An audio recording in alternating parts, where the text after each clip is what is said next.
first responders though that kada sada coded just to any though question sana states that the nigi.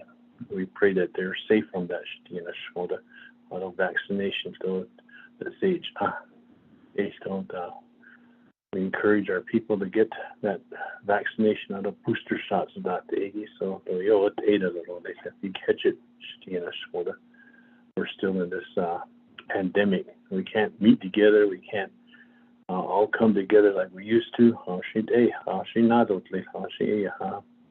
We'll go back to normalcy. Although the U.S. government still about so Russia though Ukraine about so behind it so I see and other commerce still I see that goes kill or that yo finish Gianda Hovan Beto Nista Bishli Cheetah although Chilbatoda Ada Dagi that was Kishtina Shoda. Yes, that we get a relief on that. Although stimulus checks, some of them are being mailed out. Some of our folks are getting them. So we pray that they use it according to their needs. One kiddo and that Dagi. His lead the Hadonigi, about Agi. I see that go this kid store. He'll leave out the Hodiado, Ada Dagi, but yeah, stimulus. Legislation 0327-21 that the Ninigi on it the seat. So it's from the dot. I don't Washington had this 2.8 million, 1 point Kushi the meat Nakiko Kahni let us all yeah. A hard skin so brain don't understand the they should cheat, although they should cheat in the case though, hold one a that they though maybe that's so ski so net they cut up days in or yeah the key band don't no the hardy list in a shoulder a low state that the meter Joe the nasi cut off head now. Actually one shares again down to the head now. So na sit khado but nils ado hinan shtahmodo much the shnido yet visit the much the shnido Jesus Christ. Amen.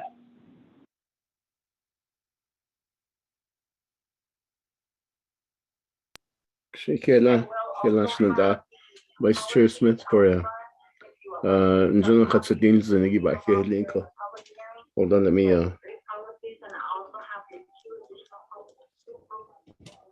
So with that, let's move forward to recognizing guests and visiting officials. The 24th Nomination Council Budget and Finance Committee. The 4 have answered roll call. We have a quorum. I'm on the line too. Elmer PVK is on the line. Your location? I'm going to Greasewood, Ganado. Kushina. Did you get that, Ramona?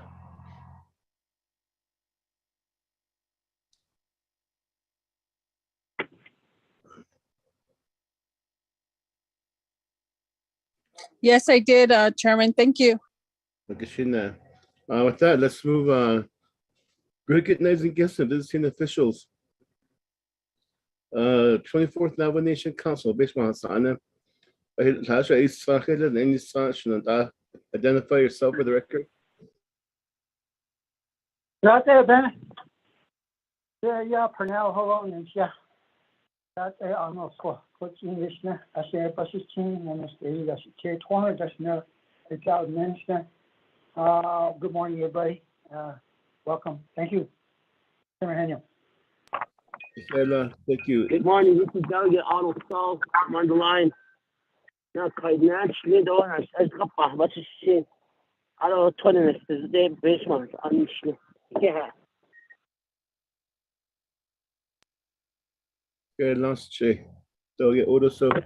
Last off. Yeah, there's a Che. Here, he knew. Delegate Daniel So and Kenja Kinan Sloan is Hachimi, but is changed this is Chedo Nahopani Dasanala. I am calling in from the greater Chaco landscape.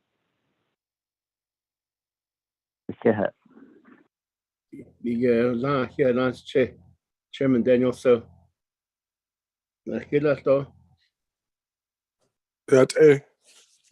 This is Delegate Slater calling in from Round Rock. This Stoklij des A. Kia Ani Dashna Sontana Bashis Jeans and Ajini Dashiche Sontana Dashna. Thank you, Chairman Henya. Vice Chair Slater. Okay, last thought, Nana.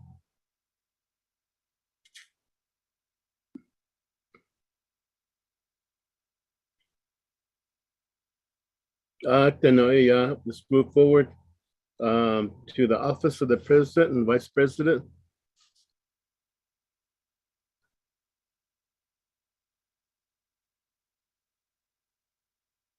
Good morning, Mr. Chairman. This is Leonard Susi with OPVP. Good morning, Shananda. Thank you for joining us. Office of the President and Vice President. Arvin Mitchell, OPVP. Good morning, Mr. Mitchell.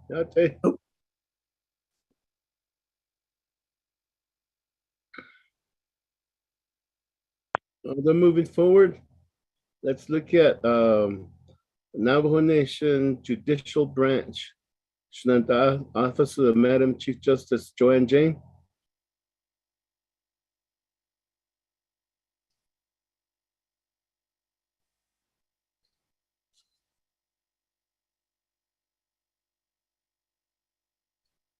Navajo Nation Judicial Branch. Chair, this is Karen Francis with Office of the Chief Justice. Good morning, Ms. Francis. Yate, Chair Steve Edsey, Administrative Director of the Courts Judicial Branch. Good morning, Yate, Mr. City.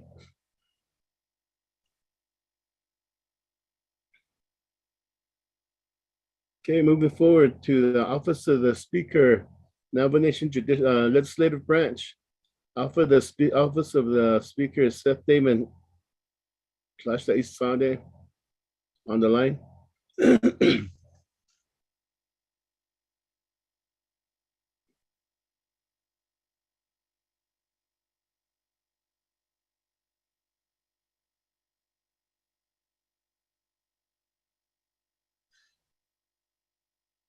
Office of the Speaker.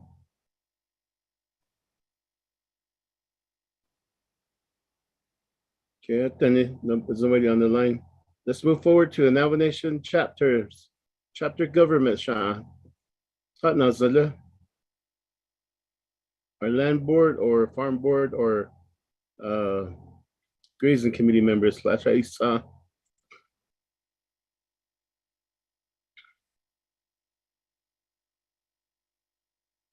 Good morning. Good morning. My name is Lucinda Davis. I'm with the Saline Wheatfields Farm Board. Thank you. Good morning. Thank you for joining us. Good morning, Mr. Chair. My name is Lorena Eldridge. I'm with the Saline Wheatfields Farm Board as well. Good morning. Thank you.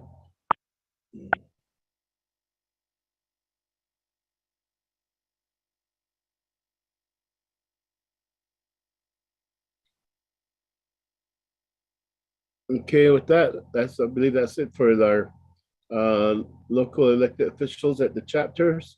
Navajo Nation School Board, any representatives from the school boards?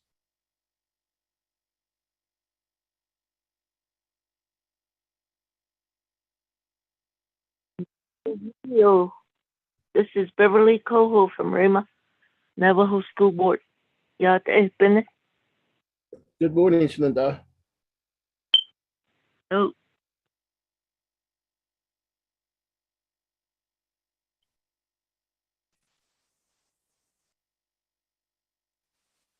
Okay, with that, let's move forward. Good morning. Good morning, Jamie. This is Carolyn Cole with Raymond Navajo School Board. Good morning. Good morning, Shananda.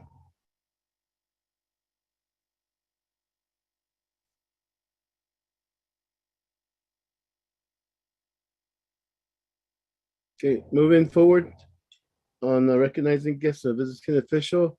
Let's Navajo Nation divisions and programs, Sean.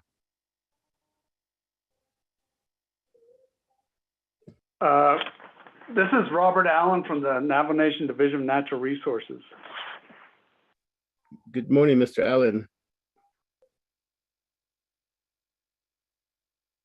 Mr. Chair, committee members, this is Dominic Bial from OMB. Good morning, Mr. Biel. Thank you for joining us. Mr. Chair, this is Elizabeth Bigay from the Controller's Office. Good morning, Madam Controller. Hayate Shananta. This is Pearl Yeoman from the Division of Community Development. We also have other staff on the call as well. Good morning. Good morning. Thank you, Dr. Yellman, for joining us.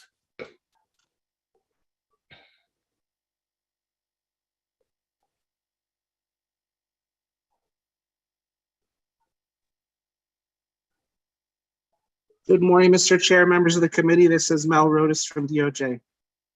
Good morning, Mr. Otis. Always good to hear you. Thank you. Morning, sir.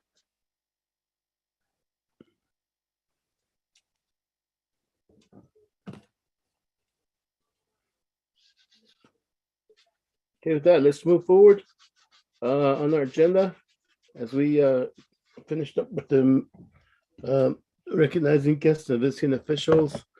Let's move to reading of the agenda. So Peggy, if you would read the agenda into the record for us, please.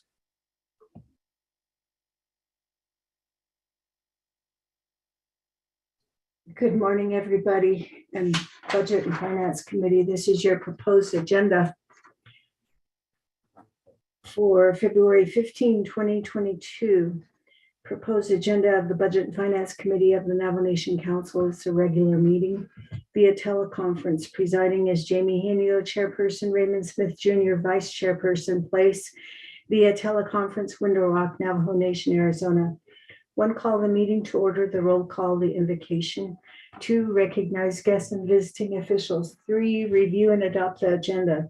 4, review and adopt the journal. None. 5, receive reports. A, CS 49-21 legislative concerns. 1, 2, 3, 4. Judicial branch presented by Joanne Jane, Chief Justice, Judicial branch, with Stevenette, City Administrative Director, Judicial branch.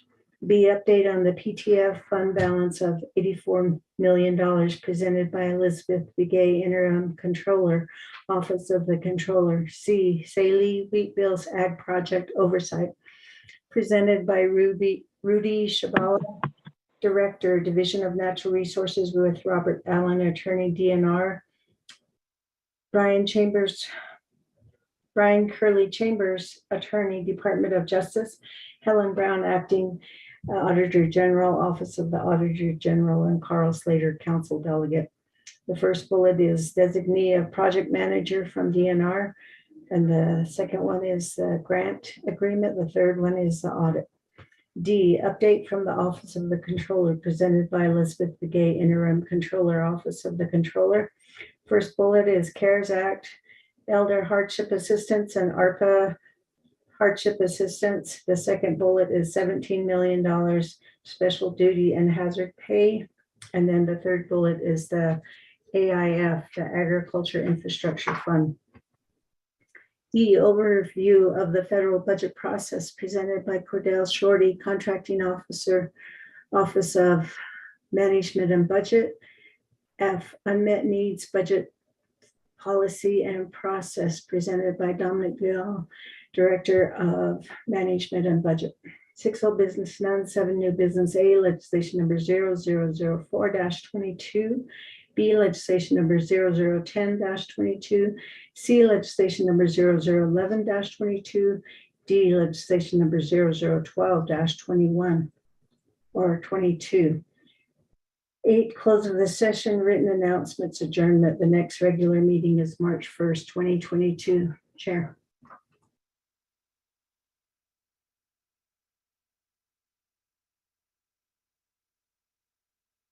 Good, thank you for that reading. Is there a motion to accept the agenda as read? Vice Chair Smith, motion, Governor again. Okay, motion by Vice Chair Smith to accept the agenda as read. Second by Elmer P. Begay. So we do have a motion and a second on the floor. With this, the floor is open for any questions, comments on the agenda.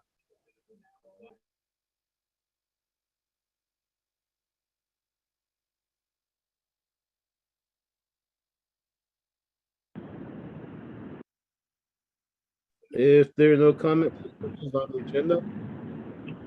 Chair Henio, this is Vice Chair Smith. Vice Chair Smith. This is Eugene Saul on the line for the record. Vice Chair Smith. Okay, that's action. And on the agenda, I'd like to make an amendment to the agenda. Go straight to the new business. We have 4 legislations that are on here, and then go to the reports. That's my, since I'm carrying the motion, I guess. Or do I have to make another motion? Thank you. It'd be a motion, amendment number 1, motion, Vice Chair Smith.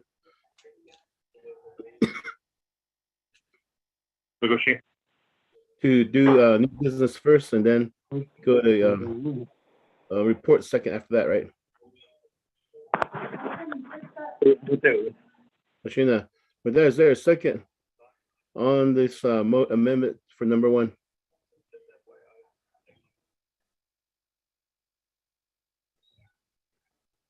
Second, Delegate Begay.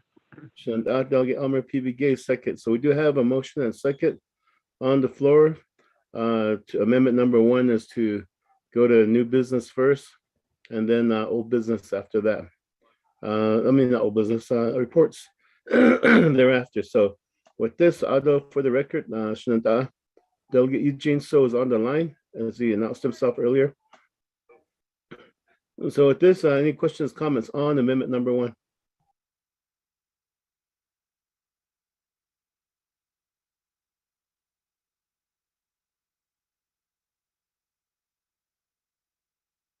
No, after no questions, comments on amendment number 1.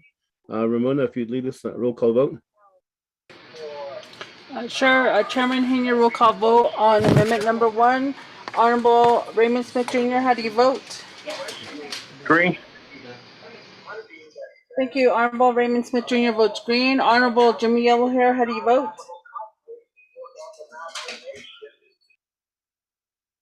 Honorable Jimmy Yellowhair, how do you vote? Honorable Amber Kenneth Bakari, how do you vote?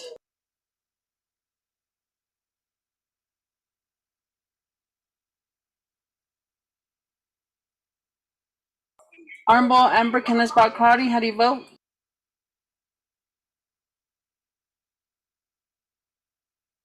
Honorable Nathaniel Brown, how do you vote? I vote in favor. Thank you. Honorable Nathaniel Brown votes in favor. Honorable Elmer P. Begay, how do you vote? I'm favorite. Okay, thank you. Honorable Elmer P. Begay votes in favor. Chairman, we have 3 members voting in the affirmative, 0 opposing, chairman not voting, and 2 members not voting. Chairman? With that, amendment number 1 passes. 3 in favor, 0 opposed, chair not voting. So with that, moving forward back to the main motion. Any questions, comments on the main motion?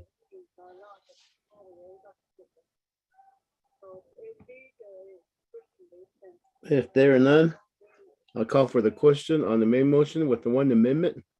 Amendment number 1 would be is to move 2 new business items first, and then after that, the reports.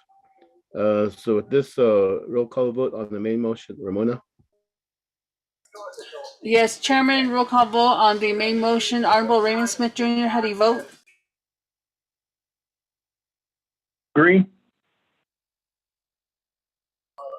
Thank you. Honorable Raymond Smith Jr. votes green. Honorable Jimmy Yellowhair, how do you vote?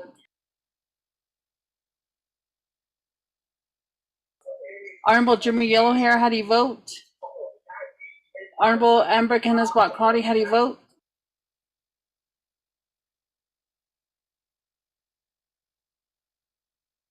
Honorable Amber Kenneth-Bott Crotty, how do you vote? Honorable Nathaniel Brown, how do you vote? Two, is this legislation 0004-22? No, Shache, this is the vote for the main motion on the approving the agenda. Oh, okay. I vote in favor. Yeah. Thank you. Honorable Nathaniel Brown votes in favor. Honorable Elmer P. Begay, how do you vote? Vote green. Thank you. Honorable Elmer P. Begay votes green. Chairman, we have 3 members voting in an affirmative, 0 opposing, chairman not voting, and 2 members not voting. Chairman? Okay, thank you for the roll call vote. We do have a do pass on our agenda with 3 in favor, 0 opposed, chair not voting. That will move on towards our agenda as we've next to move the new business reports further down. So Kadeya, review and adopt our journal. There's none. Though receiving reports, that be towards the end. So with this amendment, we go to 6 old business. There's none. 7 new business. We have 1 legislation. Legislation 004-22, sponsored by myself. So with this, Vice Chair Smith, if you would be hand the gavel over to you.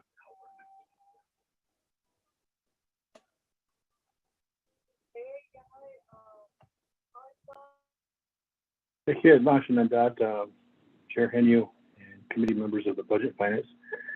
Good morning, Nana. And legislation number 0004-22. Sponsor is by Chair Henio.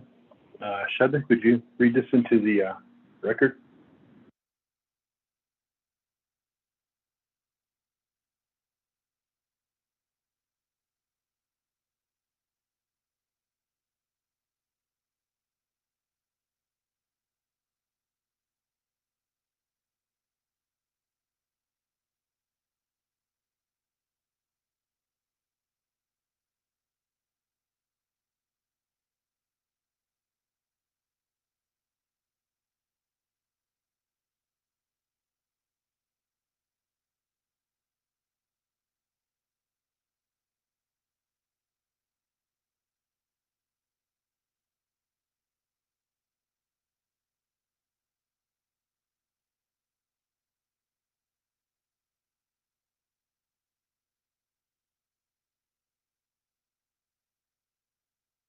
Budget and Finance Committee members, can you hear me? Yes.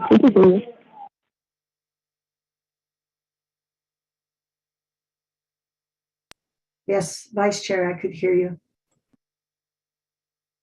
Gushin Shada, could you read the legislation into the record 0004-22? Okay, I thought I was unmuted. Okay, this is a proposed Navajo Nation Council resolution. Can you hear me all? Can all of you hear me now? Okay, it's a proposed Navajo Nation Council resolution assigned to Health, Education, and Human Services Committee, Thence Resources and Development Committee, Thence Budget and Finance Committee, Thence Navigatia Committee, Thence Navajo Nation Council.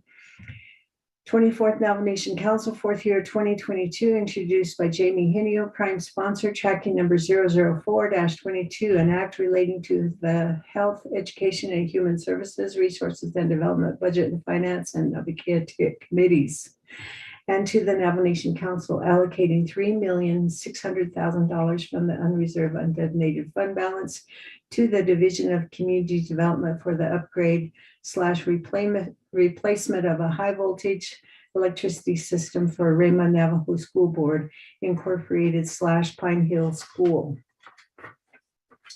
And this has the committee report. All of the references to the exhibits are there, and the committee reports have been included on the dibs. Chair, Vice Chair.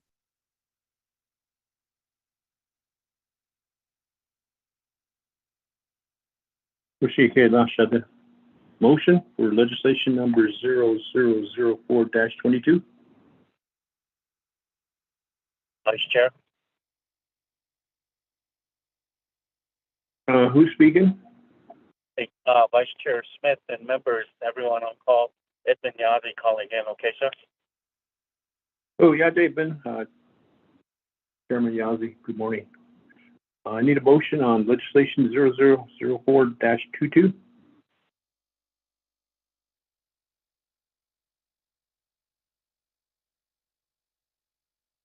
We get a motion. Honorable Elmer Begay, motion. Second.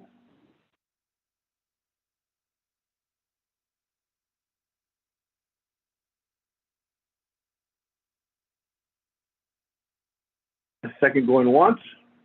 Chair Henio seconds. Chair Henio seconds. Chair Henio, you have the floor on this legislation. Vice Chair Smith for taking over the meeting. I believe let me call out my agents before I begin. Raymond Navajo School Board. I did hear Beverly Coho on the line, and Ms. Carol Coho also on the line. Is there anybody else on the line from the Raymond Navajo School Board?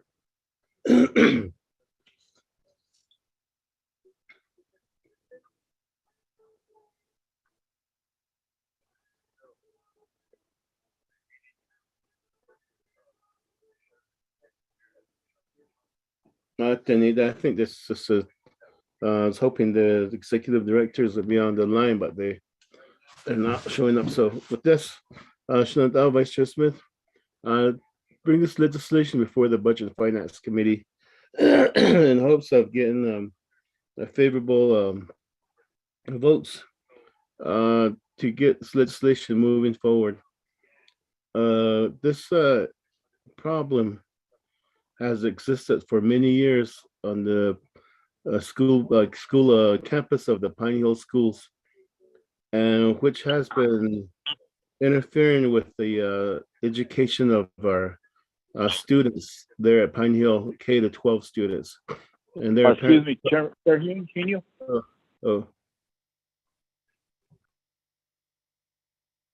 This is Mr. Nez, Superintendent. Sorry for the interruption. I'm on the line. So we do have, I do have one of my agents on the line. So this Vice Chair Smith, again, there is a population of students that's affected by this issue that we're dealing with right now, that the school board has been dealing with for a number of years. And therefore, they've reached out to the Navajo Nation to get assistance as far as correcting this issue. And the issue is outdated electrical lines that are underground and have been causing numerous issues. And I'll defer that back to my agent once I give him the floor. But the idea of this is that looking at the legislation initially was, right now it is using UUSD accounts, but I had requested for an amendment from legislative council, but they're not responding back to me as far as, oh, hold on here.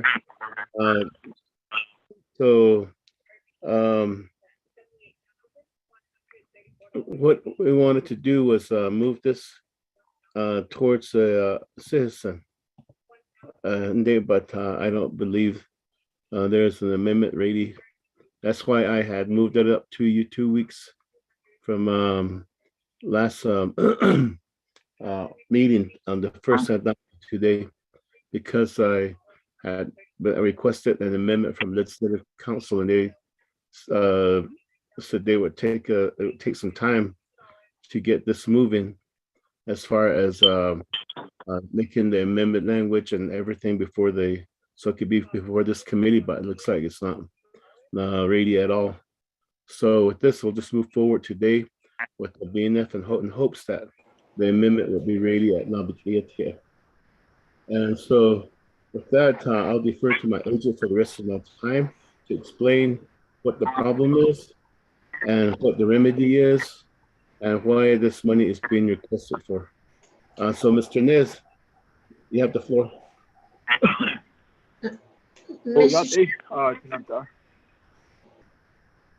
So, Budget and Finance Committee, school board members, David Nez in shit. I'm the superintendent for Pine Hill Schools. Touchy in Schlido, Tatnisan Ebashichin. Ona Kaiden da shit shado, but on Eda shit. National. Lay Tosato, Settlers TV, other yes and Asha. Kodashana National T. The class legislation in Gitato Nil, so the Giego. We've been waiting for this to move forward. Deep Basil. Okay, Digi, I said, Bakana Hot Eo, Yego, what on here has out, Echo the Pine Hill. The electrical system on this campus, we have the school, and then we have the staff housing. We also have the Pine Hill Health Clinic, behavioral health. There's the higher education department. There's the scholarship offices. It all depends on the infrastructure here, which is the electrical, the water system, sewer system, and then the roads and all the campus that's here. We have a kindergarten through 12th grade. We have a dormitory. Back in the early 1970s, this campus was built, and it was built with the electrical underground. So it's all wired underground. There's 3 circuits. Circuit 1, it goes to the school campus. Circuit 2 goes to the staff housing and central administration office. And then Circuit 3 is for the Pine Hill Health Clinic, behavioral health, and the adult education. June 25th, 2020, we had a major electrical outage. And then we called Continental Divide, who came out here, and they said, you have a major issue. So they contacted this contractor who happened to be in the area, 4G Electric. They're originally from Clovis, New Mexico, and they deal with electrical, high voltage. They just happened to be here, and they came in the middle of the night. The next morning, I live here on campus. They said, Mr. Nez, you need to take a look at this. You have some major issues need. So I went to where the crew was working, and they showed me this manhole. It's an underground, it's supposed to be an electrical manhole. The first thing I noticed was it was half full of water, and there's high voltage wire cables. They were submerged in water. They were underwater. The second thing I noticed was they call them mole racks.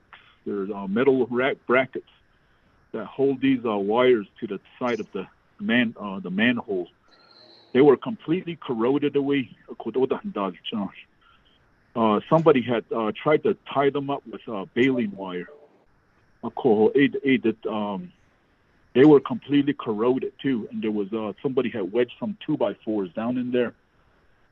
So that's the first thing that they pointed out to me, that this was an illegal manhole. They're supposed to be 10 feet in diameter, and this was only like 4 feet. And these workers could not even get down in there. So they had to shut down the entire electrical system here on campus to begin to assess it. They found the first outage was a major cable that burned out that runs from the campus to the school farm.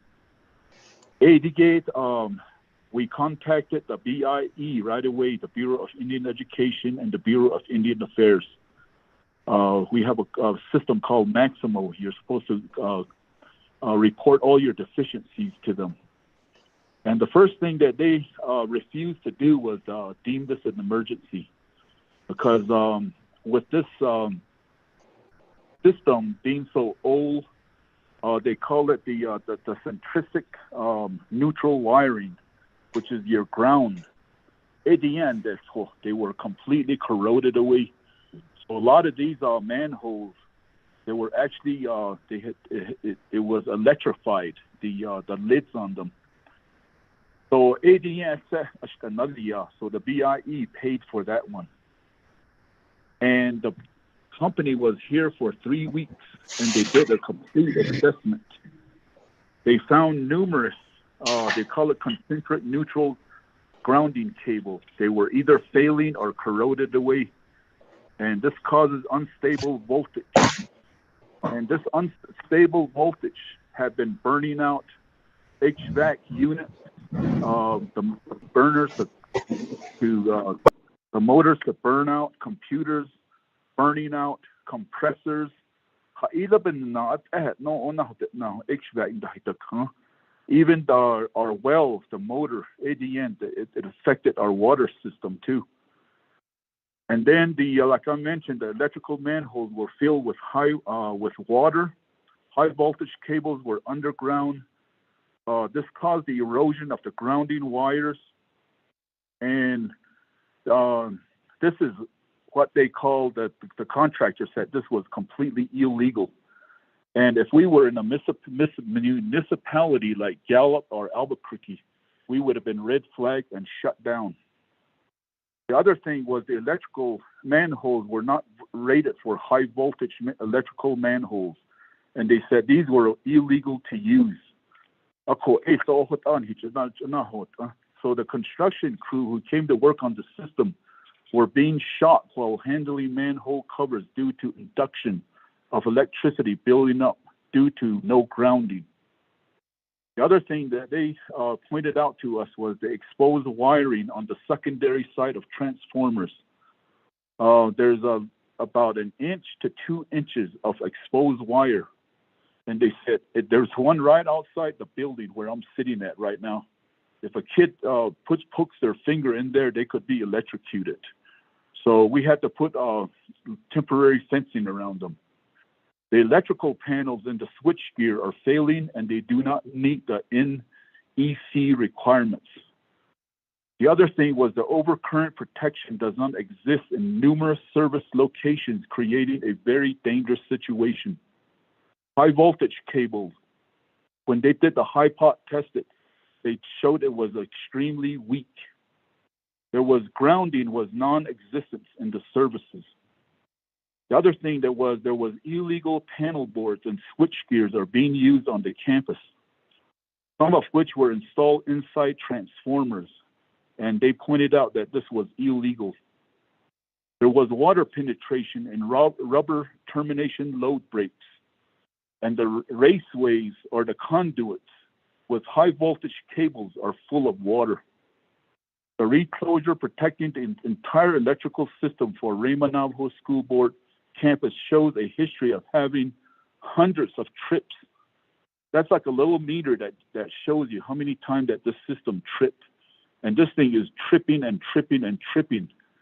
So when I first moved to this campus, I noticed that we had a lot of electrical outages. And then the water would go out too. And we found out later when the electrical company started assessing this, that this was due to the unstable current that was running to our water well, and it was tripping off the motor. So we were actually getting no water and no electricity very frequently. The other thing, how it affected our school here, and they have to turn the pump back on for the water to build back up in the tanks. So sometimes, with regulations from the BIE, you have to shut down school if you have no water or if you have no electricity. So we had, in 1 year, we had over 15 times that we shut down school or had to bus school students early home due to no water or to no electricity. And then when the pandemic hit, we relied on the virtual learning.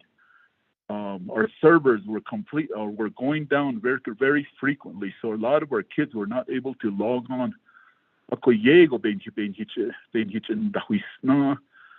We had to carry out learning packets out into the remote areas to try to keep their education going.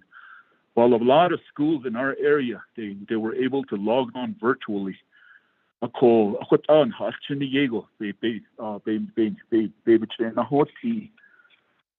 One of the things that was very disappointing was we working with DFMC, the Department of Facility Management and Construction of the BIA.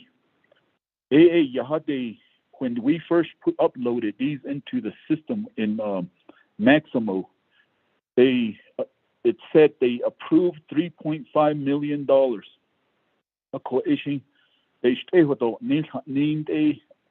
And then when we met with them, they said approved doesn't necessarily mean it's approved.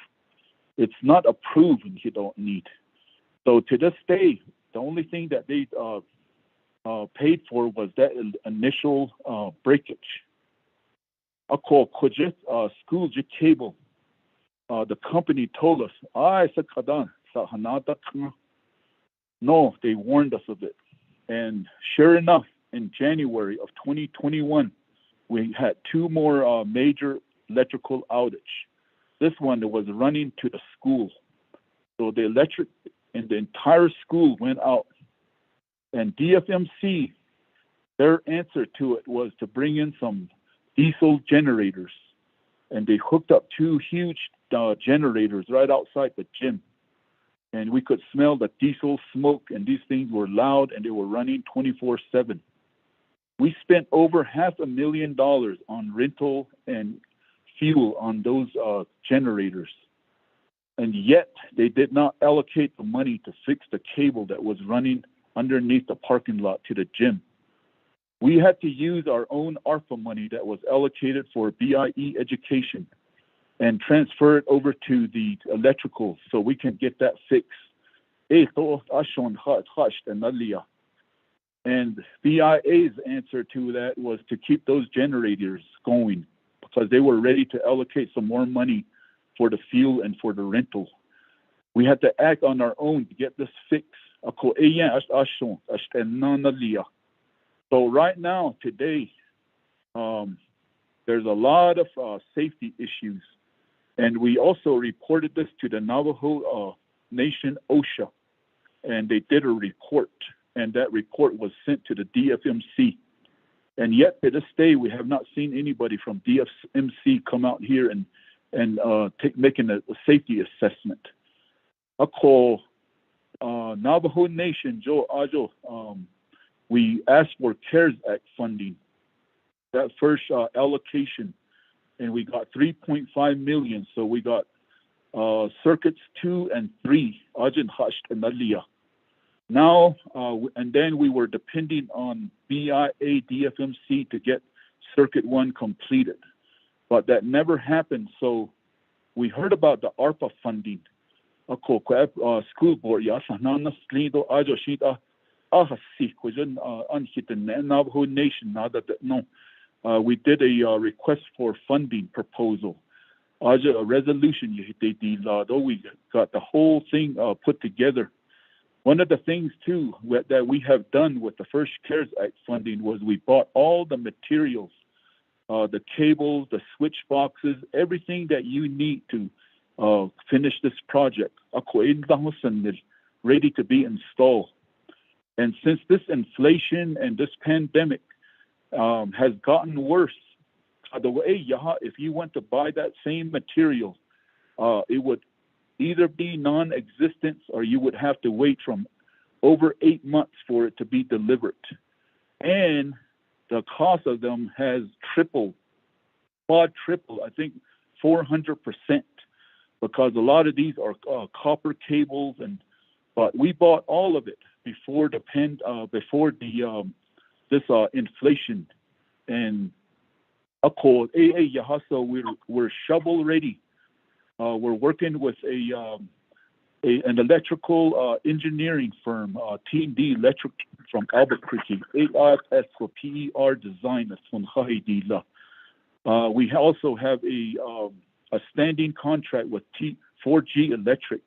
We have a company ready, standing by just to install all the material that's already here. So this project is shovel ready. So that sucked. We had 3 major power outage. It's very volatile. This transfer station over here, that thing was built in the 70s. There's some parts of it that late, I guess they hold oil. And what the electrical engineer told us was that's just a matter of time when that thing goes out. So when that transfer station goes out, that thing's going to be over $1 million. I just pray that, when during the summer, when these thunderstorms go by, it doesn't hit one of those, or this thing doesn't go out, because it's a very volatile and unsafe condition. Honorable Jamie Hinu,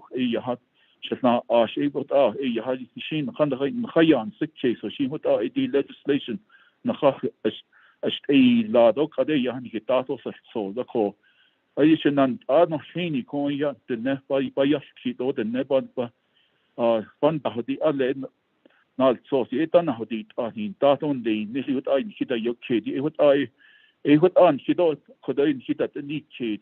we're doing it on behalf of our students here. Thank you for giving me this time, and also have Wiley Clausen, my facility manager, on the line, if he would like to say a couple of words. Thank you. Time is up, committee members. What's your pleasure? Do you want to add more time to this? It's been 20 minutes. We started this at 10:49. Now we're at 11:09. Committee members, I'll leave it up to you. You want to add more time? Next presenter. Give him more time, Ken. Doug again. How much time? 5 minutes? Can you 5 minutes? Can you 5 minutes we got? 5 minutes. I'll recognize that. Therefore, we have added 5 minutes to the time. Go ahead. Do you have next presenter? Vice Chair Smith. Thank you for another for allowing 5 more minutes real quickly. Mr. Niz mentioned that ARPA money, and I'm sure that's what the question would be, is how come this is not ARPA? It is ARPA. The school board had put together an application along with all the supporting documents for this project, and they submitted it back in November to Division of Community Development. So at the present time, I had inquired about it, and Department of Justice, they haven't received anything for their review. So my take is that it's still at Division of Community Development, and for whatever reason, it's still sitting there. And with that, they did have an application moving, but with what's happening right now with 257-21 and uncertainty of how long it will take to get the money appropriated and the expenditure plan moving, where council passes it and the president does not veto it and so forth, it's going to open another Judicial now. That's why we decided to go on this path here and make this legislation moving, because this might be the quickest way to get the money and to get the project completed. At the same time, in the legislation, there should be it should be noted that this is reimbursable, a reimbursable ARPA reimbursable project. But so with that, depending on how much time I left, Mr. Wiley Clausen, if you would finish it out, And then we'll go to the committee for questions. Okay, thank you, Honorable Hino. You have 3 minutes. All right, well, I'll give you a condensed version. I just want to piggyback off of what Mr. Nez has reported already, that we've had many days of canceled school because of either no electricity or no water or both. After the engineers were on site and they conducted their PER, preliminary engineering report, they confirmed that the major cause of this was due to the age of the system and deteriorating neutral circuits. The existing cabling conductor, high voltage conductor cable was installed 50 years ago, and the technology at the time had a concentric neutral that wrapped around the outside of the conductor cable. And because this system was quite often filled with water, it contributed to the deterioration of these concentric neutral lines. And when you don't have a continuity within your neutrals, it affects your voltage. Your voltage fluctuates a lot. This is particularly hard on our three-phase motors, which are both our HVAC motors and our deep well pump motors. And so that was a good explanation of why we weren't able to consistently process water and why our three-phase motors in our HVAC systems continue to go out. This often led to really hot classrooms in the summer. It also led to cold classrooms in the wintertime. And due to the age of the system, when we put portable heaters in the classrooms for the children, it would trip breakers because of how many heaters we would have to put in the classrooms, which also led to canceled school. The end result for Mr. Nez and I, the main priority is for us to be able to offer students the opportunity to come to school so they can continue to be educated in a building that's comfortable and reliable. And we haven't been able to do either one of those things consistently since I've started here. I've been the facilities maintenance director for a little over 7 years, and it's very frustrating. Okay, thank you for the opportunity to speak. Thank you for listening. Yes, thank you for the presentation on legislation 00 for the RAMA on legislation number 0004-22. We have a motion and a second. Committee members, any questions regarding this legislation?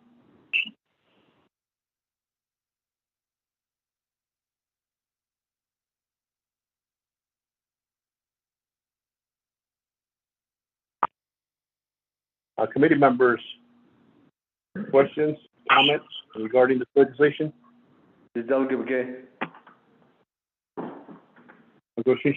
Honorable Begay, you have the floor for the questions or comments on the legislation.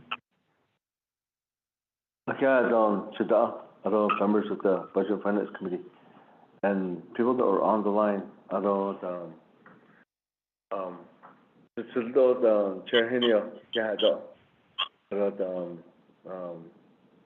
the legislations you present to us too. So the people that are on the line with from that school.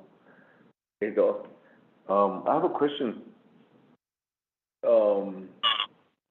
All those infrastructures and at the school site. I know that some of these that school, if it's withdrawn land, usually it will be the BIA's.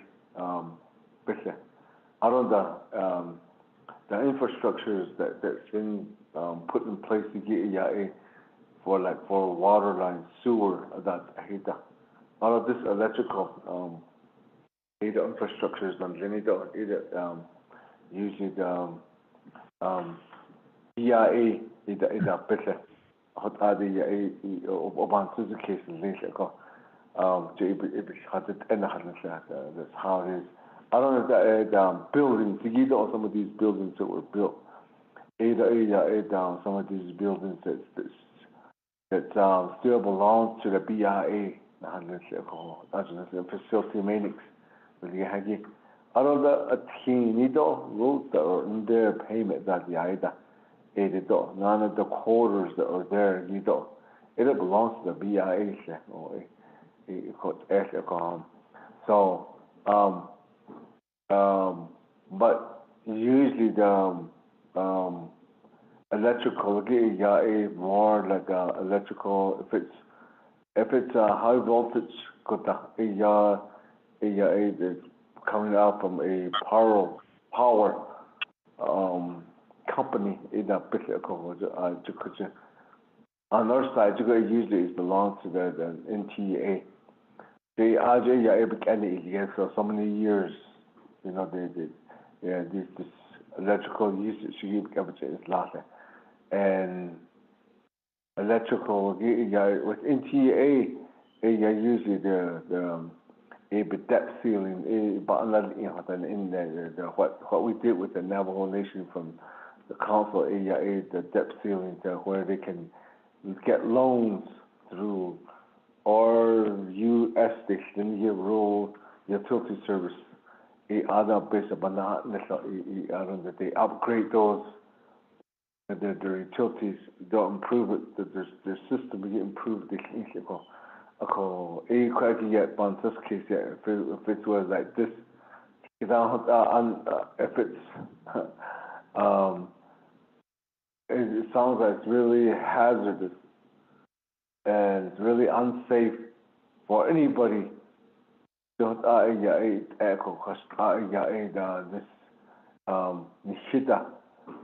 the schools and the area could really we feel like it's really unsafe because about I don't know that we have a Navajo Nation we have a Osha every year but not up based on that they're supposed to be safety but the other is supposed to be I'm not sure how much they have authority over like enforcing it they're not late this is hazard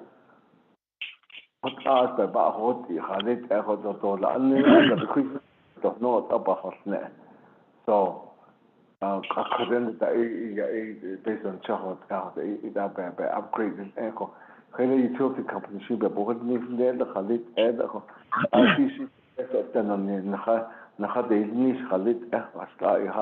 how we're overlooking this. I don't know the next last question is the company that's doing the inlaid double clicking that we have a Navajo electrical companies that we have that as was comes Khalid that need but in this case those are all the questions that I wanted to ask Hinio to thank you.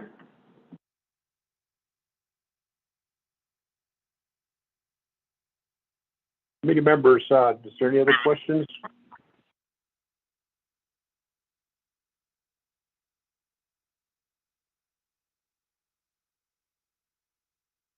Oh, yeah, this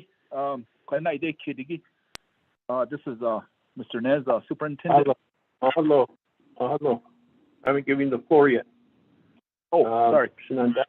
Budget and Finance Committee members, any other questions?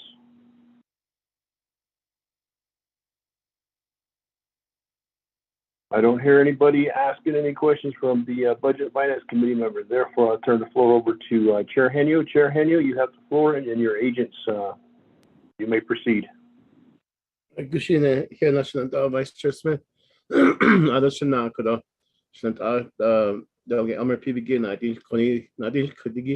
those are good questions. And with that, they could you we do have the agents, Mr. David Nez and Mr. Wiley Clausen, to help respond to those questions regarding the system and BIA and so forth. So with this, Mr. Nez.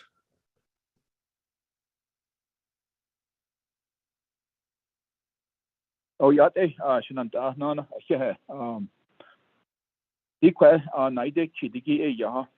here on the campus, we're a satellite reservation, Raymond Navajo band land. We're away from the main Navajo reservation south of Gallup.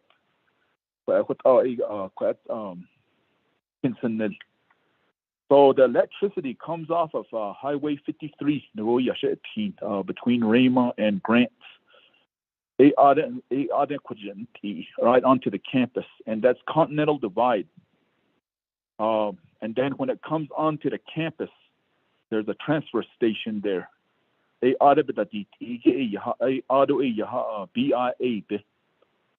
Some of these buildings are BIA. We have a mixture of buildings. Some are 638 buildings owned by RNSB. Some are Head Start. What else? The road, BIA road. The first thing we did when we had that initial outage was we put it into Maximo. We put it in as emergency. DFMC, BIA, they have a policy that says that any emergency has to be under $100,000. This went way above that. So they have no other policy that covers anything that's in the millions of dollars. One of the things that we asked BIA DFMC was to have somebody come out here because 4G electric was already on the ground here. They were assessing it. They were saying, they were pointing out all these safety issues and main issues that were with this electrical system. And BIA did not respond. They did not send anybody. The other thing we did was we asked for a meeting with them. Let's come up with a mitigation plan. And they said they had their pandemic protocols where they cannot send anybody anywhere. About a month later, they sent this one gentleman, and all he had was a clipboard. They hate the T.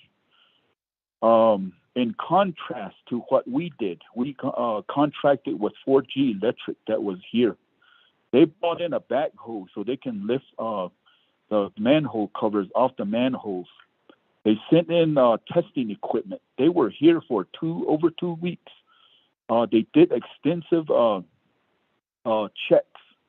And they cabled them, grounding us with they brought in specialized equipment. That's how we got our report of what was wrong with this system.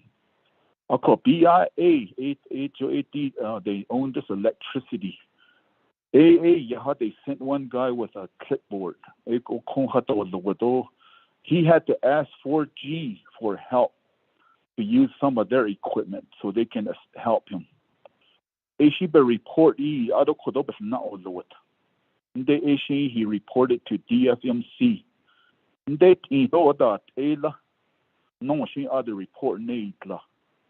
So it became a difference of opinion. And the best way I can illustrate it is, let's say you have an old 1970s pickup truck. What DFMC did was he said, all you need is a brake pads and maybe some electrical work. 4G, he said, this is major emergency safety issues. You need to replace the whole thing because if you fix one part, the next part is going to break. And that's what we started to experience. They fixed that one cable, the next cable blew. The next cable blew. And we kept chasing that problem. So their recommendation with their engineer was You just need to replace this whole thing because you're going to spend more money in the long run. And that's where the difference of opinion came. And DFMC BIA never came out here to meet with us.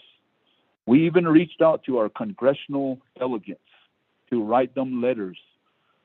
Senator Udall, Martin Heinrich, Lujan's office. We wrote letters to them through our attorney so they could send letters to the DFMC to have them respond to this emergency, to come out here and to meet with us, which they failed to do. We even reached out to Jonathan Nez, Lizer. They came and we gave them a tour of what was happening. And then, like I said before, the DFMC said they approved $3.5 million. And we have a screenshot of that out of Maximo. And then they said, oh, that's not approved. And like I said, there was another outage. And they didn't fix that one either. All they did was put it on generators.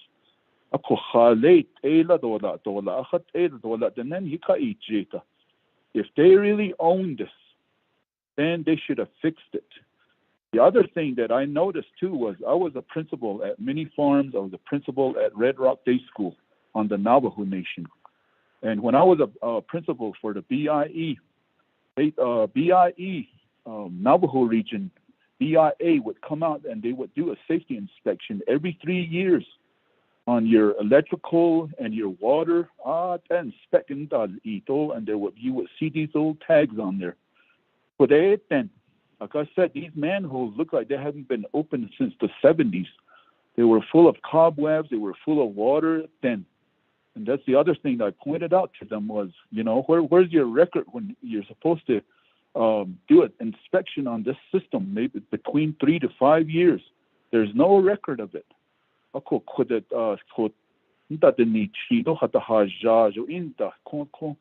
And then they never showed up too. So we used our money to fix most of it. And then what they're saying now is that they're just going to sign it over to us. But we're okay with that. We're ready to take that on because then we can lease the system back to them. We had to really act on our own for the benefit of our children and our community members, because not only do we look after the school children, but we also look at the Pine Hill Health Clinic too. COVID, and we needed a reliable electricity. Mr. Wiley Clausen, I don't know if you understood most of the question here, but it's like who owns the system? If you want to elaborate on what I just said too, thank you.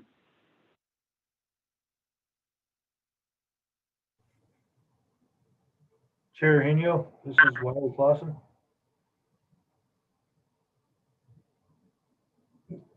Go ahead, Wiley. Okay, thank you. Yeah, so Mr. Nez is correct. We receive power from Continental Divide Electric Co-op. It comes into a main meter, and after the main meter, everything on our side is owned by the BIA. And so when all this first happened, we did ask Continental Divide if they could help us out, and they said that they don't compete with contractors and that it's not their system. They did provide us with the name of 4G Electric, who was a high voltage contractor that was working on some projects for them.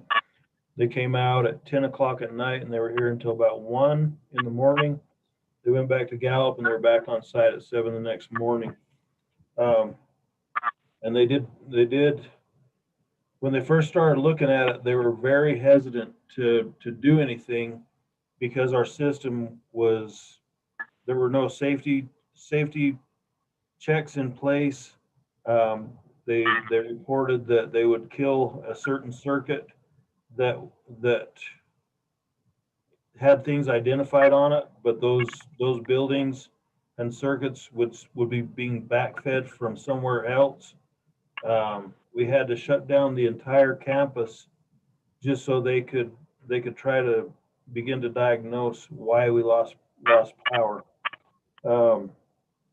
They did say that if our system was to be owned in that state by a municipality, the municipality would shut the whole thing down due to safety reasons.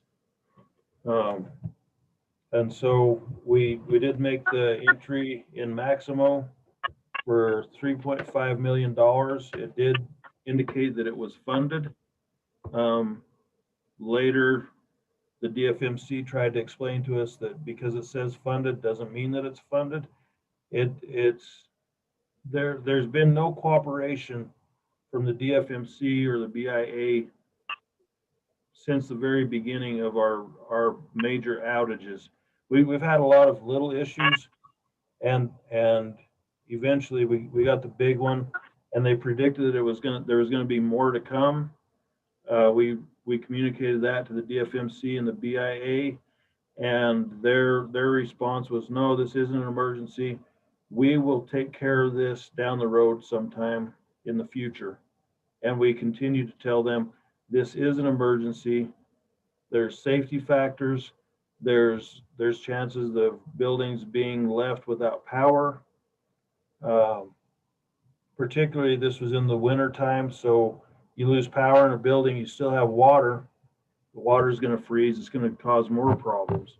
And so the DFMC and the BIA, to date, neither one of them have been on site to look at our system. It's over 2 years, and we're just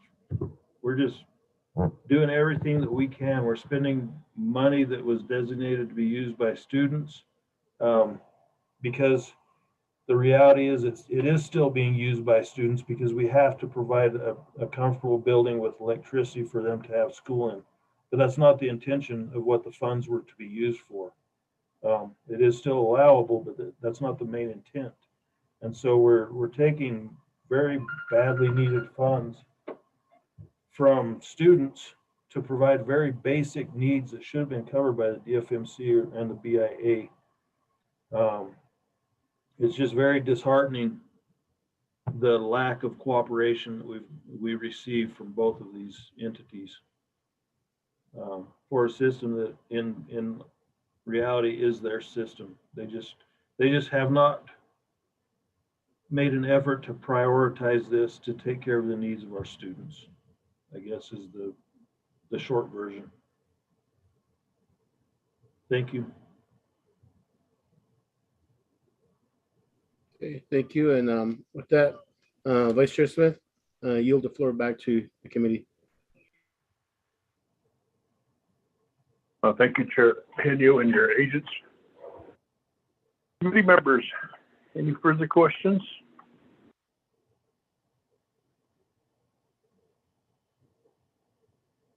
Chair, the Vice Chair, just delegate again. Honorable Elmer Regish, you have the floor.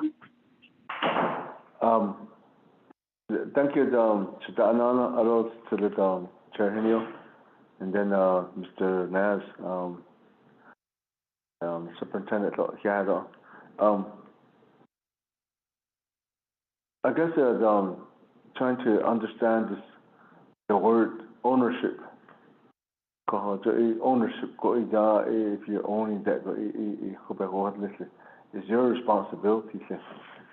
For all these years, the owners, until something happens, because you're trying to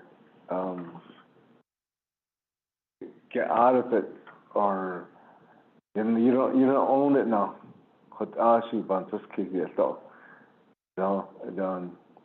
I don't know where the ownership, the agreements that were made to do that. If you get back into the ownership, the responsibility, BIA,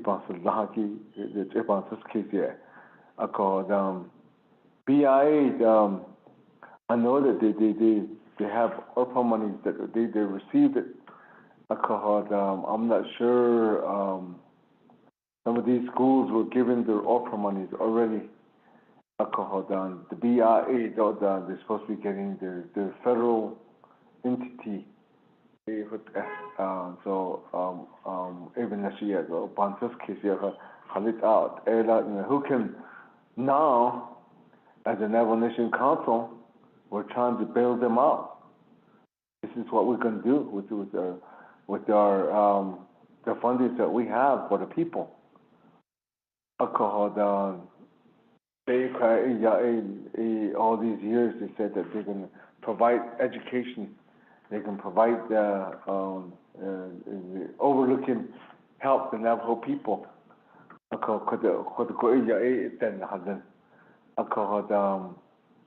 goes to a question for, I guess you could say that our legislative council. I'm not sure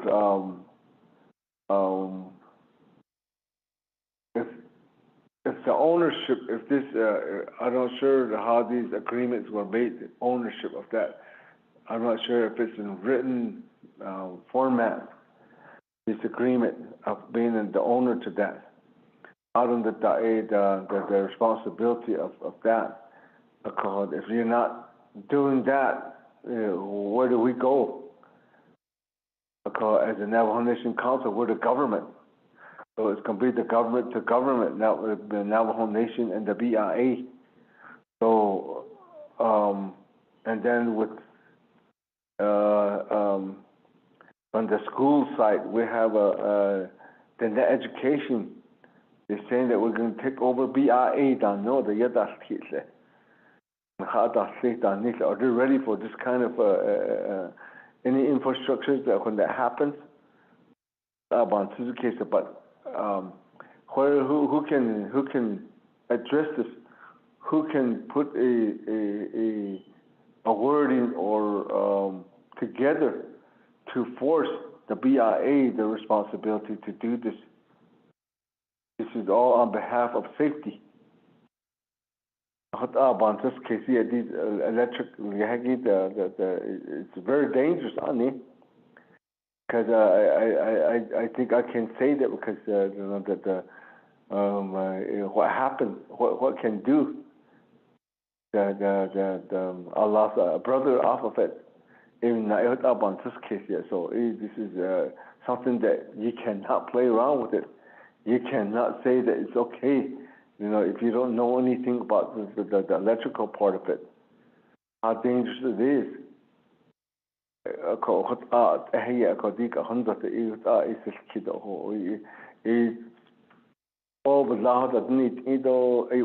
Are we ignoring it?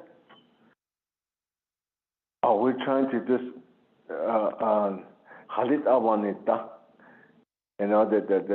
this is, we're a Navajo Nation government. And what kind of power do we have over, for safety reasons, for safety precaution, or something that a person is responsible for?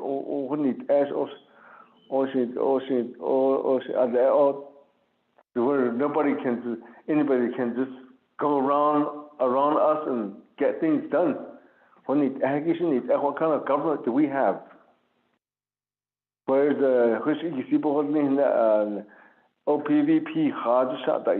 Where's all your safety that's they say the Osha, Navajo Osha, what can they do? What kind of authority do they have? Why can't our attorneys do something? We have so many attorneys. We have DOJ. Right now, we're trying to build them out. But just because of their safety, something can happen. If something happens, who's going to be liable for it?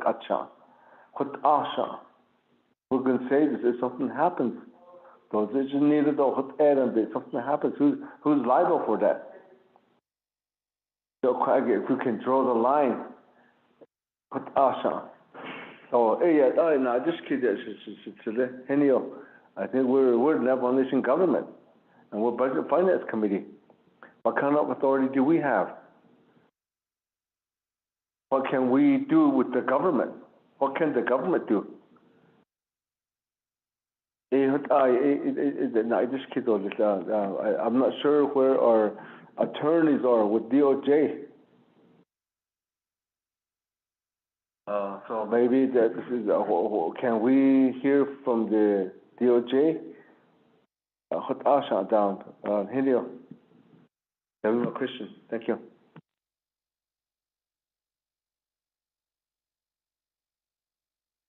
Committee members of Budget and Finance, any further questions? Comments?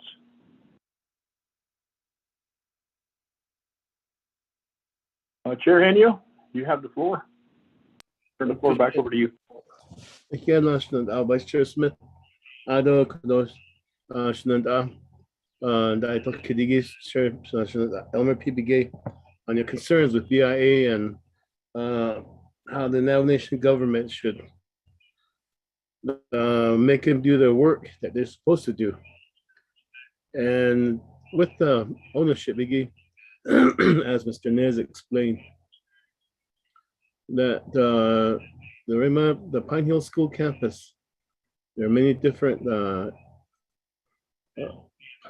moving parts in that campus.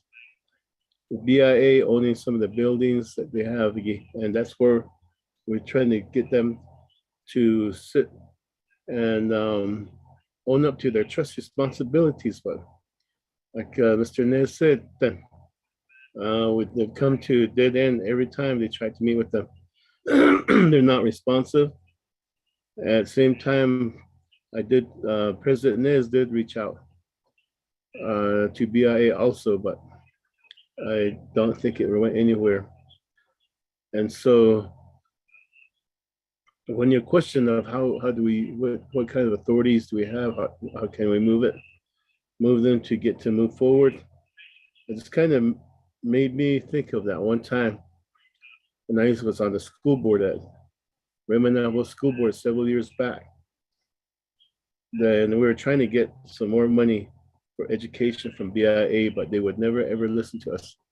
So finally, opportunity came that when Pete Dominici was still there, that he invited us to his office and we met and talked with him, and we brought up this issue of BIA not being responsive, BIA not owning up to their responsibilities. And so what he did was he picked up his phone, called a staffer at BIA and said, "This is Pete. I need somebody to call me back ASAP." Sure enough, within a few minutes, his phone started ringing again, and his BIA head was on the line, and they told him what was happening at Raymond Navajo School Board. And lo and behold, maybe this is the route we need to take. That's what I'm saying. That we need to go to the highest level, which is the Senate and Congress, the House of Representatives, to get BIA to the table again and listen to what is happening out here. And I believe Pine Hill School campus is not an isolated one. I'm sure there are other issues at other schools that they're trying to that's under BIA's jurisdiction. And but it just so happens that we are here at this point, and to get this moving. And so again, at the end of the day, it's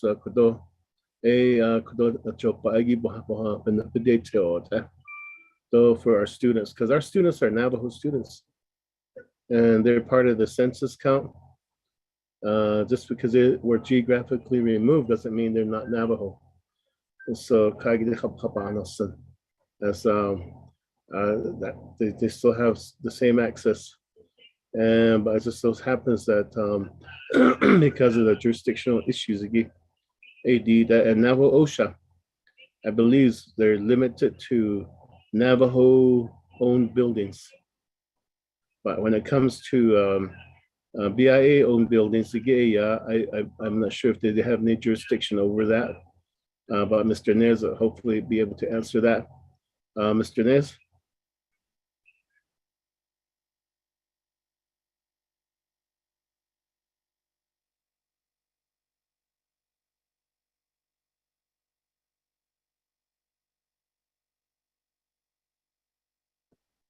Mr. Nez?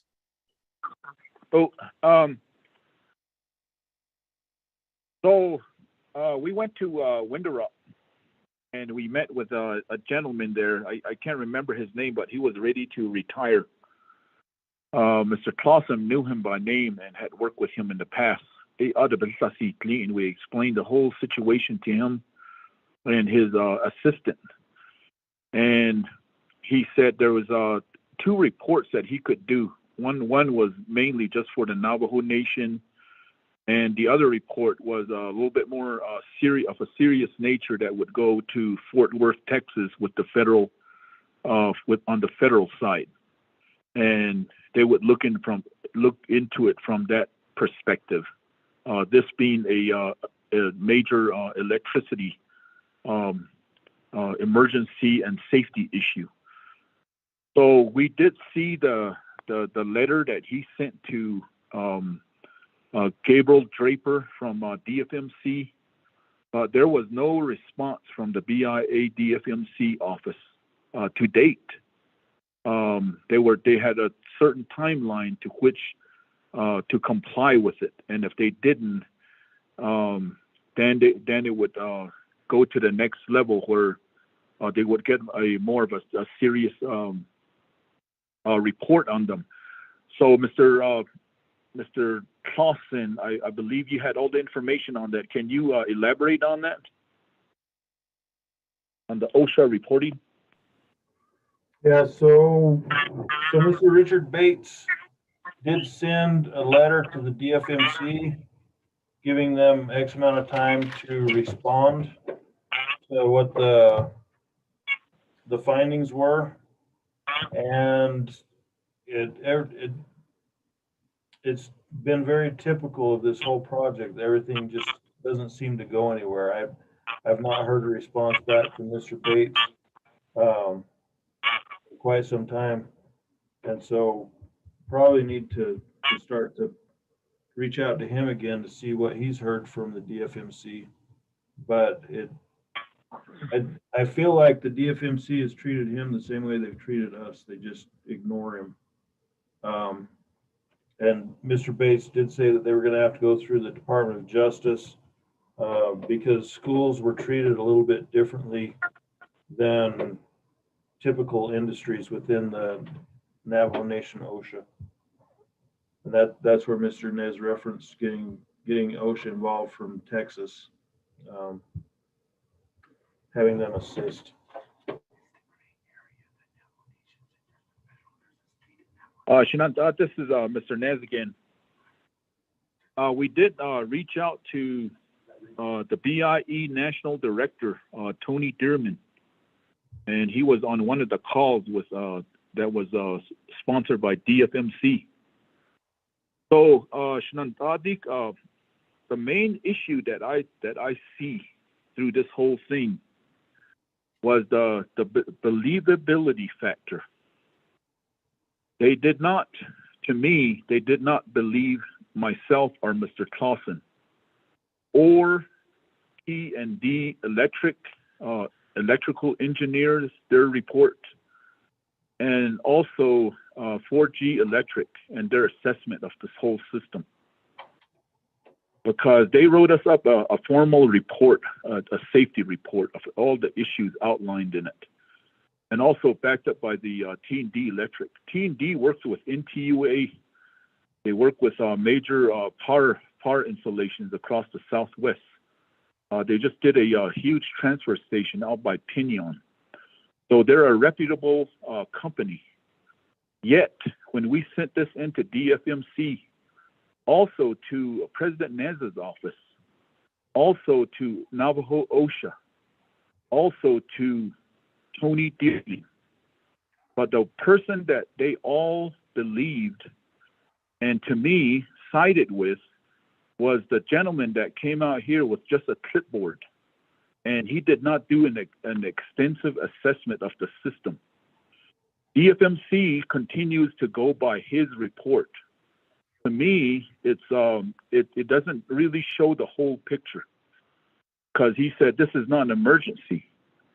I mean, yet when the electrical engineers walked us through and he pointed it out. I'm not an electrician, but I could see exposed wire. I could see high voltage cables underwater. And I know that electricity and water don't mix. Everybody seemed to me, all the way to the highest level, just went and took at face value what that gentleman, his report, what he reported back to DFMC. Gabriel Draper says, this is my report, no. And they never looked at our report seriously. So it just dies down. It's like they don't believe us. I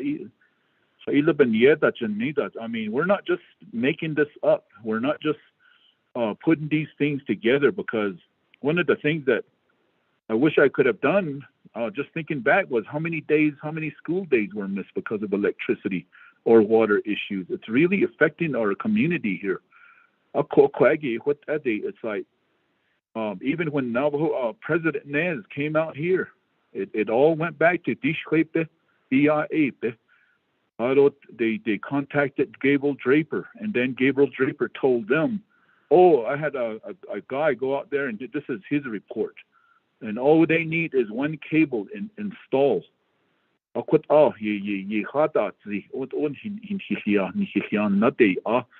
So what if this committee or some committee wants to take a look at it, I would invite them to come here and actually take a tour and pointed out by the electrical engineering. It doesn't matter if it's T&D electrical, but I believe that any T&D electric will tell you the same thing. Thank you.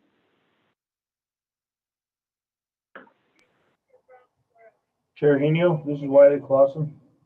Okay, I think we're just pretty much repeating ourselves right now.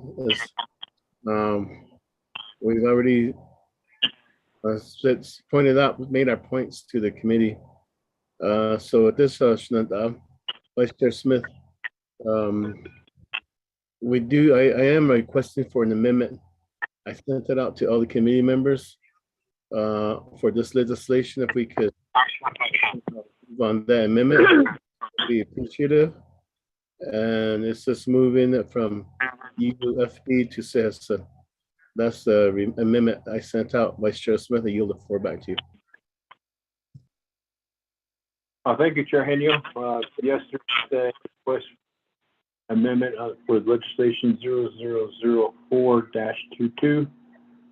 Sponsor is Chair Henio. Committee members, there is a request. I'll leave it up to the committee members. Chair, the Vice Chair, Doug Begay. Honorable Begay, you have the floor.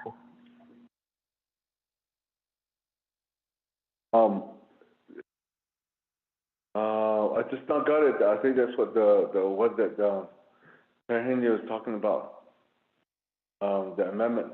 But Chair Henio, I'm just kidding. Before we could do this, do you think we can add the wording to where like to go with this fundings? Is there a way that have the Navajo Nation government as a government needs? We say that we're executive branch, judicial branch, we're legislative branch. No, then BIA on his I know that. Are we really a government? That's my question. President Nash, what kind of authority does he have? Why can't somebody just pick up a phone and call over there saying that, hey, we're a Navajo Nation government? We're a government. We have a treaty with the federal. The treaty tribe. No, ended Sail Ako, Don Hikahon Ida. Odne Hadat Lotadolga. Akote Kore Yonit Editzenko. Not the case. I mean, this is from an elderly standpoint. No, hold on. No, you're that case. hasn't oh that edit no it could it don't hinal to that then in all edit ne to the need ko asa ni hot so that's my question with that I think if we can word it somewhere harder to this is that I would say that maybe if we can go for the citizen funds. I don't think how to continue. Let the the Navajo Nation government or let the BIA start working on it. These ownership that let them come together, work on it, make them as their responsibility.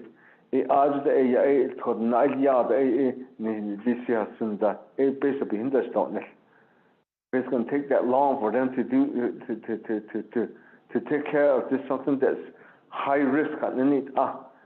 Although the BIA I don't know how should I report it something like that. So I have on this case what do you think how it ends? And I think we can do this. I can do the motion on it after the Henry respond back to that. Vice Chair. There's a question posed to Chair Henny on the legislation. Committee members, any questions before I turn the floor back over to Chair Henny?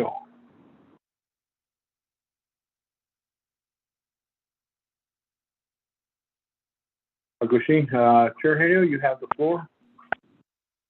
Vice Chair Smith. I see your point as far as having BIA own up to their responsibilities. And we could put that as part of this legislation. I would need Ms. Tapahi's assistance to add language to the legislation to where it would state that BIA has the trust responsibility to take full responsibility of this situation and fully reimburse the Navajo Nation after all the expenses have been paid out or reconciled. So, Mr. Tapahi, what part of the legislation, can this be part of this amendment too also? The amendment that I'm requesting for? Vice Chair. Chair Henny, Ms. Lapahi, are you online with us? Yes, Chair. Go ahead, this Dana. is Ms. Bobroff. Can I say something, please? Ms. Barbroff, we'll go ahead and give you the floor. There was a request from Chair Henny to. Yes, I've been listening, so I heard Chair Henry's request. I also heard Delegate Elmer Begay's request. This is what they're asking is a fairly, it's somewhat complex. As far as that last amendment goes, it'll be really detail driven. So my request, I think it would be better if you give Office of Legislative Counsel and DOJ a little bit of time to consult on that as to how best to word the amendment, and also even talk with Raymond's attorney, find out what has been done so that we can really pursue this in a matter that may come up with some results. So my recommendation is that amendments be made at NABI. If we do something today, we will probably need to re-amend it at NABI. Thank you, Chair. And now I defer to Ms. Tapahi if she has anything else to add.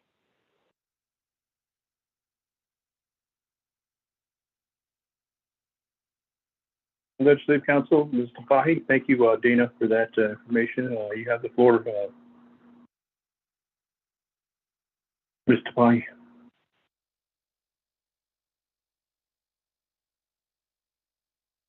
*6 to unmute, Marlene. Thank you, Mr. Chair. I have nothing else to add. It would give us time if we could do the amendment at NABI. It would give us time to consult and come up with the proper language. Thank you. Christina, we'll turn the floor back over to Chair Henio in reference to what our Chief Legislative Counsel had recommended to this complex and regarding the additional time. And this will be probably ready for the next NABI, which I understand there's a NABI coming up Thursday. Is that ample time for this to be all coordinated? Sounds like we're moving this quicker than any legislation that we have, but there is a need. So, Chair Henio, you have the floor. Vice Chair Smith, Delegate Elmer PBG.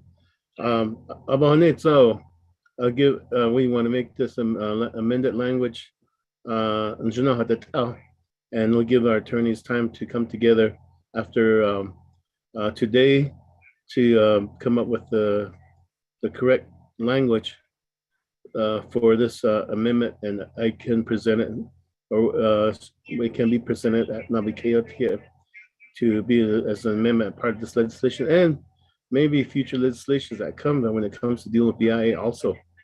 And so we do have opportunity at NABI and opportunity at the Nomination Council too also. So with that, yield the floor back to Shananda. Thank you, Chair Henio, for that understanding on that amendment that'll be forthcoming during the next NABI meeting. Back to committee members. Any more questions? There is an amendment that's pending that's been sent to us. The second amendment will be entertained during NABI. Committee members. Chair, Vice Chair, this is Delegate Begay. Honorable Elmer Begay on the amendment. Okay, on this amendment, I'll go ahead and motion to start on this, and then at the same time, then to change the wording on replacing citizen funds.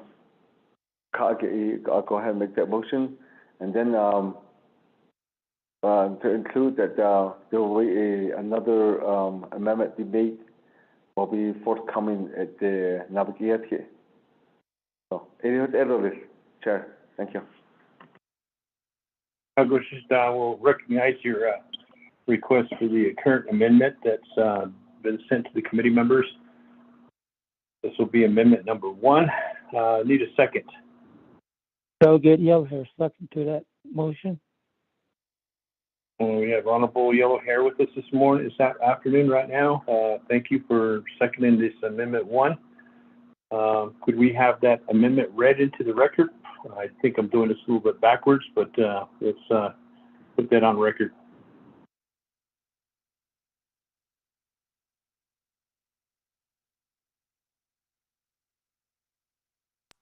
Sitzila, good afternoon. The amendment that is being referenced, is this the one that says on page 1 at lines 14 through 15? There's actually 2 amendments. The other one is for Exhibit F, which is the OMB memo.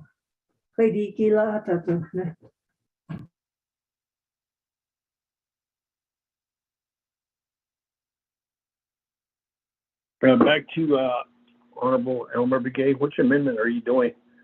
And can we do both of them? Both amendments, or can we include both 1 and 2? Let me get advice here on this behalf, Shada. Legislative Council, could we combine Amendment 1 and Amendment 2 that's been sent to us, or what's your advice on that, Legislative Council? Thank you, Mr. Chair. This is Lurleen. The amendment I believe that you want is the one that I sent to Honorable Delegate Henio and Peggy at 11:21 a.m. this morning. That one includes Exhibit F. So to do both of them would not be appropriate.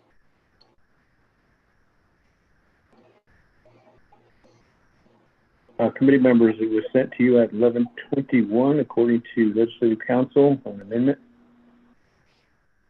Therefore, this amendment is. I'll resend it. Appreciate it.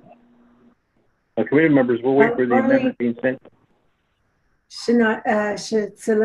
Laurleen, you don't need to resend it. I got it and I send it out to everybody. Okay, thank you. Just to be clear on the, was this sent at 11:12 a.m. by Peggy Nakai regarding the amendment that we're trying to entertain right now? Yes, Cecilia, this is the amendment to legislation number 0004-22, on page 1 at lines 14 through 15. After the word "the," strike over or strike under unreserved undesignated fund balance and replace with new word citizen fund.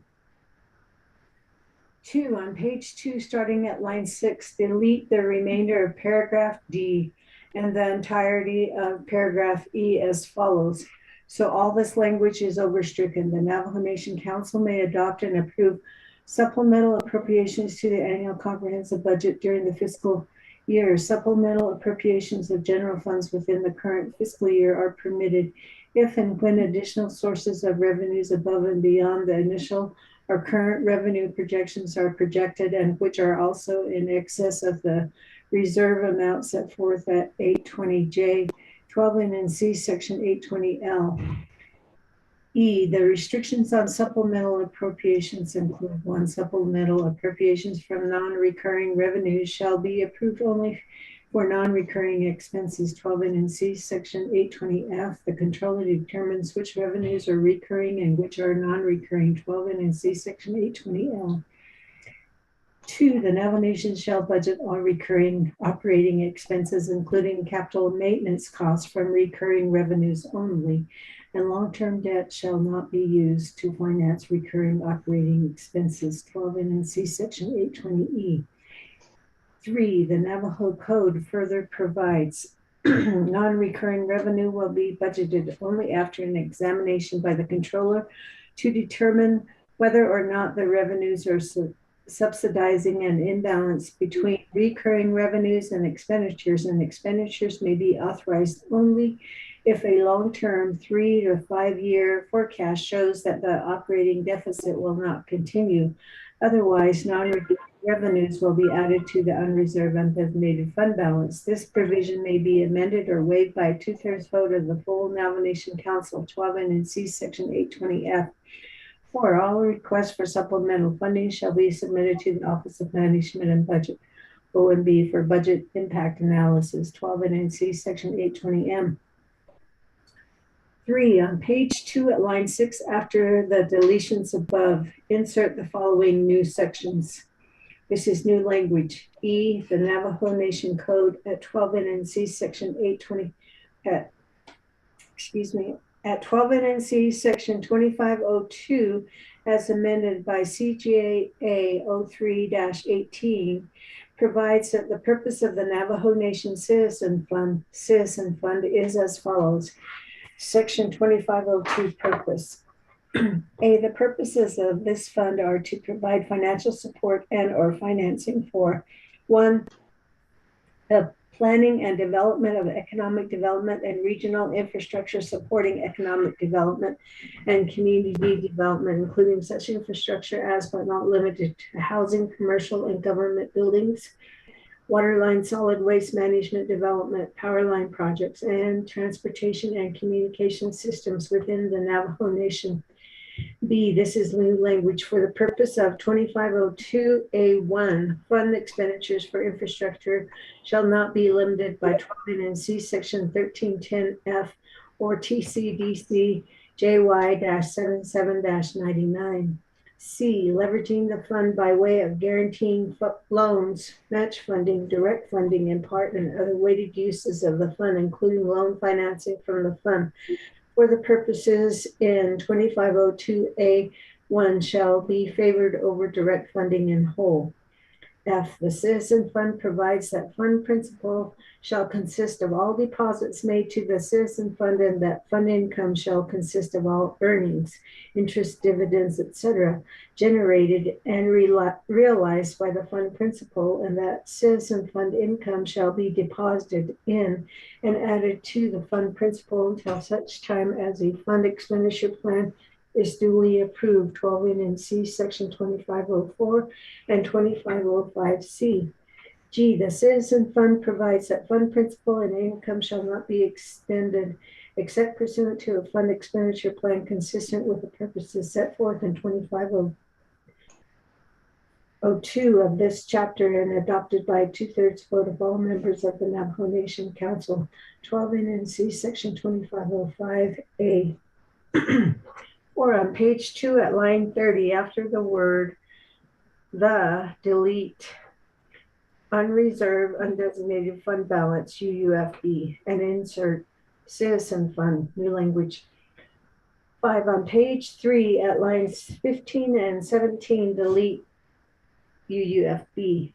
6, on page 3 at line 18, after the word in, delete an email dated December 2nd, 2021.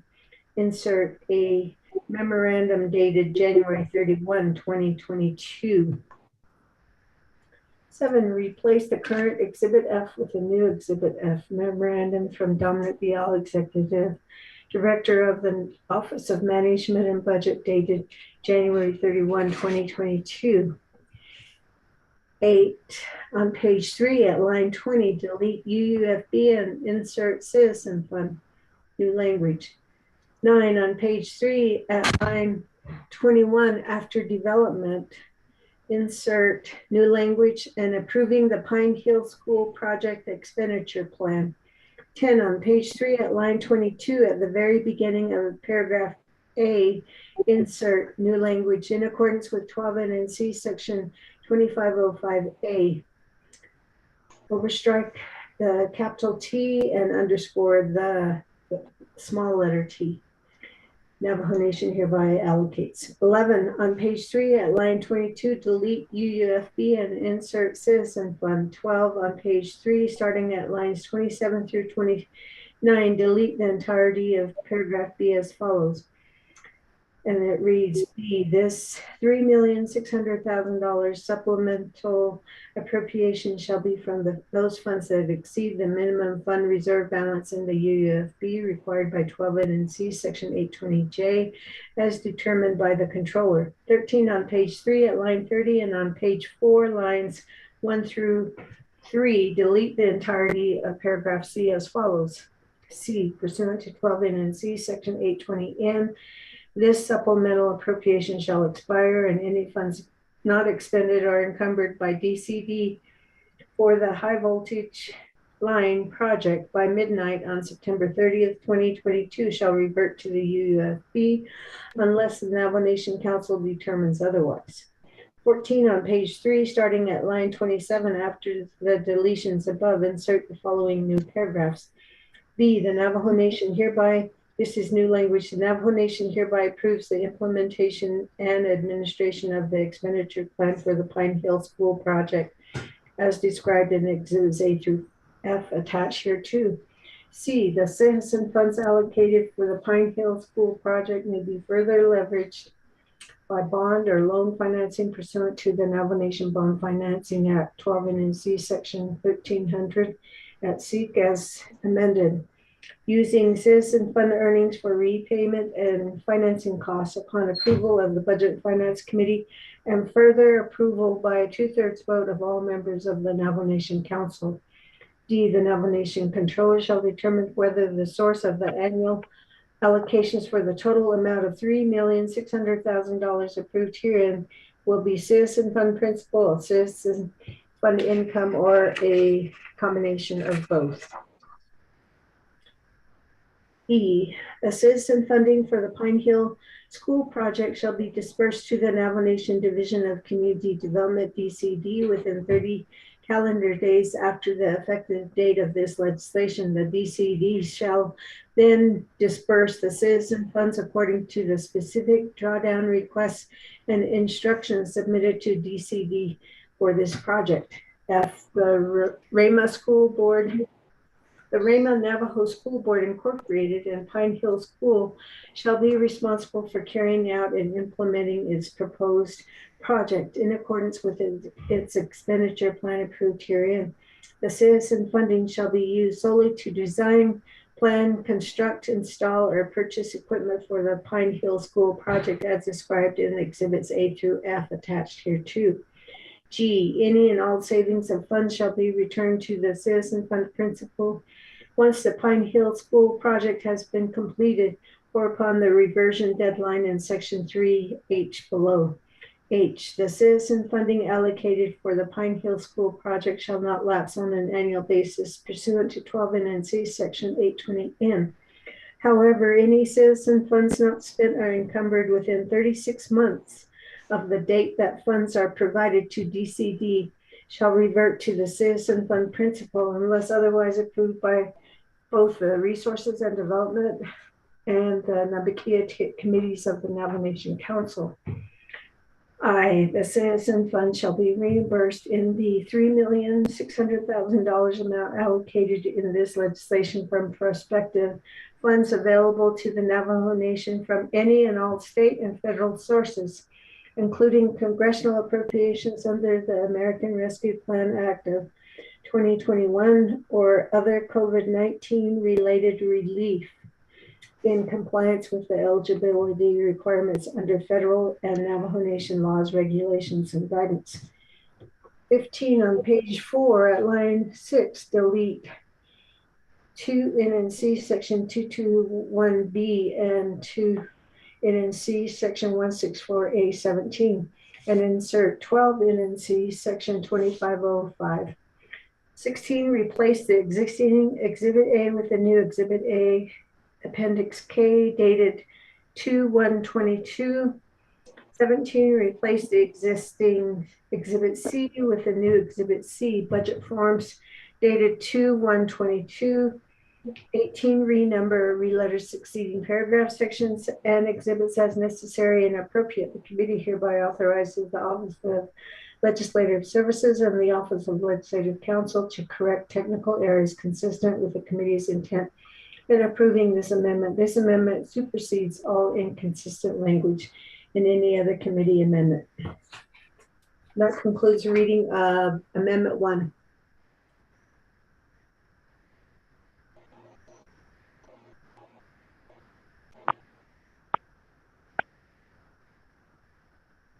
Thank you, Shudda, for that reading of the Amendment 1. That also includes Form F, I understand. Yes, it does.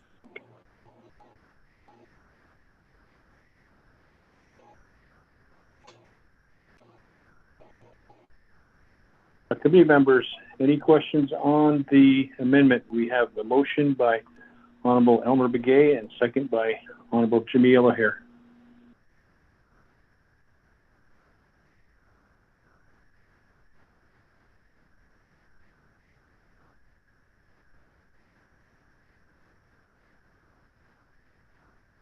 I don't hear any questions regarding the Amendment 1. Another roll call vote on the Amendment 1.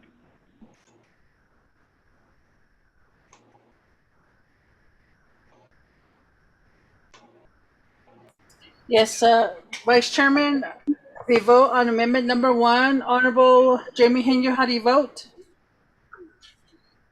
Hello, green. Thank you. Honorable Jamie Henry votes green. Honorable Jimmy Yellowhair, how do you vote? I'll vote green.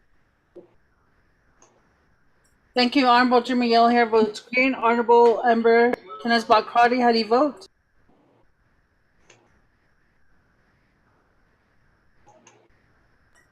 Honorable Amber Kenneth Bakrati, how do you vote? Honorable Nathaniel Brown, how do you vote?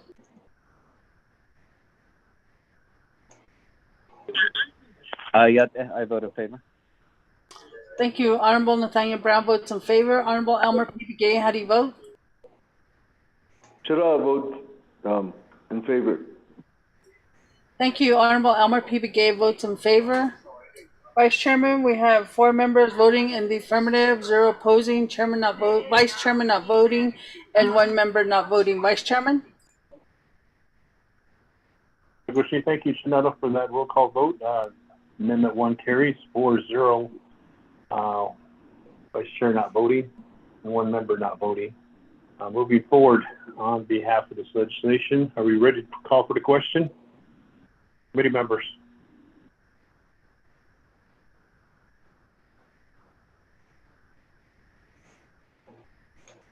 Shanetta, Shada, could you do a second reading on the call for the question on Amendment 0, the legislation 0004-22?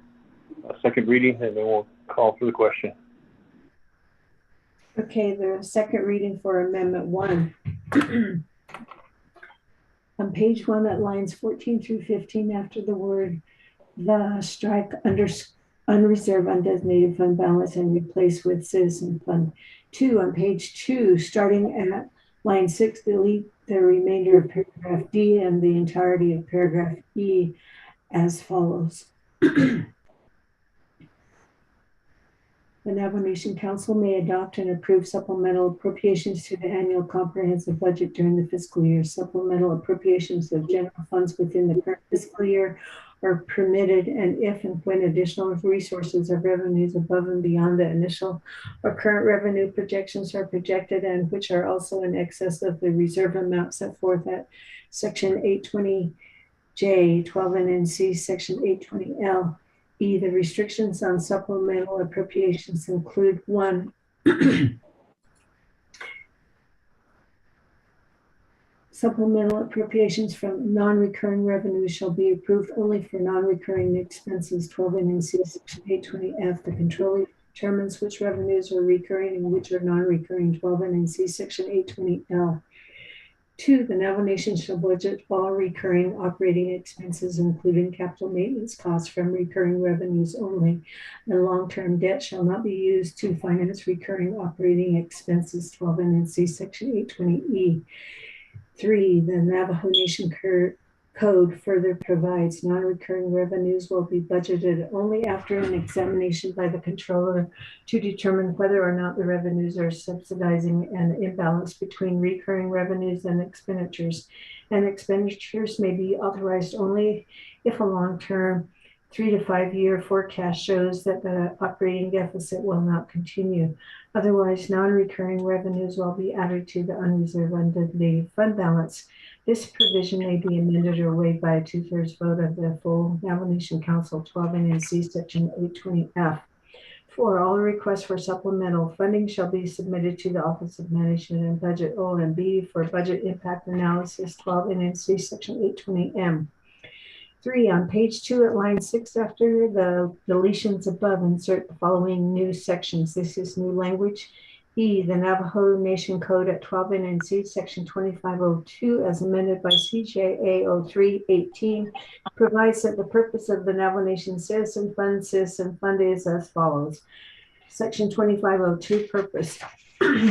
A, the purpose of this fund are to provide financial support and or financing for 1, the planning and development of economic development and regional infrastructure supporting economic development and community development, including such infrastructure as, but not limited to, housing, commercial and government buildings, water line, solid waste management development, power line projects, and transportation and communication systems within the Navajo Nation.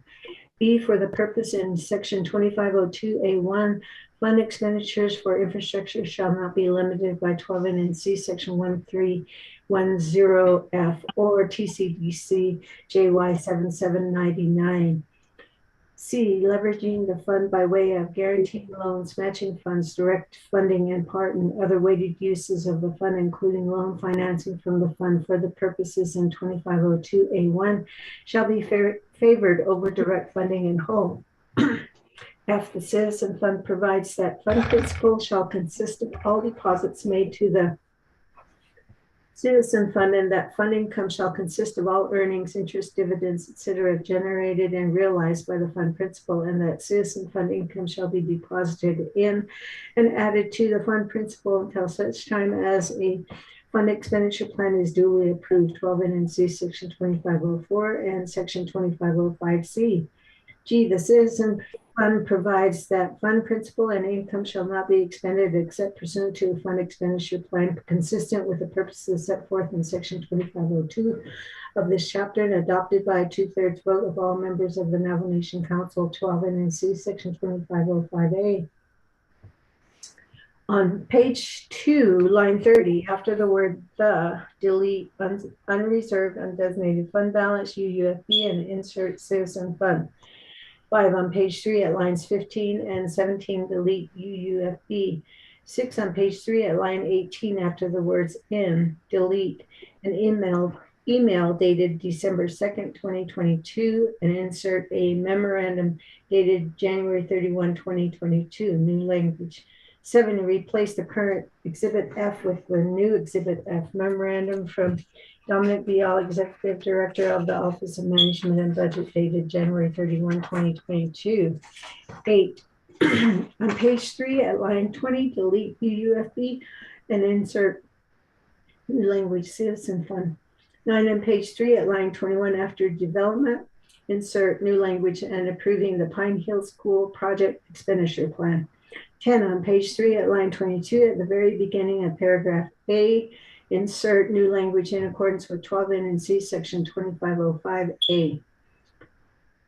The capital T is overstricken, small t. 11 on page 3 at line 22, delete UUFB and insert citizen fund, new language. 12, page 3, starting at lines 27 through 29, delete the entirety of paragraph B as follows. This is overstricken. This $3,600,000 supplemental appropriation shall be from those funds that exceed the minimum fund reserve balance in the UUFB required by 12 NC section 820J as determined by the controller.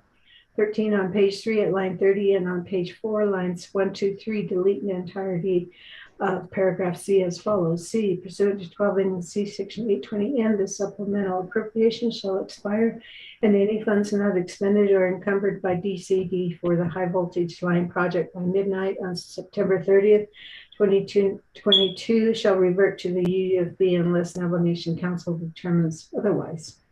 14 on page 3, starting at line 27, after the deletions above, insert the following new paragraph. This is new language B. The Navajo Nation hereby approves the implementation and administration of the expenditure plan for the Pine Hill School project as described in Exhibits A through F attached here too. C, the citizen funds allocated for the Pine Hill School project may be further leveraged by bond or loan financing pursuant to the Navajo Nation Bond Financing Act 12 NC section 1300 at SINC as amended, using citizen fund earnings for repayment and financing costs upon approval of the Budget and Finance Committee and further approved by a 2/3 vote of all members of the Navajo Nation Council. D, the Navajo Nation Controller shall determine whether the source of annual allocations for the total amount of $3,600,000 approved herein will be citizen fund principal or citizen fund income or a combination of both. E, the citizen funding for the Pine Hill School project shall be dispersed to the Navajo Nation Division of Community Development, DCD, within 30 calendar days after the effective date of this legislation. This DCD shall then disperse the citizen funds according to specific drawdown requests and instructions submitted to DCD for this project.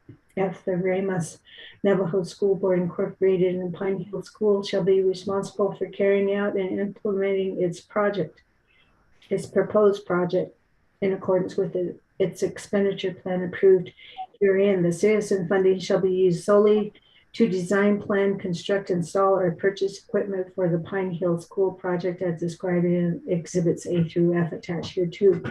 G, any and all savings of funds shall be returned to the citizen fund principal once the Pine Hill School project has been completed and upon a reversion deadline in section 3H below. H, the citizen funding allocated for the Pine Hill School project shall not lapse on an annual basis pursuant to 12 NNC section 820N. However, any citizen fund not spent or encumbered within 36 months of the date that funds are provided to DCD shall revert to the citizen fund principal unless otherwise approved by both the Resources and Development and the Navigated Committees of the Navigation Council. I, the citizen fund shall be reimbursed in the $3,600,000 amount allocated in this legislation from prospective funds available to the Navajo Nation from any and all state and federal sources, including congressional appropriations under the American Rescue Plan Act of 2021 or under COVID-19 related relief in compliance with the eligibility requirements under federal and Navajo Nation laws and guidance. 15 on page 4 at line 6, delete 2 NNC section 221B and 2 NNC section 164A 17 and insert new language 12 NNC section 2505. 16, replace the existing Exhibit A with a new Exhibit A, Appendix K, dated 2/1/22. 17, replace the existing Exhibit C with a new Exhibit C, budget forms dated 2/1/22. 18, renumber or reletter succeeding paragraphs, sections, and exhibits as necessary and appropriate. The committee hereby authorizes the Office of Legislative Services and the Office of Legislative Counsel to correct technical errors consistent with the committee's intent in approving this amendment. This amendment supersedes all inconsistent language in any other committee amendment. Vice Chair. Second reading is concluded. Commissioner Shadid, thank you for that second reading on the legislation 0004-22. Committee members and Shanetta, could you do a roll call vote? Sure, Vice Chairman. Shanetta, roll call vote on legislation number 0004-22. Honorable Jamie Henio, how do you vote? I vote green. Thank you. Thank you. Honorable Jamie Henio votes green. Honorable Jimmy Yellowhair, how do you vote? I vote green. Thank you. Yeah. Thank you. Honorable Jimmy Yellowhair votes green. Honorable Amber Kenneth-Bott Crotty, how do you vote? Shadid, this is Delegate Crotty. I vote green.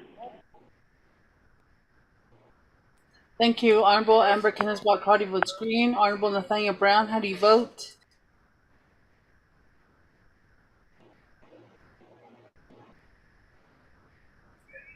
Honorable Nathaniel Brown, how do you vote? Honorable Elmer P. I vote in favor. Okay, thank you. Honorable Nathaniel Brown votes in favor. Honorable Elmer P. Begay, how do you vote? Vote green. Thank you. Honorable Elmer P. Begay votes green. Vice Chairman, we have 5 members voting in the affirmative, 0 opposing. Vice Chairman not voting. Vice Chairman?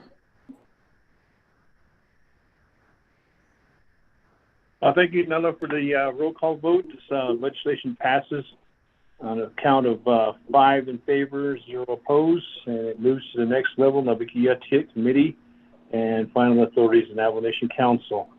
Here at Lashananda, we have spent quite some time on this, and we are completed at 12:35 on this legislation. Started at 10:49 this morning. The agents that were there, Mr. Nez and also Stephen and Chair Henio, on behalf of the request for help within the Pine Hill School and Navajo Nation Arema Navajo School Board. At this point in time, I'd like to turn the floor back over and to give the gavel back to Chair Henio. Chair Henio, you have the gavel. Vice Chair Smith, and the Budget and Finance Committee. Kodoya Nikao, J. Liko. Thank you, Ado Kudo, helping us out. Moving forward, next legislation on the agenda. Ado Che, Delegate Odoso, I called in earlier. So he's still with us. Legislation 0010-22. Peggy, if you read that into the record for us, please.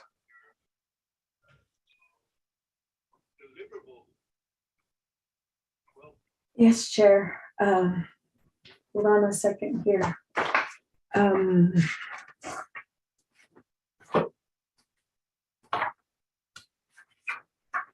This is a proposed standing committee resolution.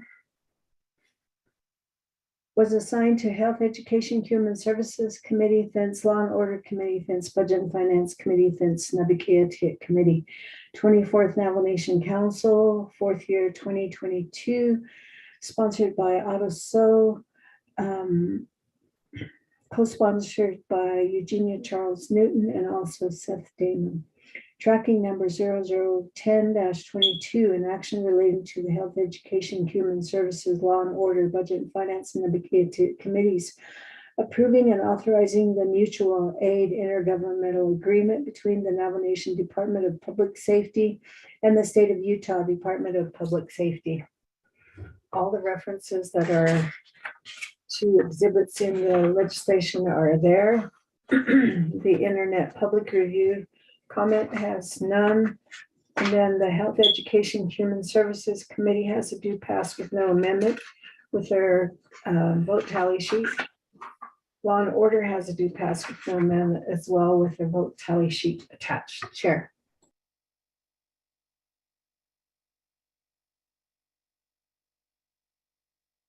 Okay, with that, thank you for that reading. With this, Budget and Finance Committee, is there a motion to accept this resolution as read? Yellow hair, vote motion. Motion by Shinanda, Delegate Jimmy Yellowhair. Second.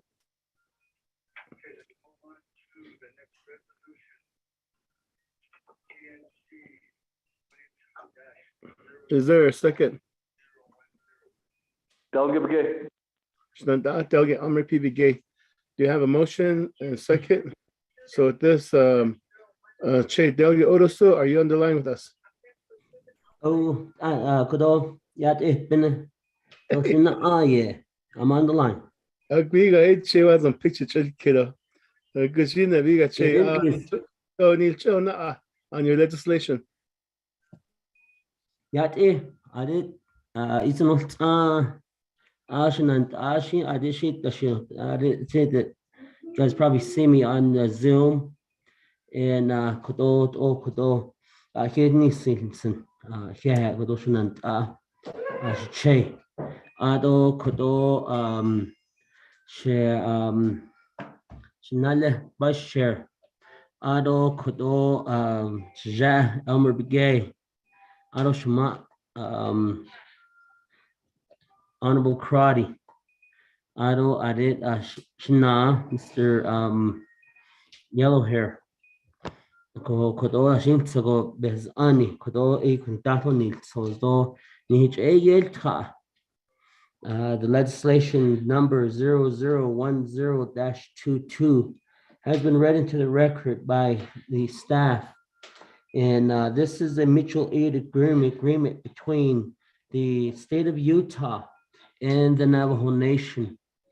And this is a basic mutual aid agreement that will help provide cooperative law enforcement for voluntarily mutual aid in events of any type of an emergency, any type of disaster, and on any type of other jurisdiction.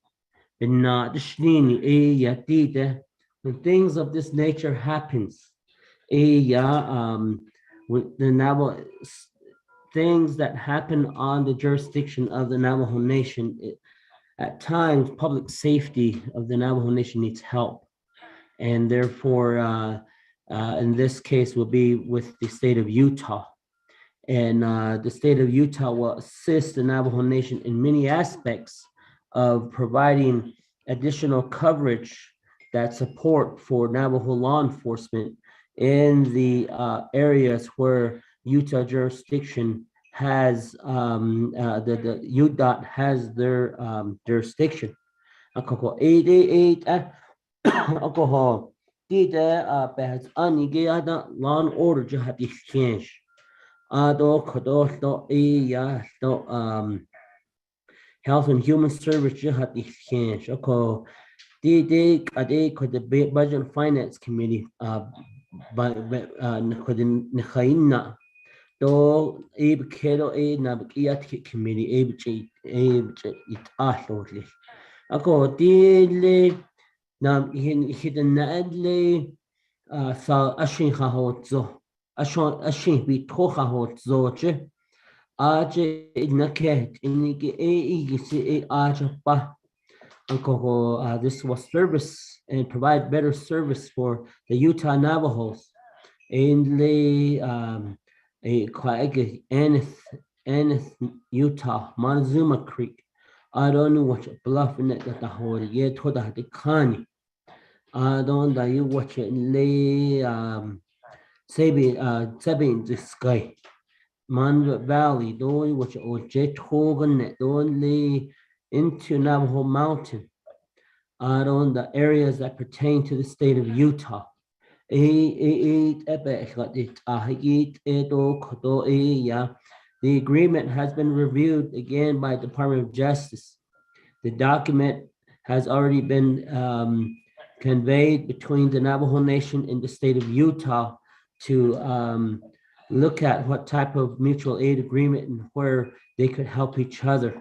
A mutual aid agreement, Uncle Kodebe has only be echogoitati kenshko Kode ya from the executive program that kenshko haditi.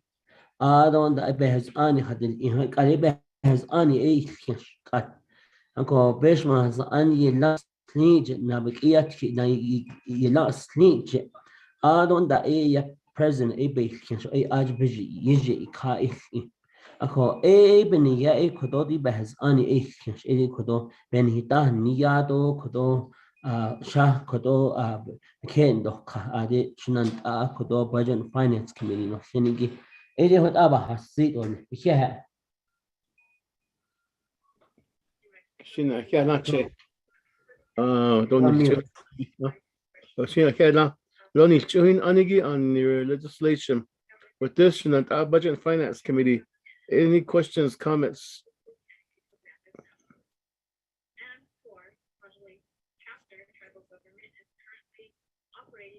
Are there any questions or comments?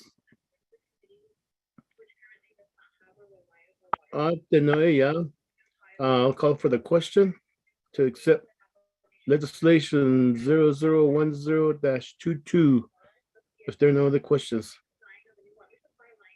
With this, Ramona, if you would lead us in a roll call vote.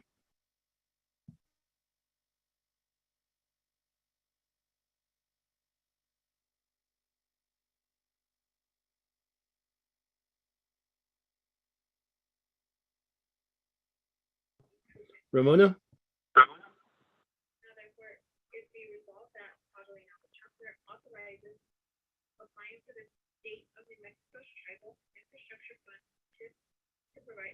Ramona or Peggy, somebody there?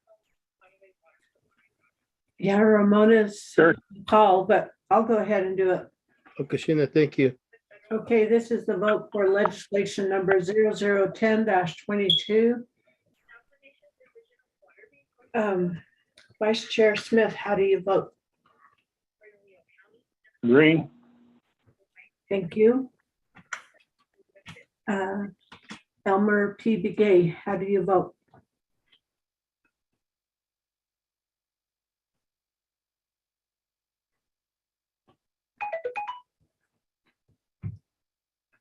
Susa.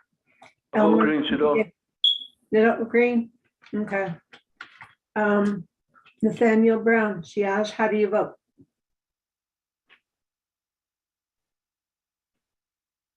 Nathaniel Brown, how do you vote?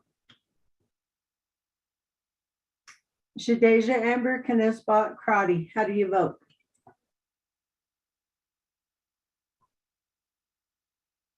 *6 if you're muted. Shadeja, Amber, Kenneth, Spot, Crowdy, how do you vote? Thought I was muted. Thank you for that. This is Delegate Crowdy. I vote green. Thank you. Thank you. Shadeja. Jimmy Yellowhair, how do you vote? I vote green. Thank you. Thank you. So, Shiaj, Nathaniel Brown, how do you vote? Yad Eshama, Delegate Brown votes in favor. Yeah. Yeah, thank you. For legislation number 0010-22, there's a vote of 5 in favor, 0 opposed. Chair. Katrina, thank you. 5 in favor, 10 opposed. Legislation receives a due pass, and it goes to an Navajo committee. With that, Kehanache, for being on the call with us today. Thank you very much. Budget and Finance Committee. Yeah. Katrina Biga. Let's move forward. Chairman Daniel Su, are you still on the line with us?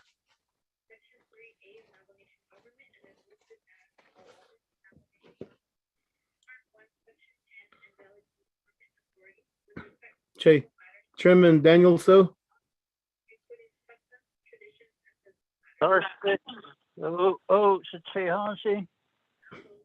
Line We got the legislation 0011-22 Ikabaholji's. Peggy, if you read that legislation into the record. Legislation number 11-22 was assigned to Health, Education, Human Services Committee, thence Law and Order Committee, thence Budget and Finance Committee, thence Navajo Committee, thence Navajo Nation Council. This is a proposed Navajo Nation Council Resolution 24th Navajo Nation Council, 4th year 2022, introduced by Daniel Lee So, co-sponsored by Seth Damon, Edison J. Wanika, and Paul Begay, tracking number 0011-22, an act relating to health, education, human services, law and order, budget and finance, and Navajo committees, and the Navajo Nation Council, amending the charter of Diné College 10 NNC section 2001 through 2023. You have the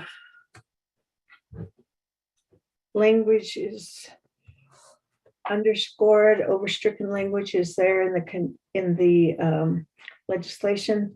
Health, education, and human services has a due pass with no amendment. Law and order has a due pass with no amendment. Chair Hinyo. Okay, Hannah, thank you for the reading. Budget and Finance Committee, is there a motion to accept legislation 11-22?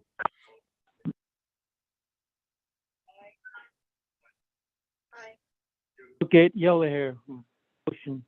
Delegate Yellowhair motions. There's a second.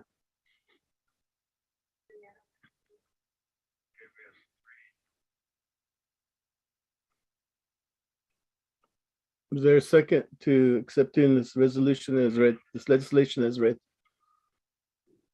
I'll second, Vice Chair Smith. Vice Chair Smith seconds. So we do have a motion by Delegate Jimmy Yellowhair, second by Vice Chair Smith. With this, we do have Chairman Daniel So on the line. Che, if you would introduce your legislation to the committee here.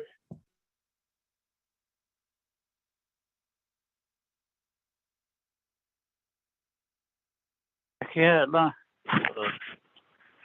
Chedo and I a big echo quaggy and I do Shikado Shednes case and still quaggy the inner side. The quaggy sad beta no did I. Nasty Neil Sausage area the quadja the net college. I think so. I see. Enal Nestole to ye Nas at Edo lately a quaggy. Sato ni datos so DJ ado kwagi George Taylor the Queen Days don't say at digit nal sos ni dat on da signal ado health human service health education human services Aja based on some league dog on here BNF do nabikia here do anil sco council go ya nature hige joy be london see clean day do quaggy sitna al todo Vito earlier do see instead is IGB Khadasi le Torte added in a college but groundbreaking go ado anasto le now don't need Joe Quaggy President Charles Monty Russell ado adjunct staff President Yekwe it does Quaggy Quaggy sabe dan hudit ahido Quaggy Dale Nisto Lake it's this high in cities Auburn in Tropican also Vito Dasta do Quaggy Asi Yale Hada Vito Quaggy Charter Amendment Igi das cause Ado so instead of Vito J structure that don't they when the Kwaja Kajodo Le Kajo Hada Sigi and that's 80 new legislation Igi Elia Quaggy Ikadisha any dasel sos Ako Quaggy Naskuna the dealing to like his call in the Kia kit Jabata number so story Lana wins in the hood off Ado on 24th Navajo Nation Council a special session he jail Quaggy to Trestle story without Lana wins in Chicago sitting there and I without a larger behind state only.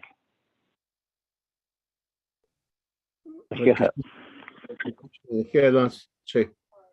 Chairman, so with this Shenandoah Budget and Finance Committee, are there any questions, comments regarding legislation 11-22?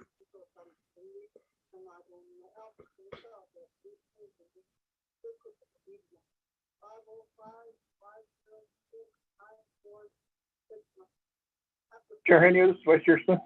Vice Chair Smith, question, you have the floor. Thank you, Shenandoah. Unfortunately, my internet went out. But I'm trying to follow along.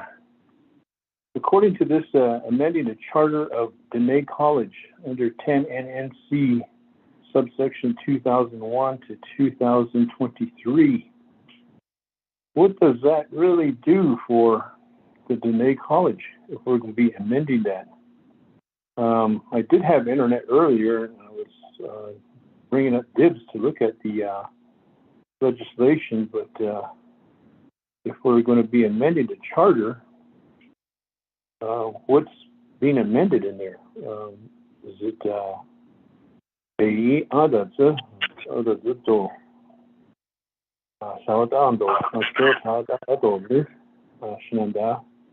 that's my question. And how does that enhance the college if we're going to be amending those 10 NNC subsection 2001 to 2023? Is it financially, or is it making it more apt to have more students at the school, or more teachers, or more professors, or more dorms, or more roads, or more field trips? That's That's my questions, Shenandoah. Thank you. Commissioner, thank you, Vice Chair Smith, for your question. Chairman Daniel So, response. Akehela Che Ado Sitsilla Akeha Ado Wato Pilagona Keto Dene College.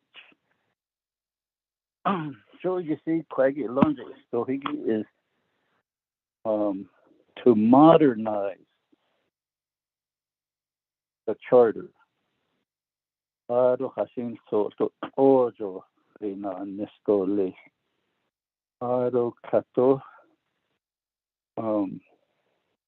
base of the Holunigi to use as matching funds. The amendment, it's not about enrollment or teachers or no.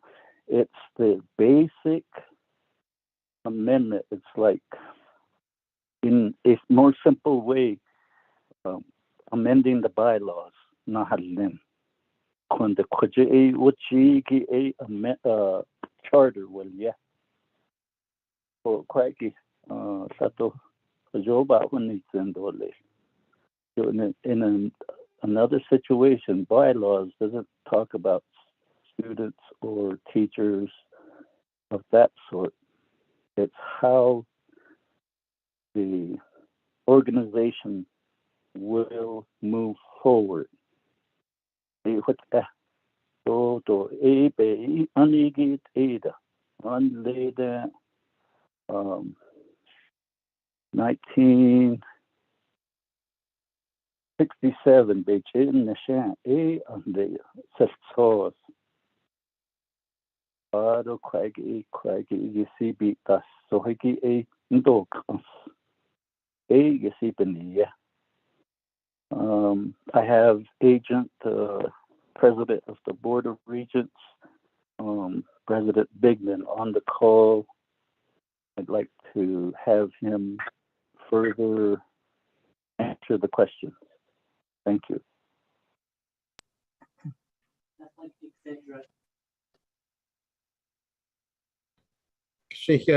you, Chairman. So I see that there's Mr. Greg Bigman on the call. Would you like to have him respond as part of your agent? Che. Yes, to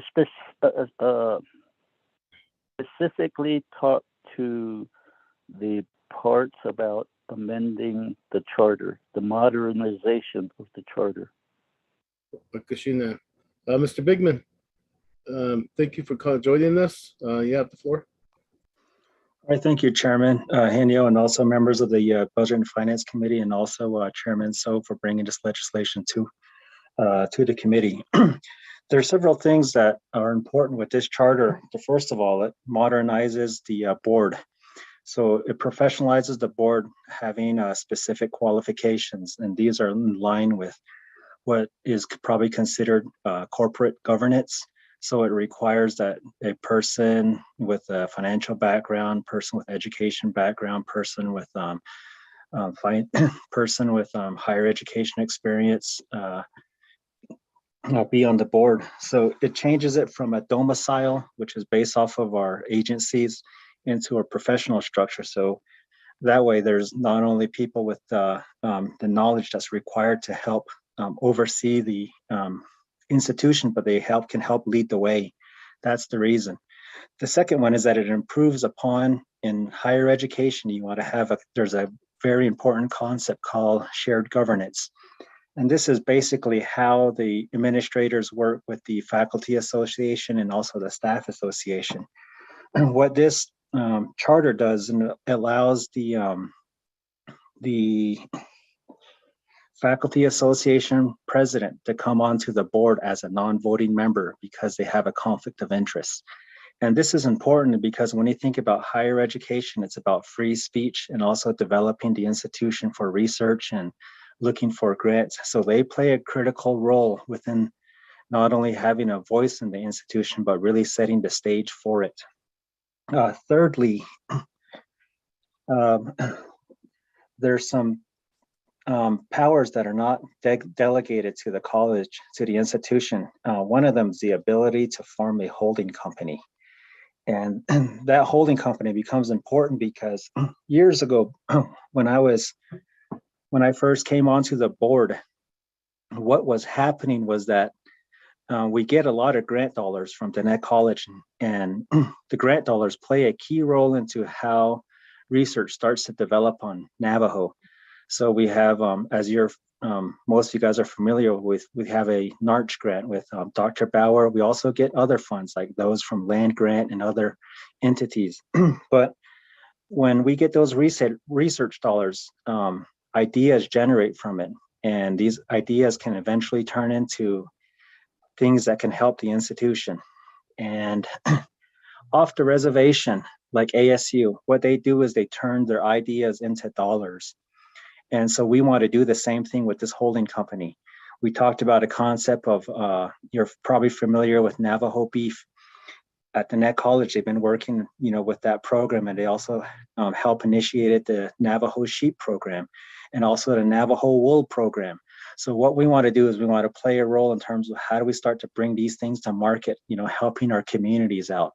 So the holding company is very critical in terms of making that process happen. But in addition, we also have money for investments that we also have. And we would like to be able to invest dollars in a more financial savvy way as well. And we adhere to the guidelines that are spelled out within the Navajo Nation's Master Investment Trust. So we basically replicate it and have a very similar policy to how the nation's assets are managed. And kind of like the CHACIN fund, we want to see those strong returns by using real estate investments because generally those are perceived to be less volatile. They have less fluctuation within their price, and they have a lot higher rate of return in comparison to other types of funds that exist within the stock market. Fourthly, there's some other things within the charter that just needed some clarification. And these are just minor things that were moved around. So they shifted from one location to the next, and this is just to provide clarity and provide a better structure for the charter. Lastly, what the other major change was changing the borrowing limit from 2 million to 50 million. And the reason why this is done is to allow the college to start being able to utilize modern financing. So being able to leverage our dollars, kind of like what's required in a CHACIN. So that way, when we get $1, when we get say $1,000, we can put a loan against it and be able to, rather than spending $1,000, we can go out to market, to a bank, and we can triple, even in some cases, have 5 times the value or up to 10 times the value, depending on how the college manages its finances. But over the years, the college has always been very, very conservatively managed. And this is a good thing because this will help maximize our funds in terms of how we start to develop the growth model for the institution. So those are the reasons for the main reasons for the structural changes within the charter, and that completes my response. So thank you, Chairman and members of the committee.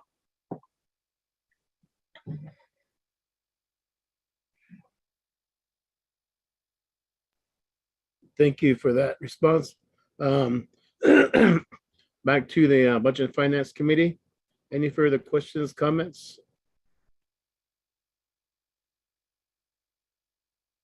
Chair Henios, Vice Chair Smith.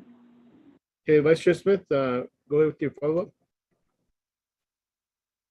Thank you, Chair Henio and committee members, Budget Finance, and tonight for bringing this legislation forth and having your agent explain exactly what's going on with the charter.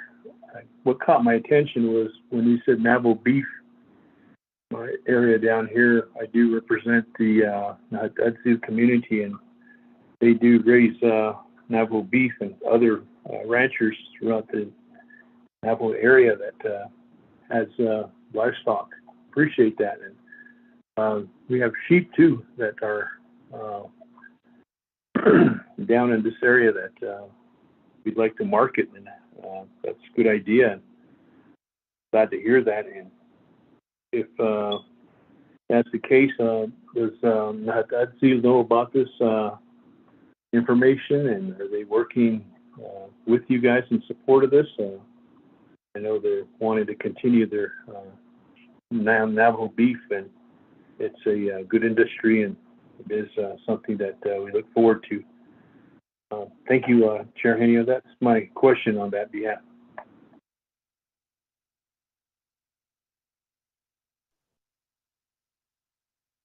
Thank you, Vice Chair Smith. With that, Chair Danielson, a response?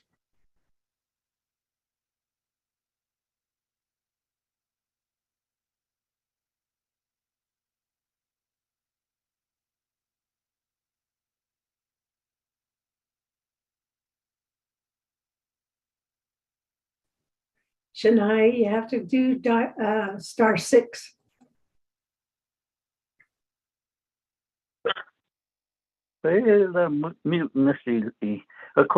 Oh, yeah, hey, those BNF committee members and all the folks on the call. Yeah, years ago, all the tribal colleges became eligible for USDA grants in the area of research. And for me, marketing is part of the research. But I do have another agent, Dr. Charles Monty Russell, who will provide further answer to Vice Chair Raymond Smith's question.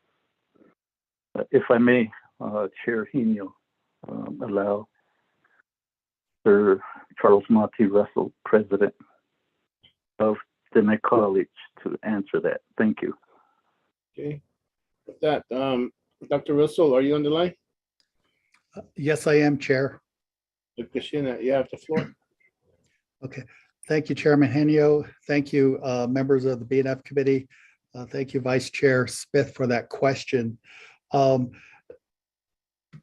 of the things that we're looking at, and so the short answer is yes, we're looking at how do we try to work with all of the beef industry to work forward, and we have ideas that we continue to move. One of the things that is specific to this is the answer that President Bigman gave in terms of creating the LLC as we move forward. But it also is what we're focusing on, and that is one of the other things that we're looking at is trying to create a technology transfer center. And that is taking technology. A lot of times we just think about it in terms of computer, but it also means being able to patent, being able to trademark, being able to copyright certain things that can then be used in marketing. So we're looking at this in a different way also, not just working with our land grant, as Chairman So mentioned in terms of the USDA, but also looking, we now have an agriculture degree. We have a business degree, combining those two to then now create an agribusiness type of emphasis. So those types of supports are available to the growers that we go out and we work with right now. Now, one of the things that we need to do is to be able to formalize this in a manner.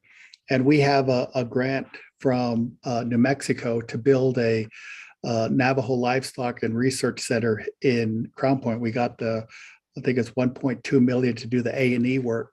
And part of that is to focus on how do we try to improve the Navajo beef industry as well as, sheep and moving forward like that. So we're in the process of baby steps, and part of what the charter amendments do is allow us then to build and work in different industries that can help our Navajo growers, producers, and going forward.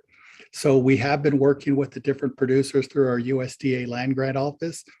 But now what we're trying to do is how do we try to take that to a different level in terms of marketing? And that's what this, the charter amendment allows us to do on a few different fronts. One is the capacity to have holding companies, LLCs.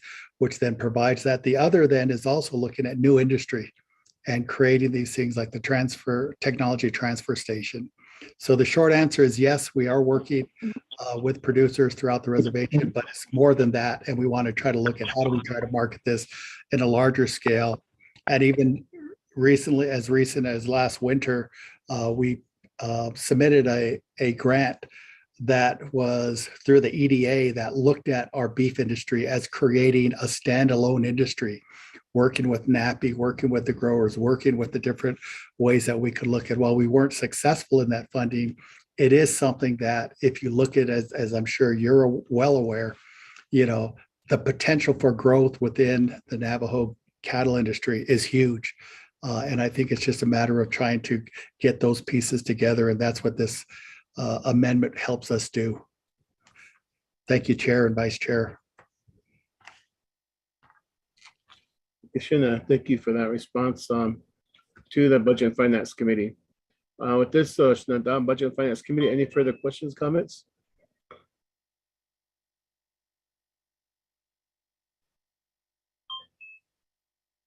Hearing none. If there are no further questions or comments, I'll call for the question. You have the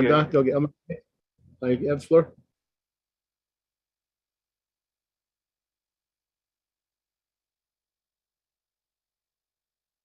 Delegate Elmer P. Yet around the members of the Budget and Finance Committee, around Chair Wedo, Delegate So yet around I think I heard the Monty Russell, those president, although another Greg Bigman. So I'm trying to listen down. I'm trying to understand. Quite you buy it here, so bounces case go. The order, then you get as a dog of Lahata to dot Nike to modernize no TG, what Epic dog kiss, no that. We'll turn that to operation and facility. No, I don't the alternative source of refunds, revenue, based on Yadna Rahakido, Epic dog kiss, I based on what kid or the teaching, it's harder to get another card. Out of the last one, a professionalized board of region for Castle. Either they or you the Ghana is the Ilka as the but the Tegonado dog is like I had the Hanas Kilabana dot Nil. Oh, no, that is Nanas Kidko. They did a hot hair. Oh, you see, the neck collars, the neck, single zero, the neck. Oh, around the 18, around the other at that team, or you have seen so, you see that there's other 15 the best team, like at that team, all cut them there. James, I thought like it by Yale, board of region, or your professionalized those, no, so. Okay. The neck a hogisha, the neck a hog. Yeah, because I know how to do the city. And it's sad, what Zido, I don't know, because other has what Zido, I don't know that I so like because no, what the needle, what cut the needle. If you see, in a dark case, because it be needle, I don't know, because it is the team to other by age that team, then you come get the team at that team. And that based the team on the that I get to other was it asking that echo. A digit to other the neck other, yeah, but I don't know this. How that I get that, how that I was there, husband or the neck, I see that he is in the car, is it up in that either. The children, not the lacking. They are quite able to be Ghana cashier. Bill Ghana. Now then, get a Kososha. تنك أخذ على بحوز على بحوز نجي نيدا بايتك أخذ يهص نجيشا أتنك أخذ على نان كادو هذا آدون ليكشت أتسنا غاجدا هذا تايدان ليكشت إيه أي صدق سند بس زدا أرند إيه العادات أهيدا بس زد فدات أهيدا شيء إيش ده بعرف إيه ده أصل كانك أشيش إيه تشوري بيت نقلي هيدا بنينا لا إيه فت إيه ده ولا إيش كده يا تأخو شرحنيو أنا إيش كده ده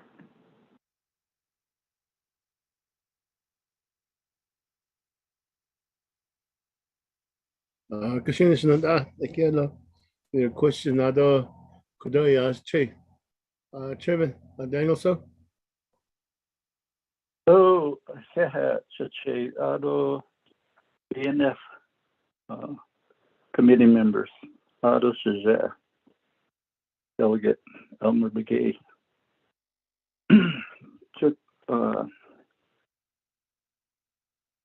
Been at this kiddie, so a ben match a see, it's a day.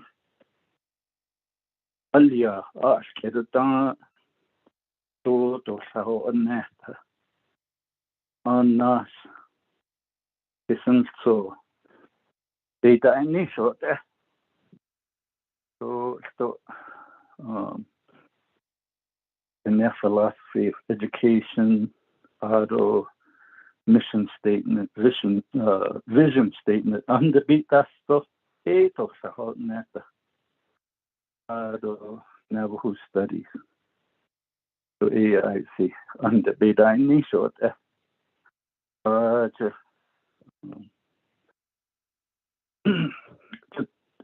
take Bansis case or a Hanshi manually to a education is a ladder, my people. To quacky. I think so. What the whole crikey? A day la, a day ya. The quite cut. Hat easy ye, the conigi, hat easy out and the zigi, hat easy craggy. Has your been nice old that old lady joy craggy.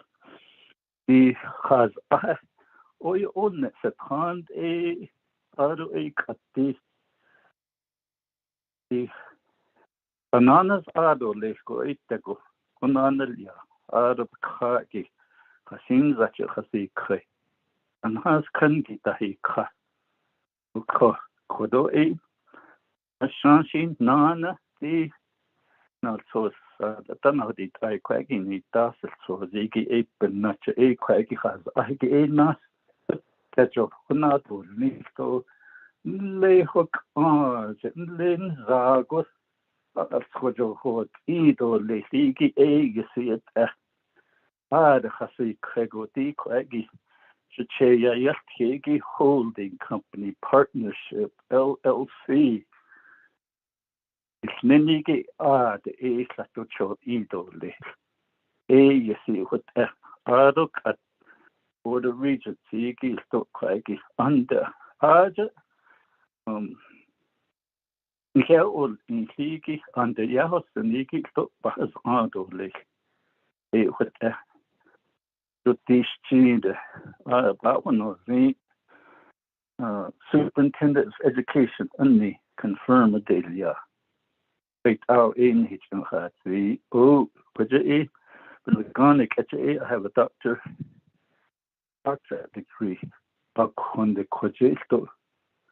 Halin da stahigi beketen has junne do koje and is do hujonge transfers and the tato bohosh shan't in the quaggy eggy or a tato Anna Winton and sea case Ado cat a the Dr. Helbigate a ton ne katasutta as a board of regents.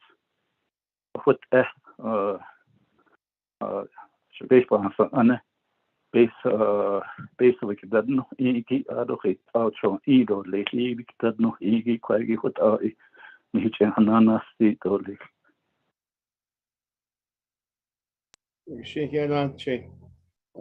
Chairman Daniel Sok, and I change the allocation and Budget and Finance Committee. Any further questions, comments? Delegate McGee again.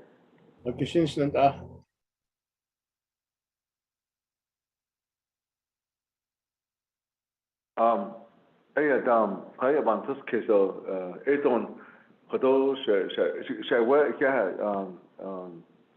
delegate so kado not us to Jahanen sige vacancy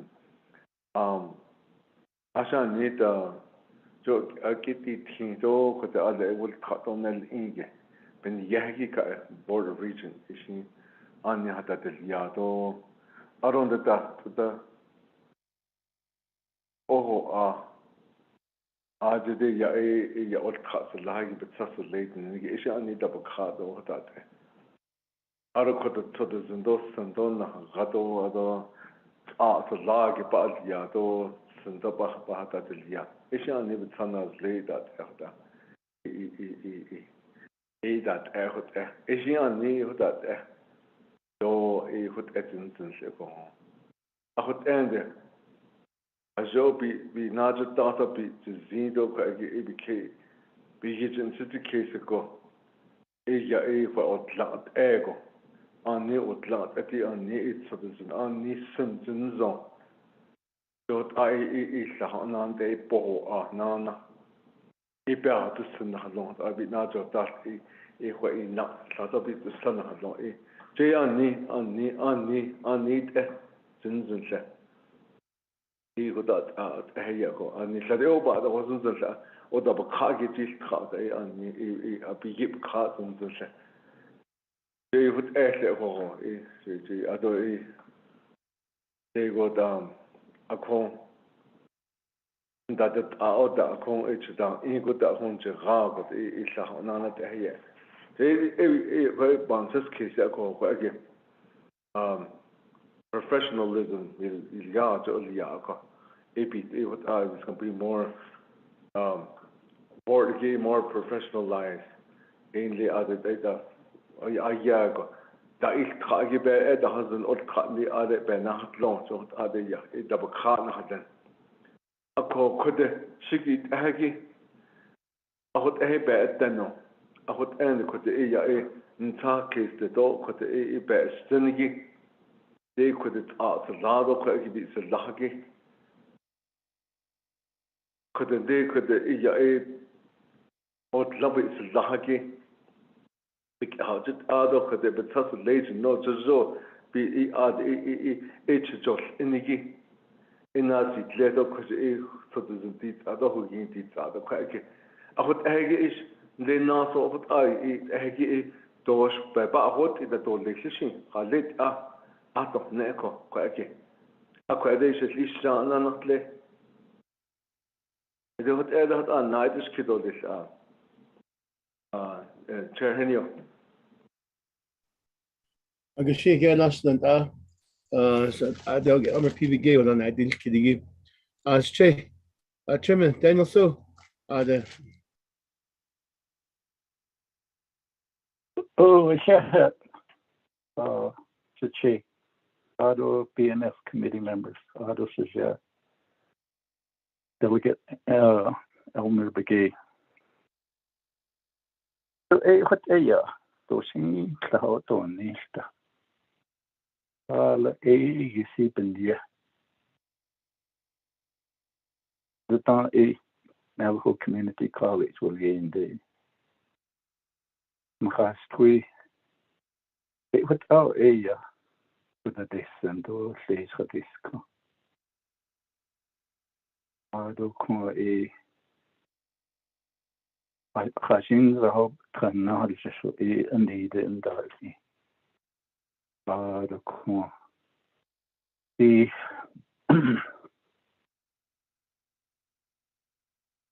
citizen.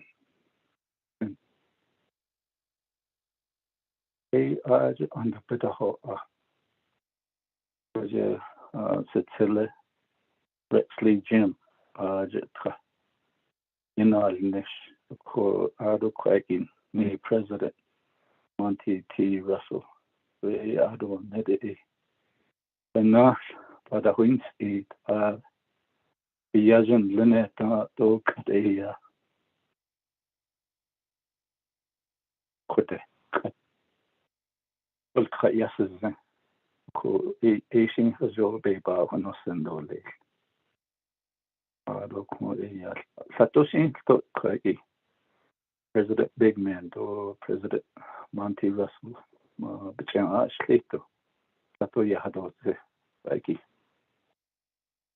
And the aspect of whether the Navajo philosophy, the Navajo basic fundamental ways of living, will that be part of programs offered by the Net College, Asian Kwagi President Bigman or Dr. Monty Russell?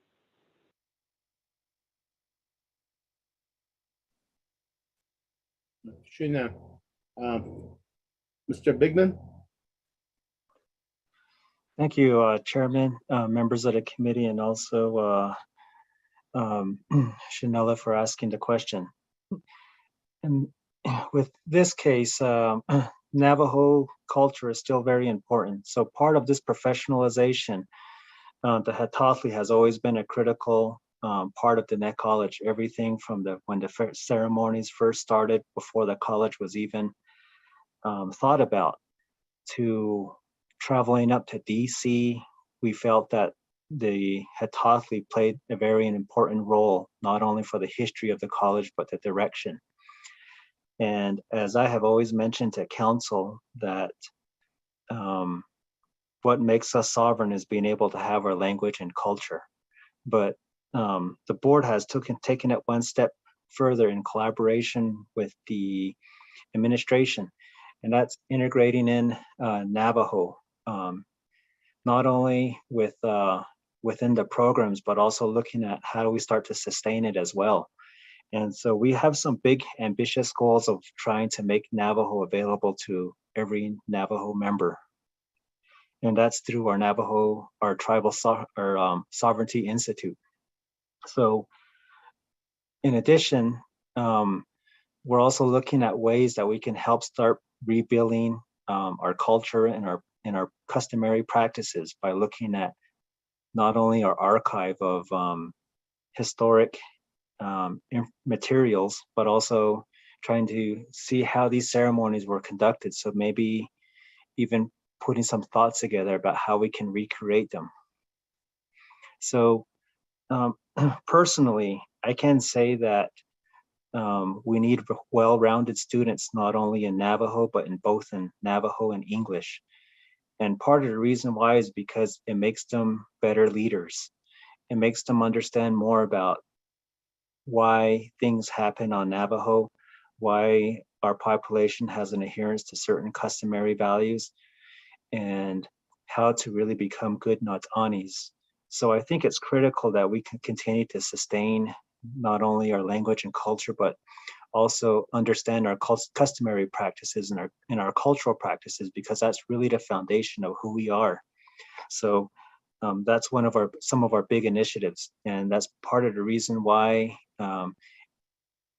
we're doing many of things that we can in order to help sustain our language and culture. And I believe in this new charter, it's also specified in there as well as part of the duties within the, one of the first sections, maybe section 2 or 3 in that subsection. But President can clarify. This concludes my response, and I also respectfully request that President Russell also have a chance to respond, Chairman. Thank you.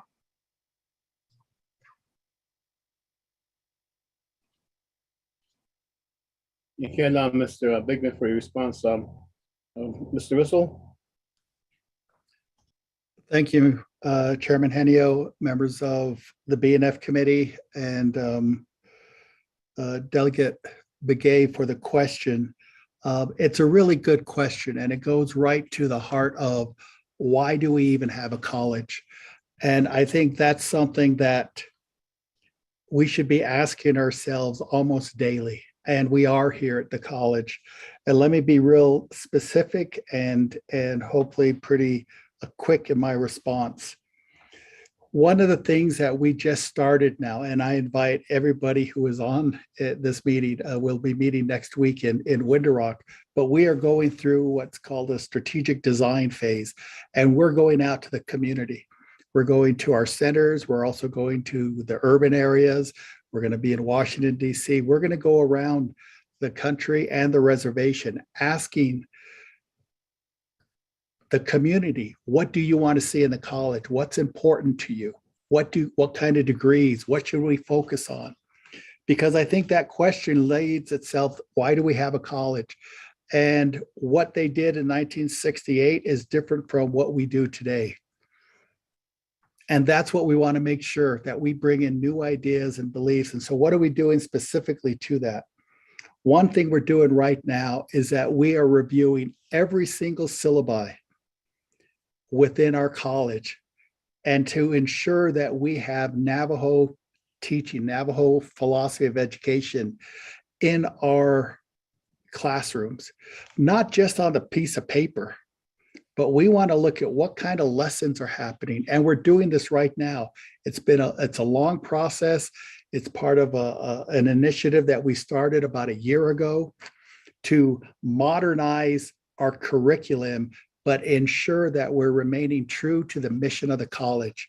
So things today are different than they were yesterday, but how do we move forward? What's an example of that?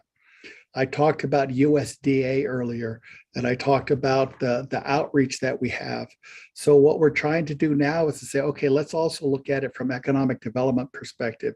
So part of this charter allows for the development of an LLC or holding company. And one of those things that we're looking at developing and creating is a wool mill.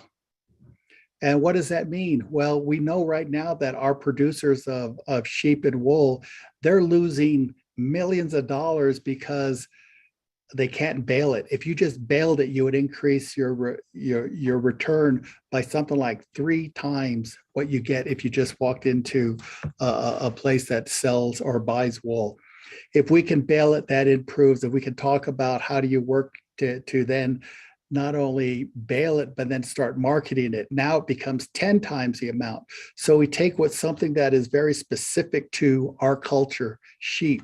We talk about it from the perspective of, we have classes that talk about it from a culture perspective. We have classes that talk about it from a genetic perspective. We combine those two, and now we create a new market by possibly developing a Navajo wool mill. So we provide all 3 ways to look at an issue that may be very culturally specific, like raising sheep, but we look at it from the perspective of science, but we also then bring in the idea of marketing. And what does that have to do with the charter? Well, the charter then allows us to look at this and then create maybe a trademark, Navajo wool. And then we look at markets and try to create new markets. So part of what we're trying to do is to take those elements that are specific to who we are as a people and find this is what we can do today to help. What's another example? We talk about technology transfer. And again, I mentioned about we're the first tribal college to have a patent. We have 3 patents right now, and we're looking to create markets for that. But it also, you can patent and trademark in terms of processes in silversmithing, in weaving, in those areas to help our artisans who could actually help in terms of increasing their return. So those are the kinds of things specifically that we're looking at. And also just even more specific, we're in the process of developing 2 new, for the first time, master's degrees. One is in business and one is in biology. And we are starting with both of those degrees with the idea of this is a Navajo degree. what does that mean? So when we talk about biology, we're talking about it from the perspective of Navajo, not just the sciences and the Western sciences. So from the very beginning, we're having a brand new process that says we need to go beyond a syllabus. We need to look at what are those lessons that are being assigned, what are the learnings that are being assigned, what are the outcomes. When we talk about our new MBA program, we're talking specifically about what is the old Navajo economy, not about the coal economy, but even prior to that, the livestock economy, or what we call the economy. Now we go forward. What does that mean, changes, and how do we move forward? So we're really looking at saying, how do we try to create these ideas that are part of who we are, but also modernize them. So now our people, our graduates can actually use that information. You know, I think those are some ideas in terms of how we're trying to integrate and ensure that Navajo is at the forefront of what we're developing here at Diné College.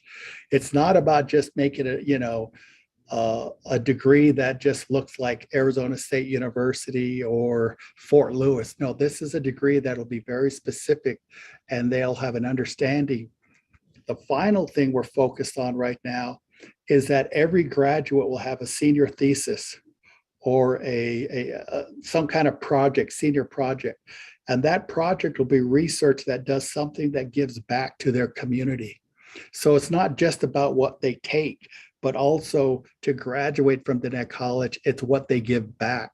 And that's part of this new initiative that we started and we're finishing. And again, I invite any of the delegates to be at any of these meetings. We'll be coming to every center, but it's to hear those kinds of things. But that's how we can integrate Navajo and ensure that we remain true to Diné College and not just a community college.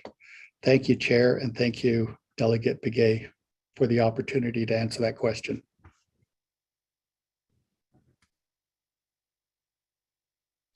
Hey, thank you for that response to the question from the committee.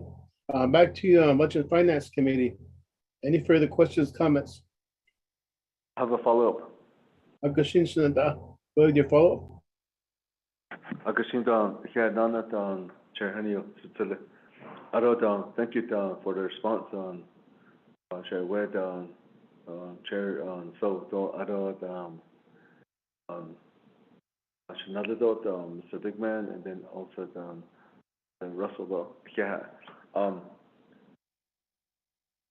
Looking at the qualification for border regions, it seems like for myself, and then looking at I think all these are been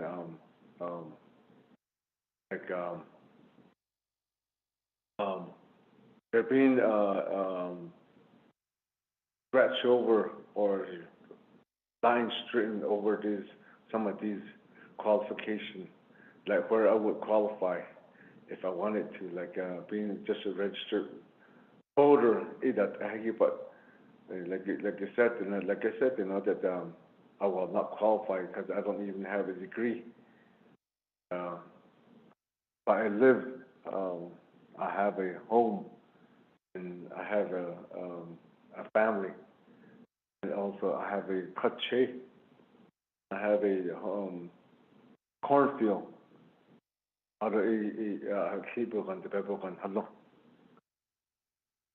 That's I would say that it's a standard for me, and with that, that's how I live.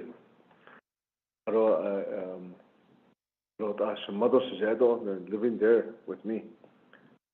That traditionally, that's all I need. That's what I wanted to be with my family, and all my grandkids to grow into like that too, and to learn like that too. That's how the philosophy. I guess you could say that traditional from the tradition that was carried on from my elders.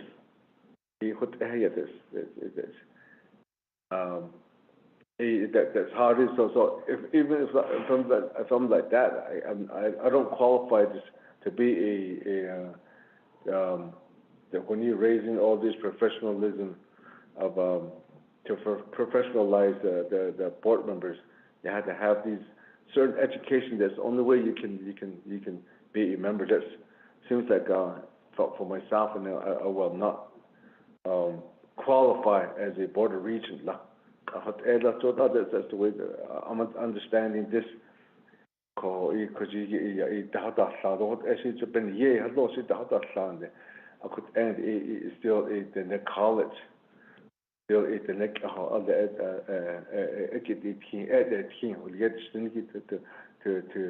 to way to live by that. Just on your logo, it's on the basis. Okay, so what does that mean? You know, I don't know.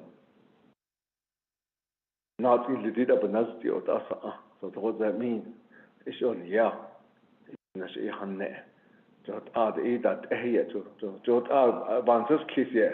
It's something that makes me think.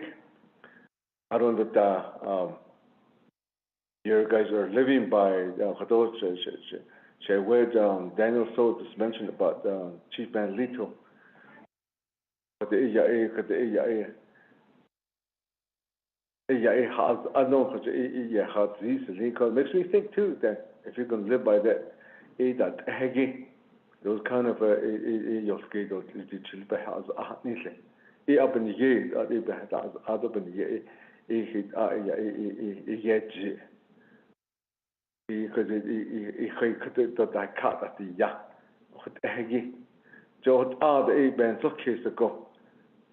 these board of regents, were they able to notice why these ladders,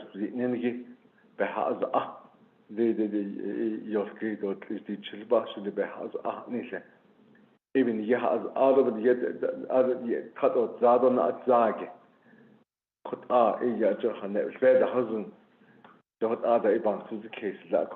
so one thing that I wanted to know is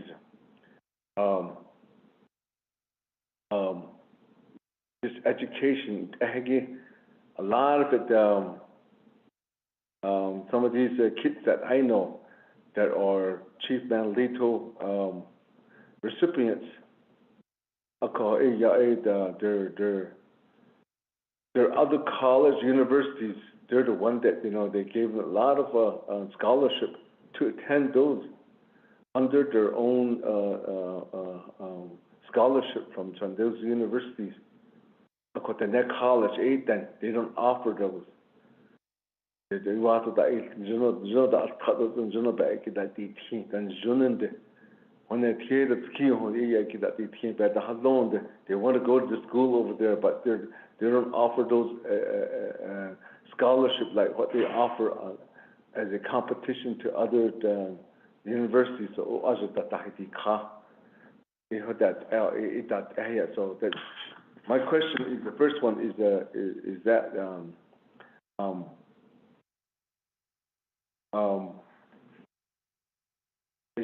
so I will not be eligible if I only even though I live like this, if I don't have no Western education degree yet, so this is the charter is changing like that.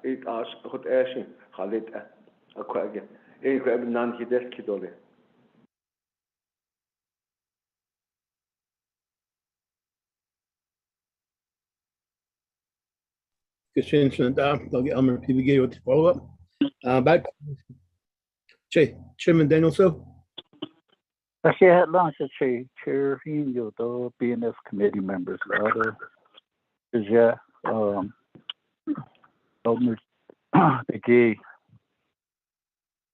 Oh, you'll that's just not like what I bayan here. I get oil. To do shout at the la Neniki Joy the quacky I guess see di sa beta na hodi tayo nita so ziki e ultra iki it au yesi benal sos dokas so it au naso beta inistole look at his oniki by agency 5 are appointed by the president.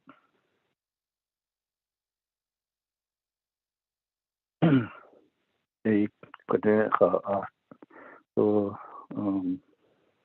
Eastern, Fort Defiance, Hindley, Northern, and Salulia.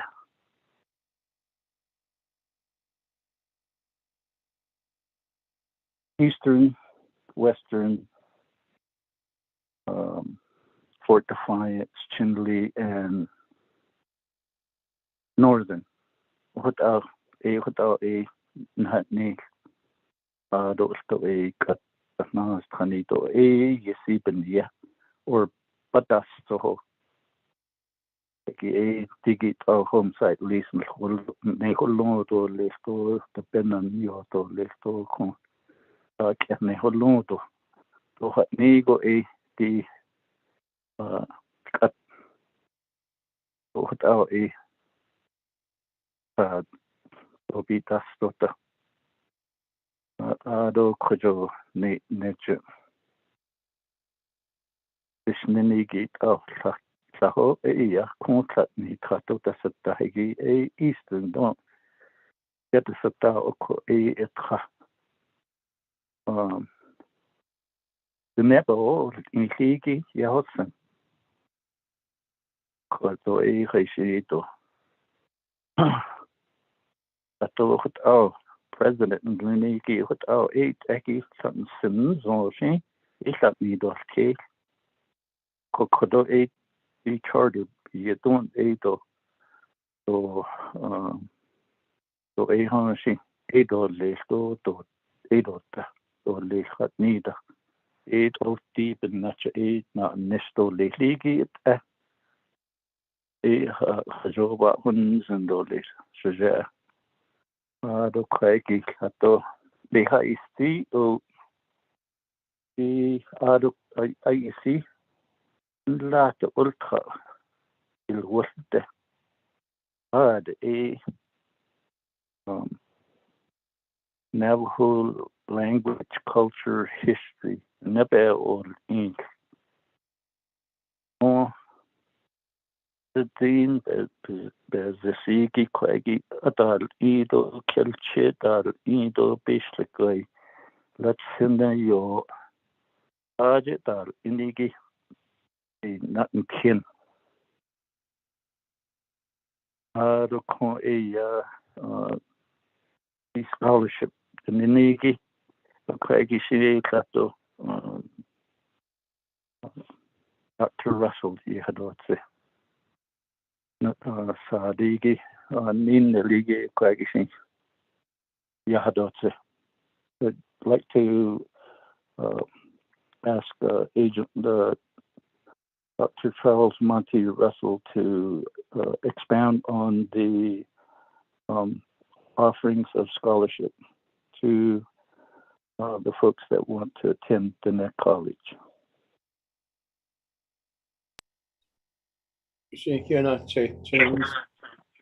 Dr. Russell, you have the floor. Thank you, Chairman Henio, and members of the BNF committee and Delegate Begay for that question. To answer that question, we do have, and we've made a big effort. So because our tuition is so much lower than other colleges around us at $55 per credit, it costs about $660 per student per semester for registration. That doesn't include books and others. I think it's somewhere close to 70% of our students receive Pell Grants. And so whether they go to school here or somewhere else, they would receive that. In terms of direct scholarships though, one of the things that the Board of Regents has done and really focused on in the last 3 years is the focus on fundraising. To give you an example, at the end of last year, we raised about close to $600,000 that we turned directly around and gave out as scholarships. Now, our average scholarship is roughly $500. So you can see that with around 1,300 students, most of our students do receive scholarships, especially right now. So last year and this year, we've also done two things. One, we've given out to every person that applies and attends to our school a 50% tuition scholarship, if you will, a grant. So everybody gets that. If they come on and take classes, they get 50% tuition grant, which is a scholarship, but we have to call it a tuition grant in order to accommodate the federal Department of Ed. In addition to that, last year, so if somebody was in good standing last fall, meaning they had at least a C GPA, they were, caught up in all their classes, they actually received this spring a 100% tuition grant. In other words, their tuition was free. And out of our students, we had about 400 students that qualified for that and that applied. In addition, anybody that still came on board got a 50%. So, if you have people that are hearing something otherwise, I would appreciate have them contact me directly, because we've really made it a strong effort to not just provide scholarships now where we didn't have, but we also have investments that we have with our endowment that we've also used. So we're giving out, this past year, every single student who went and is going to Diné College has received a scholarship, either 50% or 100%. And then on top of that, we raise money every year to give out what we call warrior scholarships in the amount of $500 per semester. So we do have quite a bit, and that's not counting other scholarships that are available. The American Indian College Fund, STEM scholarships, different things where we have worked with companies or organizations that are sponsoring scholarships in addition to what we sponsor. So we do have a lot of scholarships, and every single student who has been attending Diné College over the last 2 years has received a scholarship, every single one. Thank you, Chair. That concludes my answer.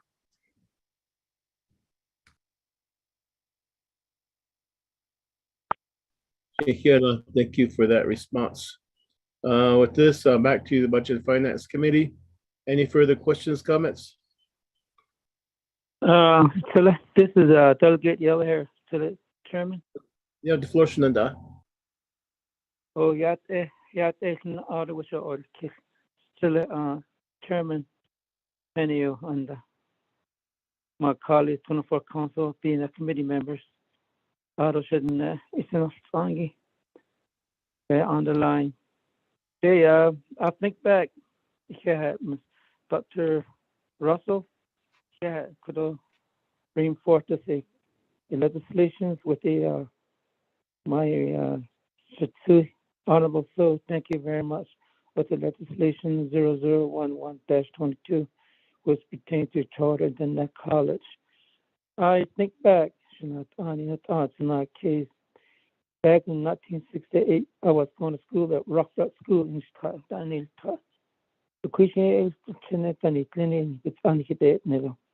We went to Saley College, Navajo Community College. We met with the Board of Regents in the meeting. We actually went in their meeting. The Board of Regents at the time.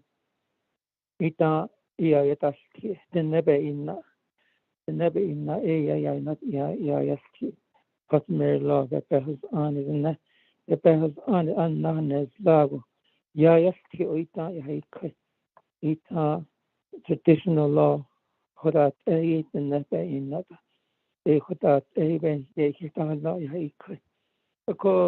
Not Artana case, a cockare, a yacht, and a call, so yet at the cocoa, at the state of all the sugar area. The life changed really fast, and right now that's our student question.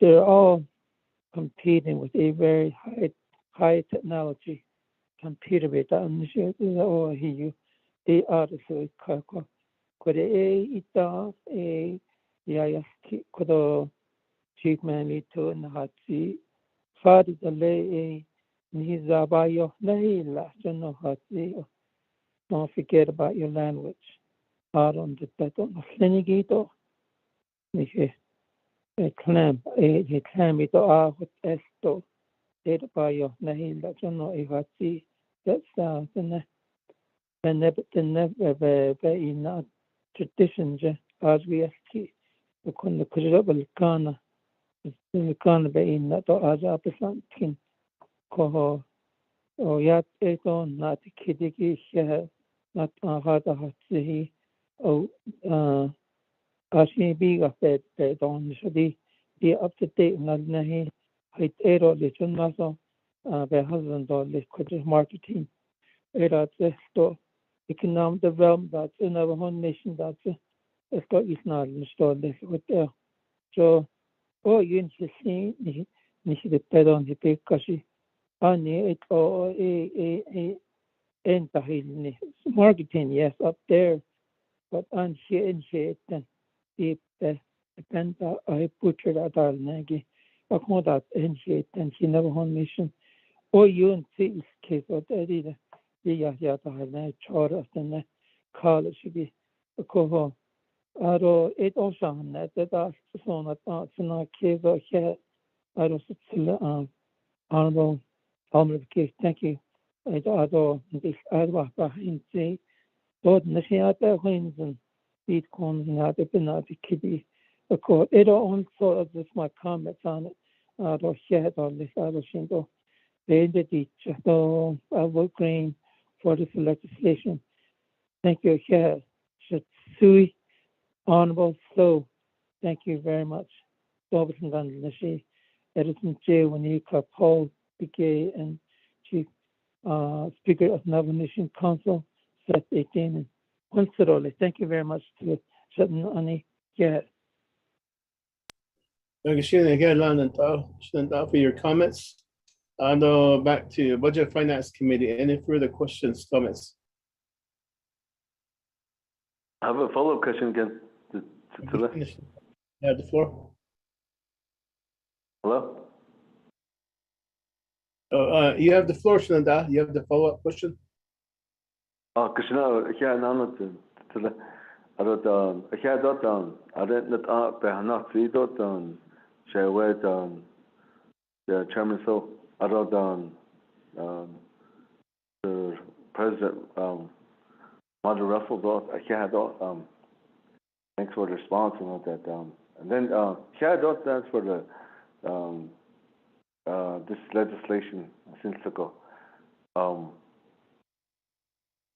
what really makes you think about is the sitting here and looking at the whole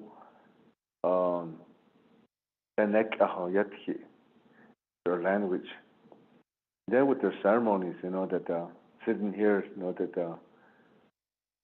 kind of thought about my the coffees that we lost about. So right now, I could say that there's this pandemic starting. There's about 6 coffees that left from our home places, my areas. This case, and others.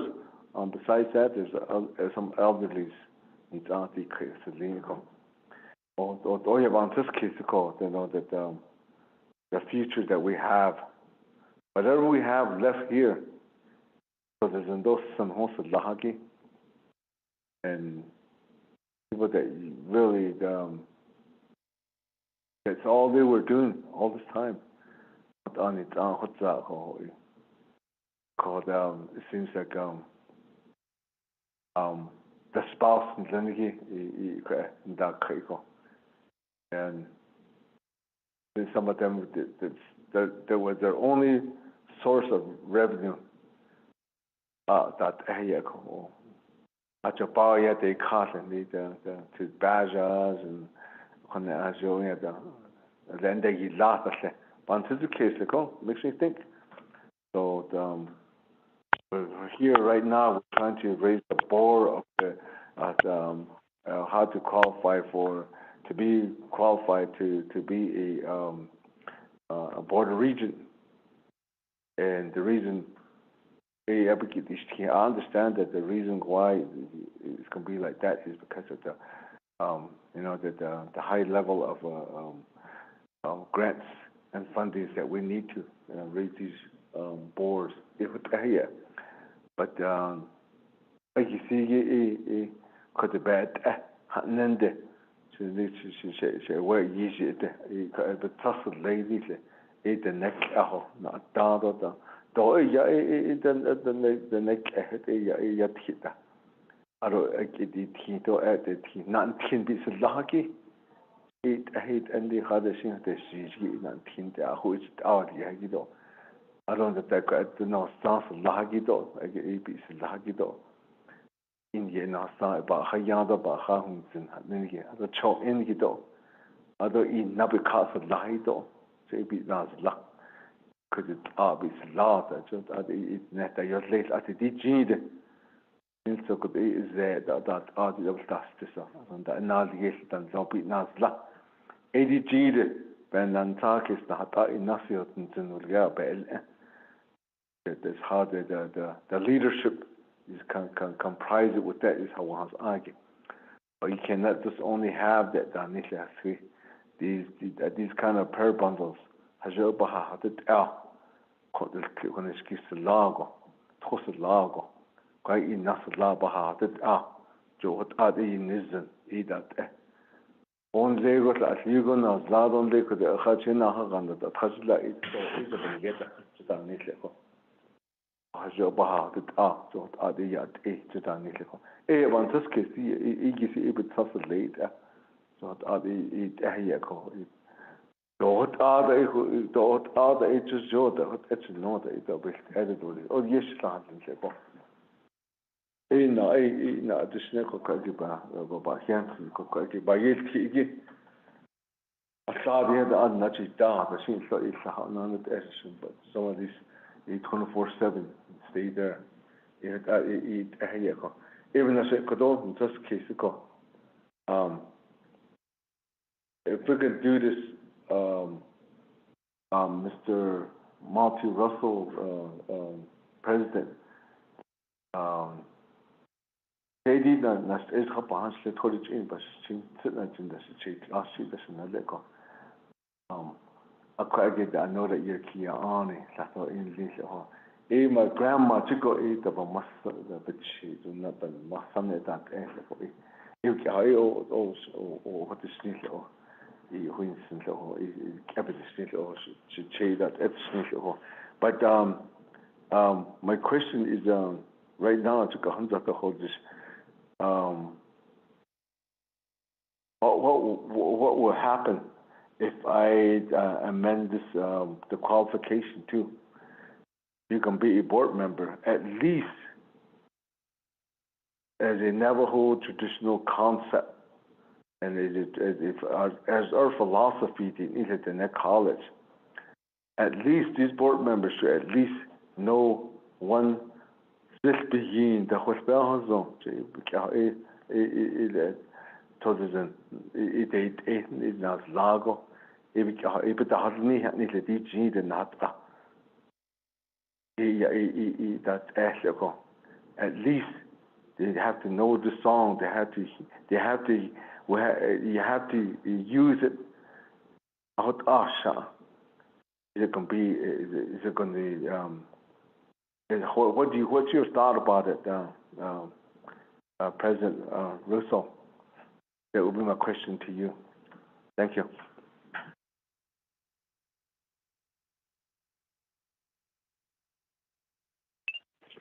Again, for your follow-up question, Chairman Danielson.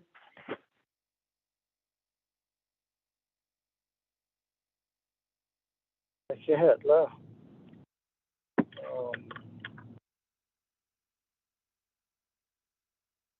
oyo pastigi to is tato okay kadante atin tin baseball so on so shin sa got oh ida hasanda konde not on it on the the big quake sa ndo ka sa nene gishen to abinan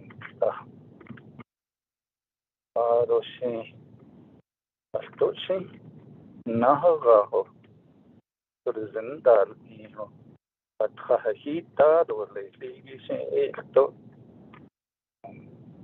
AI down with Alpha.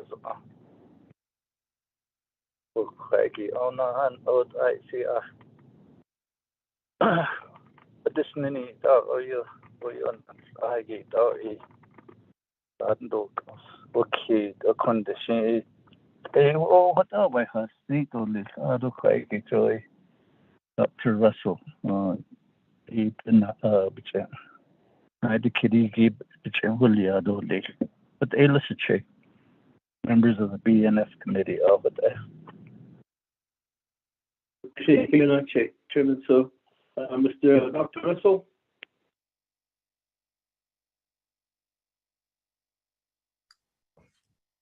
Yes, thank you, Chairman Henio.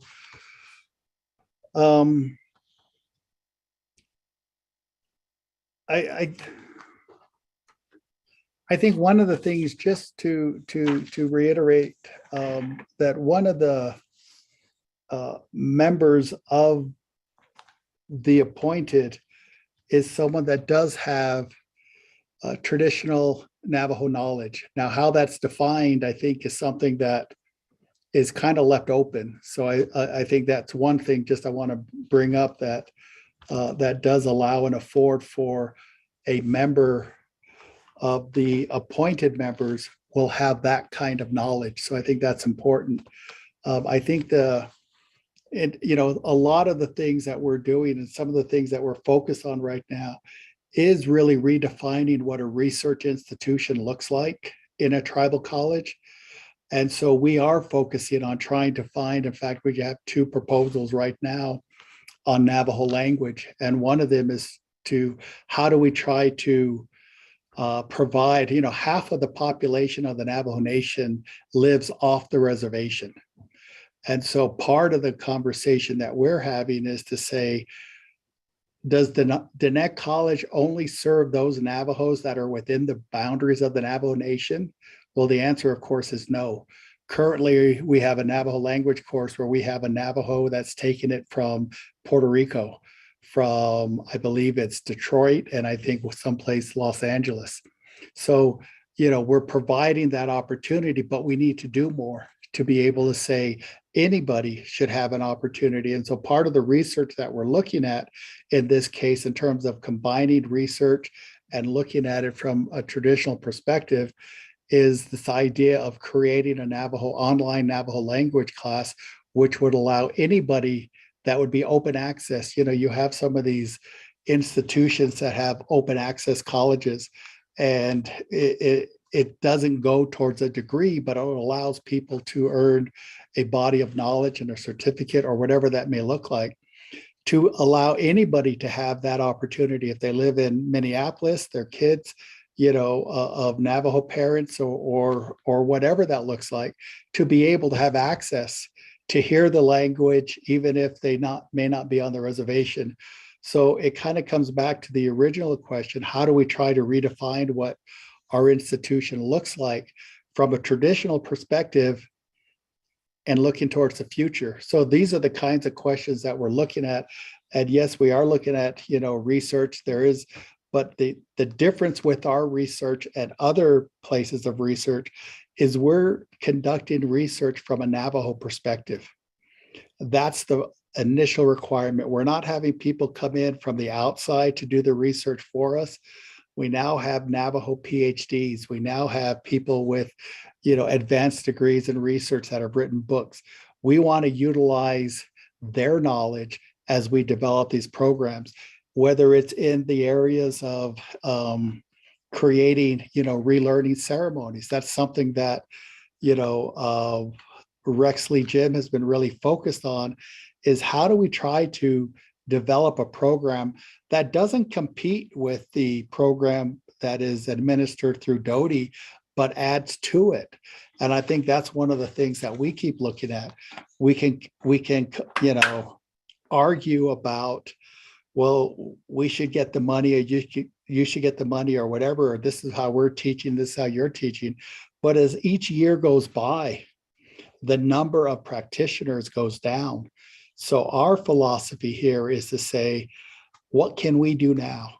And that's what we're looking at when it comes to our traditional knowledge holders, when it comes to our Board of Regents, when it comes to our new programs going forward. So the research is very important, but also I just wanted to kind of reiterate that in the current proposed amendments, there is a member that's appointed that does have traditional Navajo knowledge, and that's not defined by saying they must be a medicine man who is, within one of the associations. So we're not saying that.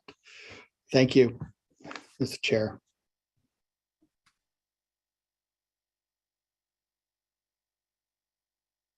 Thank you, Dr. Russell, for your response. Back to Budget and Finance Committee. Are there any further questions, comments?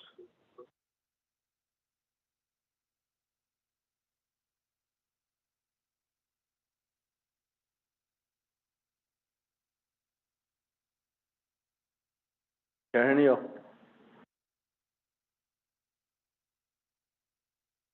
Carnio.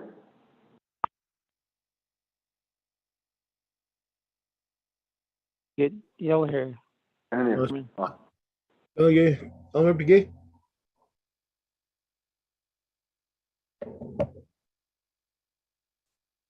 Elmer Begay. Carnio, can you hear me now? Oh. Because other members of the Finance Committee. I wrote Mr. Russell, I wrote the Chair Sodo, Kahada, Cheweto, not the Ido. So you see, even I just need that for okay. That's the layer of the girl that way. You see, all the Yaki asking that. I see, Ben Yet, but what joy, even now, just need that what argo. Old car, was Yaki, Ohido asked, Ben Yell, up and yes, car. Yeah, that ego. Ido the crack, Banas laugh, that's key, the honey. Has did that kid that has did that kid for this long. George asking that all you need to start. Or even as you just kiss a large not on it that you lend you with car. But though a larger the Hatin need all each cut out it need all upon the day hot up at the husband no Yachi car. Even here, leadership, even here, a board reason to lead on this. He could not eat it. He couldn't hear the hot air.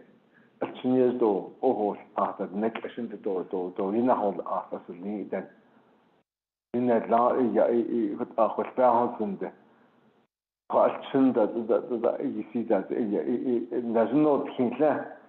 It all that ego. اللي خارج ياخد أنا تيندو أبس أهوز بدنا نتخاط تلوثا غندو اللي كده اللي يجي نادو ناسي ناخد لخود يسحوت يزود نك أشياء تحشو كوكو وخشيت هي نهلن أخد كهية أتشنا إلا غير أيدي النيل خير يحطوا تسلا إلا بينات إلا هذا خلاص أخذ أهجي بايتيو ناسن أركض the reason why later تحدي الجيش Navajo Community College has later This is Zabi He Ka to don't need. I don't hear here. Nisha Nagato be He Ka. I don't hear Tasi do eating. No, I can't. Yeah, a hundred Sahot and I have no or gas and have been so if you go back to 1966, 1968, when you had that you go back, there was a decrease in our language, in our ceremonies, or medicine people were at risk. So that's the concept, that's you see the purpose. It was a legitimate logic to say that that's the main reason. How do we go back to that place, to that time, to change the whole concept of this education of Yahagi? So, how can we include or put it together? 8 Yahagi board member, because it's not because it's cut on in on so he just cut it high. What the other don't need a DG, they got hot angry hot add a side, none of add up. Yeah, now it, yeah. A ship I should know additional. Neither his lace cut. I just mentioned that there's some hot houses from my area that left. I don't know how to recover those. Whatever we lost from them, ate that. I don't know how to go about it. And those little they'll quite chat now hot eat. Now hot eat. I have a house and they go, they don't listen to hours or she's not in there. And so about because the other thing there go. So I just wanted to mention that this time comes out of that's my issue, my concern. Although are they cut over the end of no, Yahagi share where although so he this is go. Once the Chahenio. Kashina, for your question and comments again. Send out Delegate Jimmy Yell here. Did you have something to say too? Oh, yeah, today. It's asking other. Oh. Yeah, do yeah. I think now Leniki Jabba in the social thousand day making in the nature. So to the nepet, so to the Hikocheta Yasi. I don't know such a Atlanta say Ladito. Or the Oya Yahat, it opened the city. The London Leque digging the Zadi Oshkagi. Oyo Yasa, he laid the Nebazat, quoting in the Zazi in it Latana. 11 in Cochete, what Eda no Joya Yahatsi, Quaggy. I think a piece of the Cabana Deho. But a ask for it and part all the what he could a piece making like ever snarl, Egypt could a court cage. Here, they also about the hunt behind the sun on this. The no a kiddo, Nike, no hot, he got Atlantic, Lenigito, Nekashigil, no. So the Oya Badet in a local to the Yahat, see, quite. I say Ayabas, Tina Hadlen. But she is for the night, Hessian Port Region told this. The Lonnie speak Navajo, and or Tlangito, like a Bible, they also cut out Diego. A Ajudo yet has a lot again than Tindo, on Tinin days also. The Aban Sakit, it all conversation, Craigie. What is in oh, you what I know, yet ask you. sneaking on there. Ko AI ahon so over has speed on it, and I'm going to talk more about here. I guess I'm ready to vote myself too. Here, thank you, to the chairman. Out of the two, Daniel So to Marty Russell, your school, your staff. Yeah, about here, and here no. Oh, and Johnny, did about your tea. Yeah, no, to the Almerke. Is behind Peter Hazen Hotavi, Negi. Yeah, on so is you.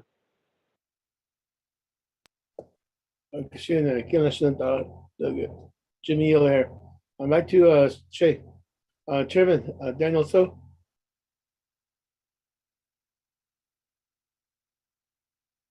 Okay, la, say, the BNF committee, the Homer Brigade, say, Jimmy Yella here. So, Annie, in 66, 68, could hold the show. I see. Nahas twin his on, he shade on the show.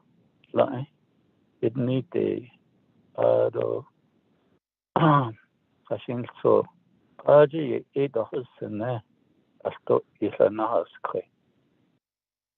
Look at a craggy to under our Okonde Koje, the Nest Sovereignty Institute, the sovereignty, you see, the nutchet, not a lit, without the easy we sovereignty. It not a lit, Ninas, you see, the nutchet, and it a here, his care all in so Ikea. Oko Quaggy. Later il day to cut question. Ando nito hazo inawito doshi be gasta. On the Quaggy. If zihiki height out nasty ye dolly. And so there's an or easy artist height out nasty ye dolly. If the Nest Sovereignty Institute, so unlike Department of Education, esto Yindadnesh. A Kate Halsadi, to Hansi, the Interslada. She urgent in the house, lake in the house, Kate Halsad. So how she cut neither. It's it's a cat nature can't. Action without a dash. Oh, Yash Ani Hano Tani Yash J would that though I see the Nebazad the Sabanda. I saw you had seen all this by he will lead her. I had now and see ye gone even a horse and not a Nasta be in a dolly. Somebody need only. So a quaggy sato. A banshee jakey sato. The sad betan hodita in the indoor nito sato to call quaggy. Then he's been uncanny to the Adamzad and the faction housing. The is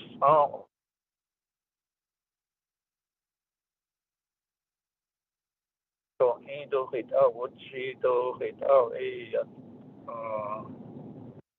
which is the negative to hate the best which I had to cure Ito house so quite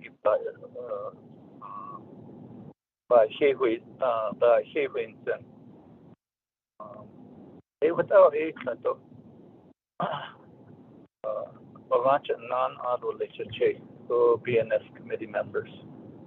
But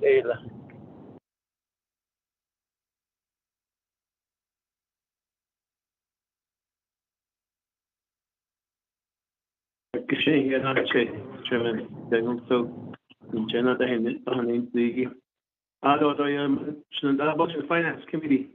Any further questions, comments?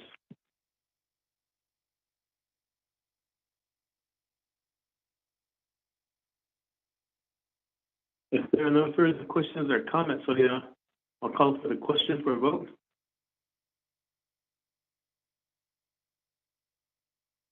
Okay, then Ramona, if you would leave us a roll call vote to legislation 111-22. Yes, Chairman Hino, roll call vote for legislation number 0011-22. Honorable Raymond Smith Jr., how do you vote?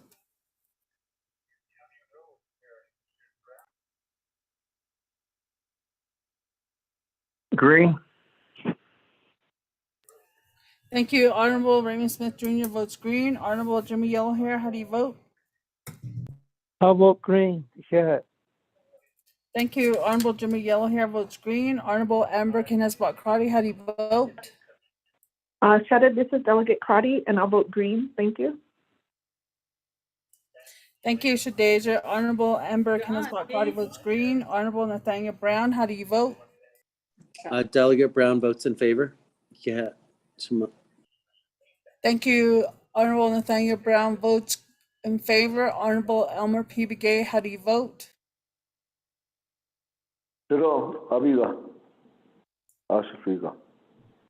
Okay, thank you. Honorable Elmer P. Begay votes in favor. Chairman, we have 5 members voting in the affirmative, 0 opposing. Chairman not voting. Chairman?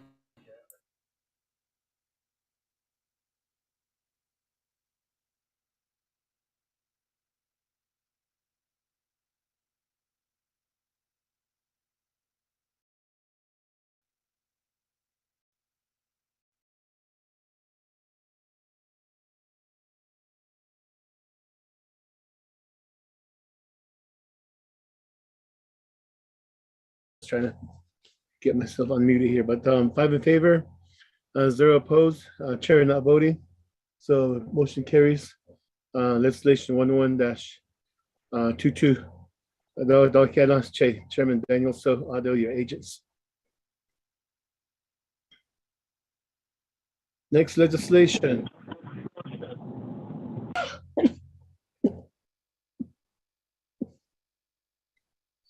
Legislation 10012-2.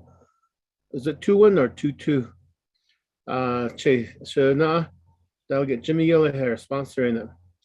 Peggy, legislation. If you read that legislation to the record.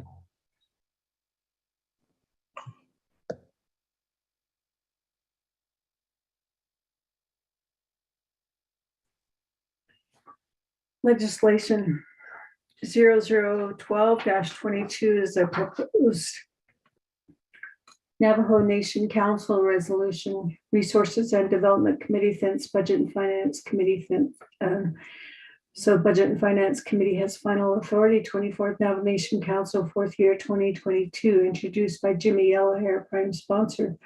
Tracking number 0012-22, an action relating to Resources and Development, Budget and Finance Committees approving a change in Exhibit D to Resolution Cap 3518 for Forest Lake Chapter by adding planning, design, construction, equipment, and furnishings to project number D172 and moving the project to the year 3 funding period. All of the attachments that are referenced in the legislation are there. Resources and Development Committee has to be passed with no amendments. Also a vote tally sheet. That concludes the reading. Since it's a cap 3518, that's all the necessary documents and signatures attached.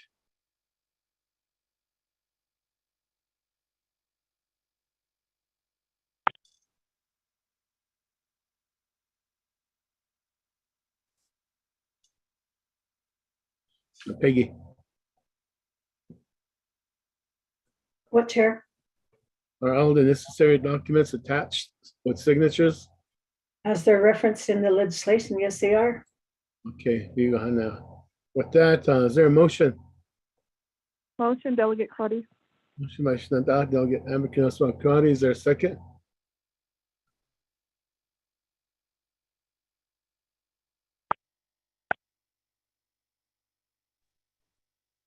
Is there a second for legislation 12-22?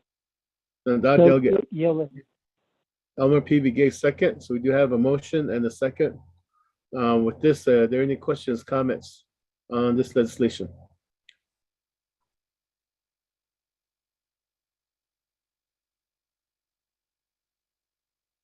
If there are no questions or comments on this legislation, we'll call for a vote.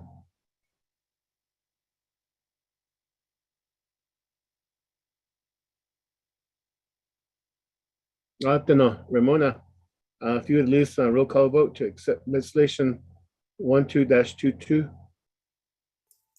Sure, Chairman. Roll call vote on legislation 0012-22. Honorable Raymond Smith Jr., how do you vote? Agree. Thank you. Honorable Raymond Smith Jr. votes green. Honorable Jimmy Yellowhair, how do you vote?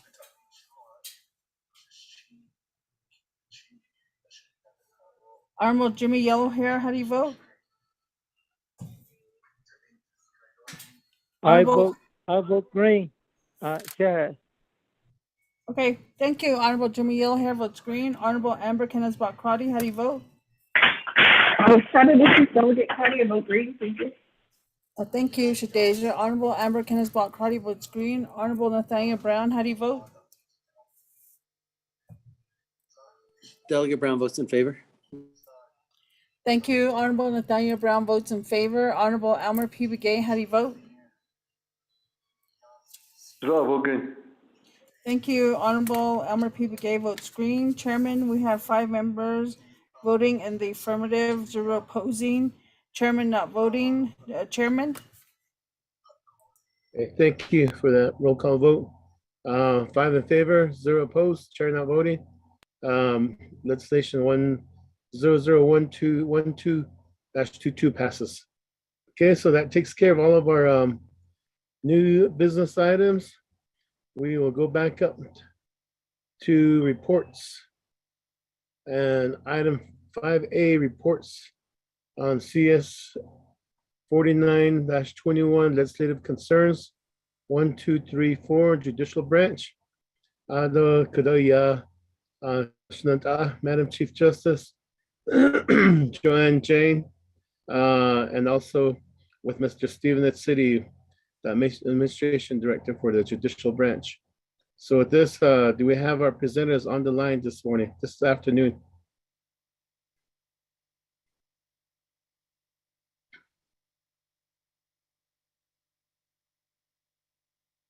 Mr. Stephen at City? Chairman Henio, this is Karen Francis. Mr. Ed City and Chief Justice are getting back on the line right now. Okay, thank you.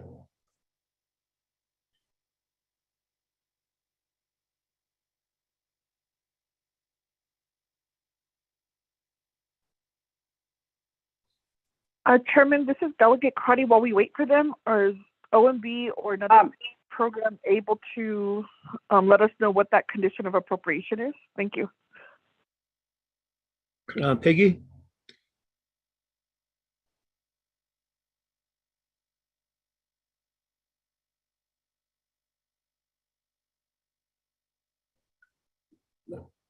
Peggy, are you there? Yes, Chair. I sent this report out yesterday at 8:45. I emailed it out, and if you look at the report, page after the cover letter, the page 1, it it shows the condition of appropriation. It's all in bold. Legislative concerns, all of those are in the report. Did you find your emails that I sent out yesterday? It should have gone out at 8:45 yesterday, the 14th of February. Please let me know if you did receive one, please. Peggy, there's a request to give an explanation, so if you would go over that while Madam Chief Justice is getting on the line. Oh, you mean you want me to give their report for them? No, just give us an overview, a highlight. What are the concerns, and the full report can come from Judicial Branch. Okay, on the first page is condition of appropriation 1. The Judicial Branch Chief Justice shall take all appropriate measures to address the untimely nature of notices provided by peacemaking programs at all Navajo Nation judicial districts. Such measures shall include the review and evaluation of private process servers who are certified by the courts and regularly serve litigation participants, especially with regard to probate cases. The Judicial Branch Chief shall provide a report regarding these tasks both verbally and in writing to the Law and Order Committee by the end of the second quarter of 2022. And if you go to page 3, you have the legislative concern 1. It says improve judicial administration. The Judicial Branch should work with the Department of Justice, Office of the Prosecutor, the Division of Public Safety, the Office of the Public Defender, and other entities as appropriate to mitigate the serious problem of extreme delays in scheduling and hearing cases, and to address ongoing problems with the proper collection, receipt, safekeeping, recording, tracking, and production of documents and evidence related to pending cases. The Judicial Branch shall implement all appropriate measures to improve the administration of justice with respect to all aspects of its daily operations and its interactions with litigants, witnesses, practicing attorneys, and advocates. The Judicial Branch should work diligently toward the goal of increasing public respect and confidence in the Navajo Nation's court system. The Judicial Branch should provide a report regarding its progress, both verbal and in writing, to the Law and Order Committee and the Budget and Finance Committee by the end of the second quarter FY 2022. Then legislative concern 2 is on facilities. The Judicial Branch should research and prepare an inventory and listing of all judicial facilities across the Navajo Nation. The Judicial Branch should provide a report regarding the need for construction of new facilities or the renovation or expansion of existing facilities, including the identification of which facilities are considered urgent priorities. The Judicial Branch should provide a report regarding its progress, both verbally and in writing, to the Law and Order Committee and the Budget and Finance Committee by the end of the second quarter FY 2022. Legislative concern 3 is evaluation of peacemaking program. The court administrator at each Navajo Nation judicial district should review, assess, and evaluate the activities of their peacemaking programs, and should prepare a report regarding the effectiveness of their peacemaking programs at resolving and settling disputes. The Judicial Branch should provide a report regarding its progress, both verbally and in writing, to the Law and Order Committee and the Budget and Finance Committee by the end of the second quarter FY 2022.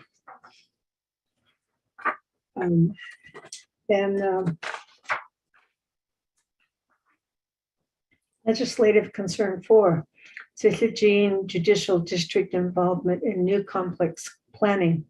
The Pinyon Court Administrator and Pinyon Court Judge should be involved in the planning of the new Pinyon Court facility. The Judicial Branch should provide a report regarding its progress, both verbally and in writing, to the Law and Order Committee and the Budget and Finance Committee by the end of the second quarter of FY 2022. So then it has attachments to their report. And I guess they can explain that. Ush, is that what you wanted me to do, Chair Hinio and Shadeja, Amber, Crowdy? Yes. Yes, thank you, Peggy. Thank you just for the quick overview. Madam Chief Justice, Joanne Jane, are you on the line?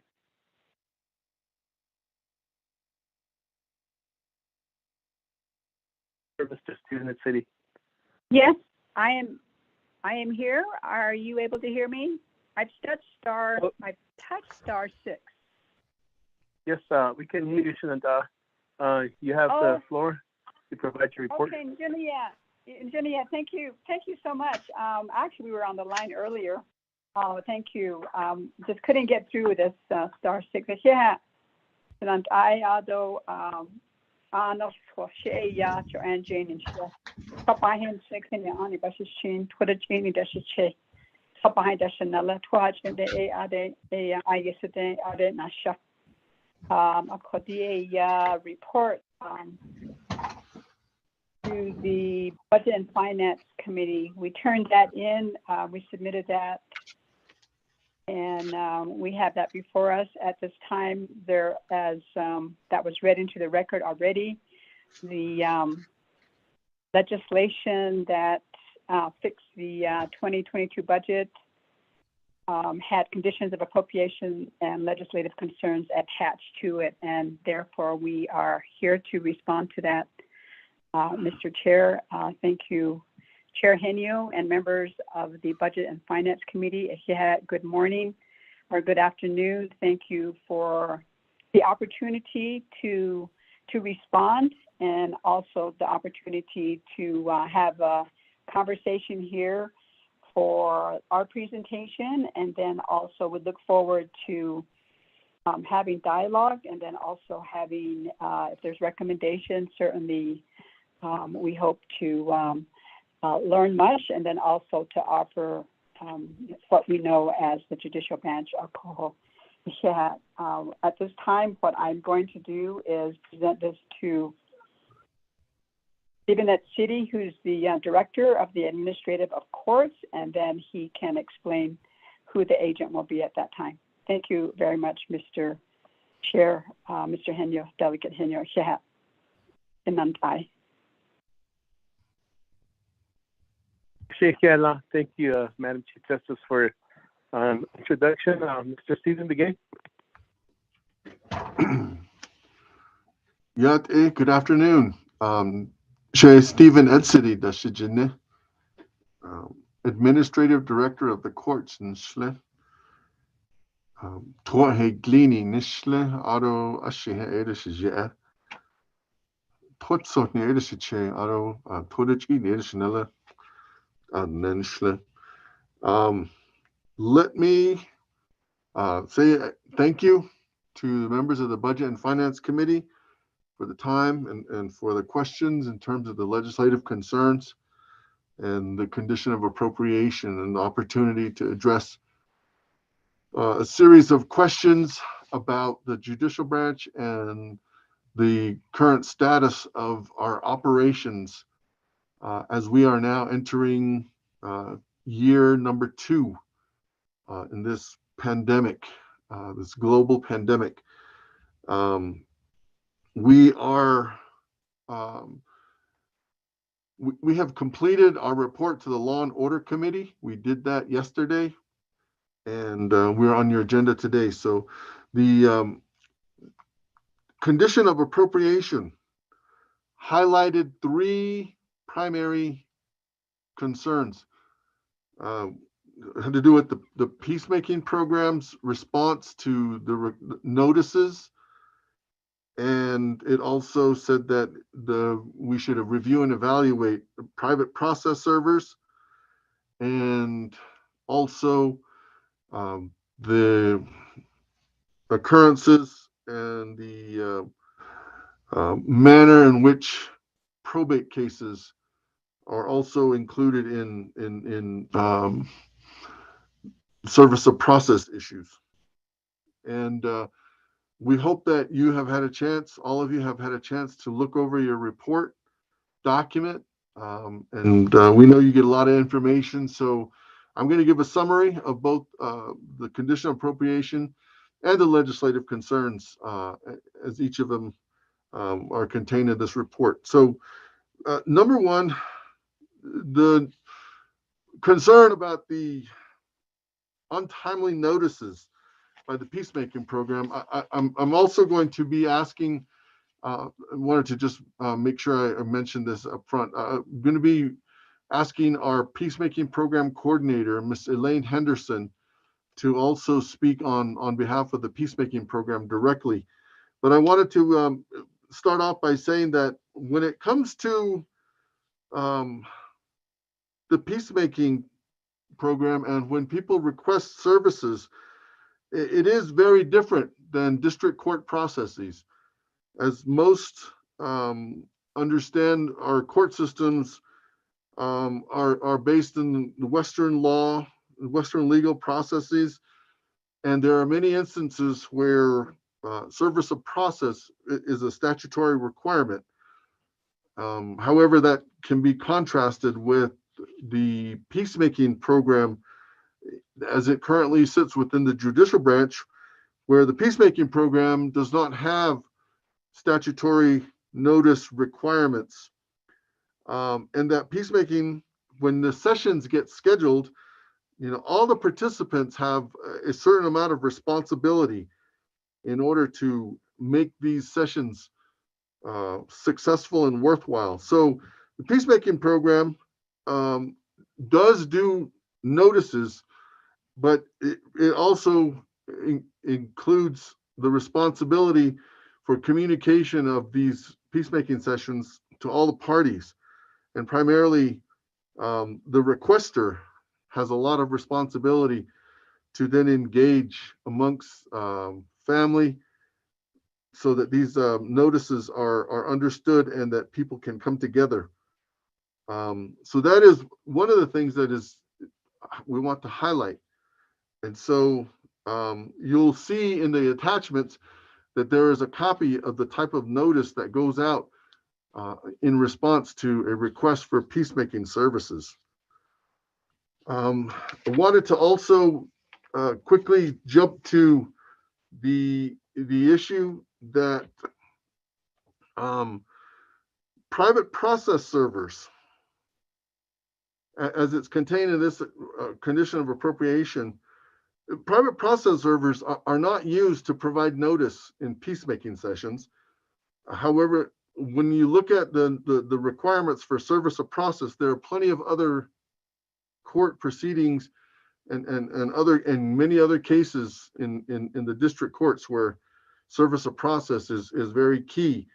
And we've laid out a table and demonstrating the distribution of those responsibilities for service of process. The district courts, in order to move many of these cases through the system, we have taken upon our own responsibility. Our focus is on civil cases and primarily domestic violence cases. We have done some work in putting resources into private process servers, primarily to help move domestic violence cases. And so when you look at all of the other responsible entities or parties across the Navajo Nation government, and even amongst the parties to many of these cases, you see that there are a variety of responsibilities for service of process. We're also very well aware that when it's the responsibility of a petitioner or someone that's not in the government, we understand that there's cost concerns. And that's one of the main reasons that we've used our own resources to try and alleviate the cost burden, especially when it comes to domestic violence cases. And so you'll see that in our most recent experiences, when we received CARES Act funding, we tried to put a substantial amount of funding in support of hiring private process servers. And we did that effort from September to December of 2020. And we had some success. We faced a lot of challenges because we were informed that our private process servers essentially were contractors, and we had to go through a very quick training, and we had to inform all of our private process servers that they had to become contractors, and we had to go through the whole contracting process in order to make sure that we could pay them. And that took us, it was a steep learning curve for some of them, and there was a lot of requirements that was new to them, especially as a contractor to the Navajo Nation, having to put in place requirements that risk management department had for liability insurance. So anyways, we're going through another round of putting funding available for private process servers to help with court cases in civil and domestic violence. We had just initiated a training session within the judicial branch, and we'll be doing a training session externally to people interested in becoming private process servers. But again, I wanted to just make sure it was clear that private process servers are not, they're not a means of providing notice within the peacemaking program. Wanted to make that clear. And then, of course, in regards to probate specifically, the issue of notice is one where the statute and the probate rules require the executor of the will or the administrator of the estate to provide notice. And so the role of private process serving or service of process is one that is taken up by the requester in terms of probate. And so unlike domestic violence, where law enforcement or the courts can take up that responsibility to provide notice, probate as a civil matter has long placed the responsibility on the individual bringing the legal action on probate. And so at this time, we see that there is a rise in probate matters, and our concerns speak to what we can try and do to ease the burden, which would be largely an economic burden on our Navajo people. We seek the assistance of the legislative branch. Maybe we can review some of the statutes and some of the requirements, some rules that might be revised or amended to provide some relief in this area where there may be some burden on requesters. And so in that regard, we look forward to ongoing discussions to address the issues regarding probate and the particular concerns on the notice aspect of probate cases. And so that is our summary of condition appropriation, which we were responsible for reporting to the Law and Order Committee. Turning to legislative concern number one, we wanted to let you know that we take a huge responsibility in working with all of the entities that comprise the Navajo Nation judicial system. Certainly we have the courts, and we have our judges, and we have all of the administrative folks within the Navajo Nation judicial branch, but we also work, and we have a lot of responsibility in having good communication and good partnership with the Office of the Prosecutor, the Office of the Public Defender, and Division of Public Safety, law enforcement, police departments. We also have made good relationships with the Division of Social Services for a lot of family court matters. We also work very, very closely internally with the peacemaking program and the probation program. Those constitute our primary legal or justice partners. We do a fair amount of coordinating at various levels amongst all of these entities. Out in the districts, there are normally monthly or at least quarterly resource meetings where all of these entities get together and discuss issues of concern and ways to improve collaboration and to maintain good communications at the district level. And many of our court administrators and administrative staff, and sometimes even our judges, will participate in regular chapter meetings as well, and listen in and make presentations, listen into concerns from the community, and also make presentations directly to the community at the Chapter House Forum. So the other level that we collaborate and coordinate is here in Window Rock through an entity called the Navajo Nation Integrated Justice Information Sharing Project. We have a lot of work that we do and a budget that is provided by the Navajo Nation Council to implement this project and to share information and to provide sometimes direct services from the judicial branch and the information technology department within general services to the office of the prosecutor, to the public defender, and other judicial partners, because we have a need to work from the same database. When we talk about all of these issues, we're talking about case management, and we have a lot of different perspectives from across all of our judicial partners. Case management systems are essential, and it's what everybody works with. Our current case management requires our people that use it to be well-trained and to be able to access this through the internet. Now, before the pandemic, we were facing a lot of issues with everybody having good access through the internet. We've been improving those access points through the years. The pandemic has only heightened the importance of having good access now that many people, not only within the judicial branch, but amongst our judicial partners now work remotely. They're not in the office all the time.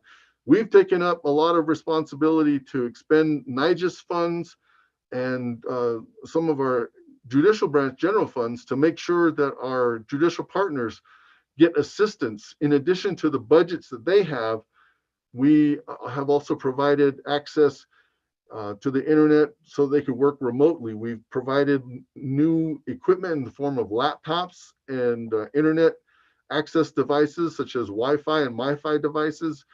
And we pay for services for internet service in areas where the Navajo Nation infrastructure is not reaching some of our judicial partners.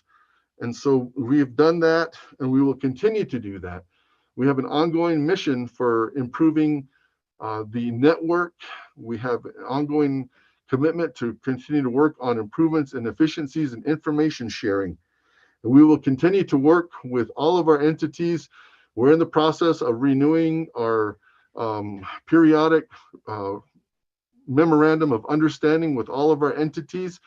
At this point, the entities all still agree that the judicial branch is the primary agent to lead this information sharing project. And so we'll continue to take on that responsibility and administer and manage these funds for the benefit of all our partners. Also wanted to wrap up by just saying that our NIGIS group has started meeting more regularly, and in response to this particular legislative concern, we're going to take it up in a specific work group that will continue to address on how we can continue to make inroads and make data sharing through our case management software system easier and better for all of our partners, and also to make some of this information more readily and available to the general public. We're hoping that we can continue as we reopen our judicial branch court buildings to provide public information kiosks so that our people can access the internet inside the building as well as remotely and access their case information or make requests for documents and other services. So we're looking at putting information kiosks in many of our district courts to improve communications with our public. So that is an ongoing concern that we were addressing before the pandemic. We realize the pandemic has made some challenges even greater, but we're continuing to address them. In terms of the overall concern about improvements and making sure that the public has the trust and the ability to rely on the judicial system. It is a undertaking that judicial branch puts substantial resources to, but the resources coming from each component in our judicial system, the prosecutor's office, the public defender, those all need to be addressed as well. And we do our best to help advocate for our partners in terms of the NIGIS budget, but it's really also a responsibility that each of our partners does its best to obtain its resources from what I call their home budgets, and have resources upon which they can continue to rely on for their staffing and all of their regular administrative needs, so they can continue to work in this collaborative effort. And we have some limitations in that area, but we do our best to help our partners with their resource needs. Turning to legislative concern number 2, facilities. We have done a thorough response for laying out all of our facilities issues. We have worked with the Law and Order Committee for over the last year specifically on highlighting our high priority construction needs. We work with Law and Order Committee regularly on a 2-year cycle so that we express our funding needs and our priority project identification. We work jointly with the Division of Public Safety, and we put a list together, we agree to it, and then we present it to LOC. LOC has a responsibility to review it and approve it, and that stands as our joint priorities for a 2-year period. We have an expenditure fund management plan that helps us guide us in the expenditure of resources that are available to us through the Judicial Public Safety Facilities Fund, which comes from a derivative of the sales tax, Navajo Nation sales tax. So this is an ongoing process that we have with the Law and Order Committee. And so we've spent a lot of time looking at the prospect of using ARPA dollars all last year. And in that context, we updated our highest priority projects. We're now looking at utilizing other resources other than ARPA for some of the construction needs and for some of the other facilities needs that we have within the judicial branch. So that is a summary of the legislative concern number 2 regarding facilities. And you'll see that we included a chart, and in the attachments, you'll see past agreements that we have with the Division of Public Safety. And what we have done is we've sent those over to the LOC for their consideration. We do understand that the most recent priority listing will be taken up by the Law and Order Committee in the next several weeks, and Law and Order Committee will uphold its responsibility to have that priority list reviewed and approved by the Law and Order Committee. Turning to legislative concern number 3, I want to ask Elaine Henderson to help me do the overview on this one. But before we do that, since legislative concern number 4 is very easy to do a summary and overview, let me jump to legislative concern number 4, and then I'm going to ask Elaine Henderson to do the overview on legislative concern number 3. If you turn to the end of our report, which is starting on page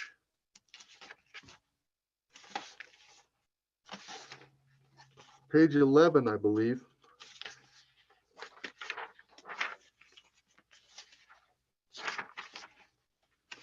I'm sorry, not page 11. Let's go to page 13.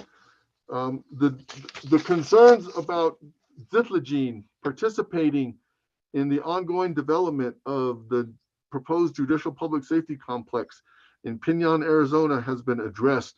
Most recently, we've reviewed all of the activities over the last 2 years, and we've provided a letter that we received from the Pinon chapter president that explains that the judicial branch or the judicial district in Pinon Both the court administrator and the judge have long been involved in the planning for these processes. And I believe there was a meeting in January, which also the delegate from Black Mesa area, Delegate Jimmy Yellowhair, was a participant in, and he was provided an update with all of the activities that are ongoing. We know that there's updates to information regarding the proposal for that construction project that is still underway. And we just will assure you that the Pinyon, the Zithlegene Judicial District is prominently involved and participating in all of the work that's going on to continue to advocate for that project. So that is legislative concern number 4. Turning back to legislative concern number 3, I wanted to ask Ms. Elaine Henderson from our peacemaking program to go over the quick overview. Wanted to just let you know that this was initially directed towards the court administrators, but because our peacemaking program is an entity that has been established with its own organizational structure and manages the peacemaking program, it was determined internally in a bayat session with the peacemaking program and the court administrators that the peacemaking program would be the most appropriate entity to do the assessment and the determination of the basic question of how effective the peacemaking program is at this point in time. So I wanted to just use that as an introduction to our overview of legislative concern number 3, and ask Elaine Henderson to provide an overview. Mr. Chair.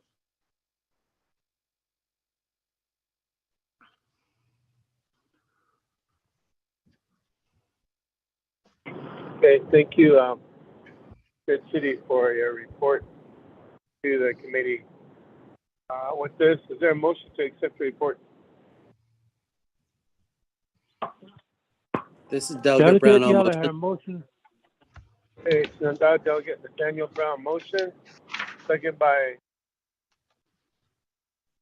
Yellowhair. Delegate Jimmy Yellowhair. So we can have a motion and second on the floor. This committee members, questions, comments on the report?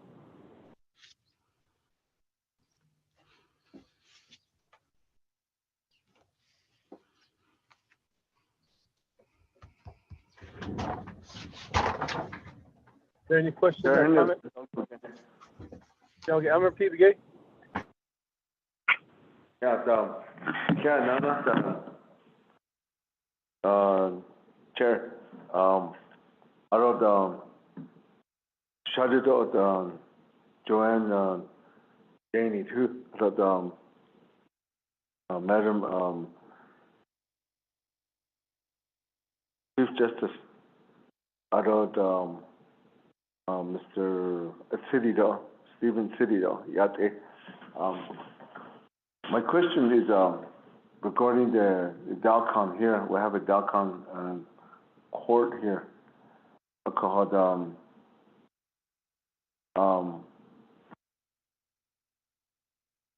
I know you. I think that there are people the concern about right now. I'm not sure how it really the way you're responding, the plans you have. You see, that's what we were trying to let you go over these plans. This is our plan. This is the way it's going to happen. Then that's what we're waiting for. How you can expedite some of these court proceedings, Nikki. Then it seems that people but outside courts they don't. Like for example, Gallup, they still do remotely. I don't know how much you. I know the prosecutor and then or the police.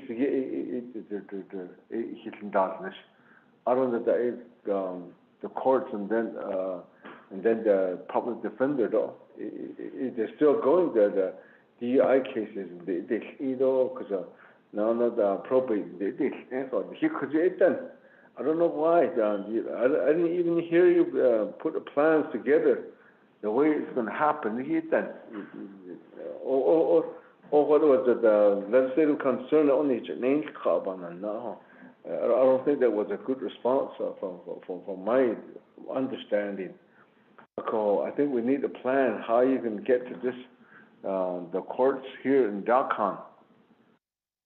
So I'm not sure if my mother, Elaine Henderson is going to talk about the peacemaking. We have a question, but I'm not sure if she's going to have a. She never did the report on the peacemaking. So I have a lot of questions on it too. Why you're not going to peacemaking courts at all? Why the way the net teachings and the way that the net way of understanding and to make something to correct something then I would say that I thought that Madam Chief Justice was going to go over the peacemaking, what it really means, what's the procedures and what's the plan, how they can go about it. I don't know if you understand that part of it. So I'm not sure if Elaine Henderson will go over that. That's my question. My concern still is Chair Henio. Thank you.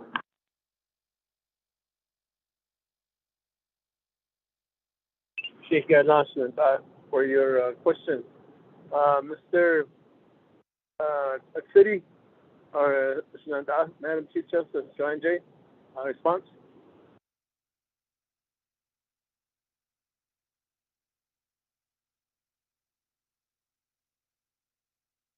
Bob, can you hear me now? Yes, we can. Oh, okay. Thank you. Thank you, Mr. Chair, and then also, thank you very much, Delegate Begay out of Delco. Thank you very much. Elaine Henderson is the program coordinator for the peacemaking program, and they work day to day on their program, and so she would be the one that would provide the information that you are seeking and that the committee is seeking at this time.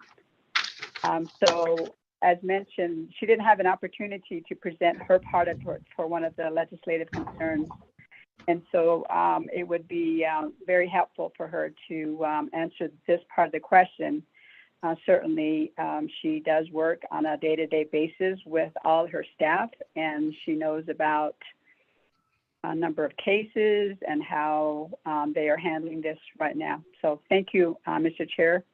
I would send this to Elaine Henderson, the program coordinator for the peacemaking program. Thank you.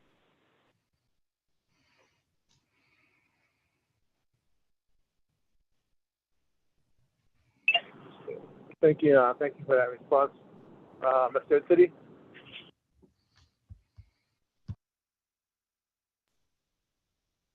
Thank you, Mr. Chair, other members of the Budget and Finance Committee, Delegate Elmer Begay.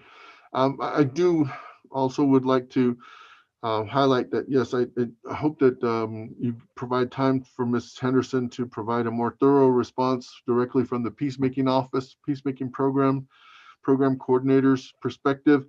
But I do also want to just make an overarching statement that many of our courts continue to take on the job of conducting hearings.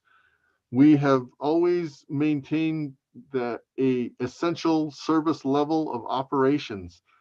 And we do have a reopening plan that we are following. We have courts that are going to be not only maintaining hearing schedules, but starting to add more and more cases. In addition to essential cases, we have passed administrative orders which have identified 9 different case types as essential case types that have statutory responsibilities that require those cases to be addressed.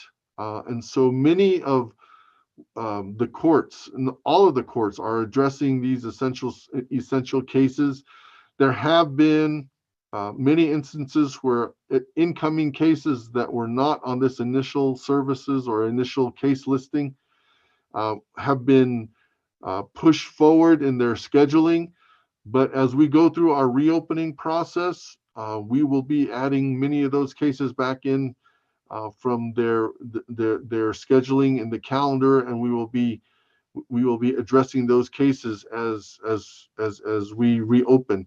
We have one of our courts in our system that is in the phase of reopening, where it has the discretion to do some limited in-person court proceedings, as well as in-person services for probation and for peacemaking.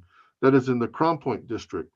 However, since we're still in the midst of this current surge of the coronavirus with the Omicron variant, we're taking those steps very, very cautiously. But we will be getting more and more of our courts engaged in the reopening process.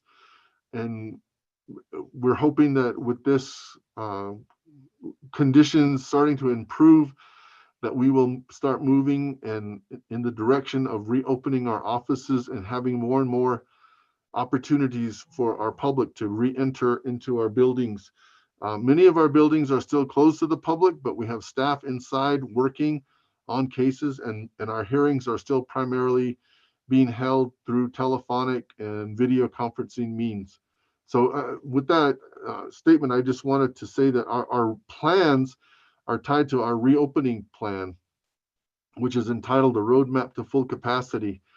And we work with our judicial districts on getting them down that planning process and getting towards reopening. So with that, I wanted to ask Ms. Elaine Henderson if she's on the line to address some of the peacemaking perspective.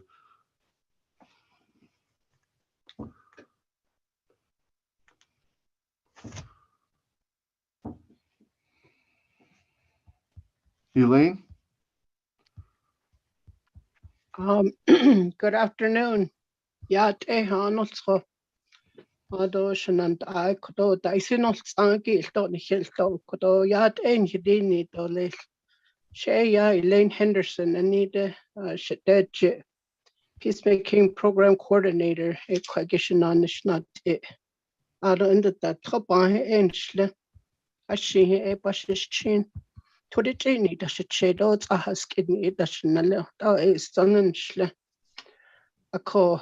I need a Kodo, also she a the Thesis. I don't let not upon that, she aged at the Dolnil.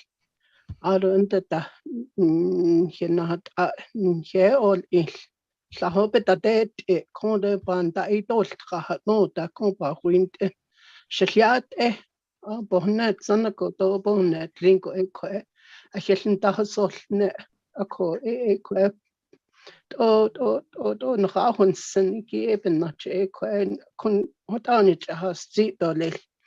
Codo Hans Roshi eque shiage Elmer Bigay. Codo a hindseat or night the kid eque nin a co a late our eque. Plan yin keto Hans Roshi or your Banahi grass na long that say eque Banta Hosil net de Codononis Nalsos. Bekada Yagi Kodo Yego in Banta Shilnish. Yego Ea Kodo Behilda Hosil net go e Hadilia. A co quake a peacemaking behind the kid. Legislative Concern 3 Evaluation of Peacemaking. No, I just want to first begin and tell you that there's been some changes with peacemaking. Ashin leda bahunitsen do khit au in da nishto khit au court attachment number 5, it gives you the organization chart. The peacemaking court administrators ni agent del nishinde el keda hot ende Quina Haida, she Nihimasan, Chief Justice in Law, the late Claudine Bates, Arthur Liao. Could out Yahunizi, the peacemaking aid or court at Ada, the Asati Koje Alechiosh, not until Tisako Koje Bilhadet and no. Ado Haholji, the Kwajo, Nihinanishna Eki does Gonsto plan of operation that Egita Koto Hanite Ekadvik Ehondel Nish. Ako Eshi Koto Hans Hoshi Banite Kidiki Shiaj, Otan Hahodet Michel Hahodet Egi Eyan Hinanishat Egi Eko at Ebe be industo. This gene that hot on Hinanishit. A jashin on Hillianta Alte and de Kodo Beshbe and Egi art and his staff at Hasni peacemaking not nisje. A co abiche nihit Dahosne Conde Nalsos and his cell phones at the car. So the peacemaking staff is readily available to answer a cell phone like what we're talking in to address people's concern and talk to them. Don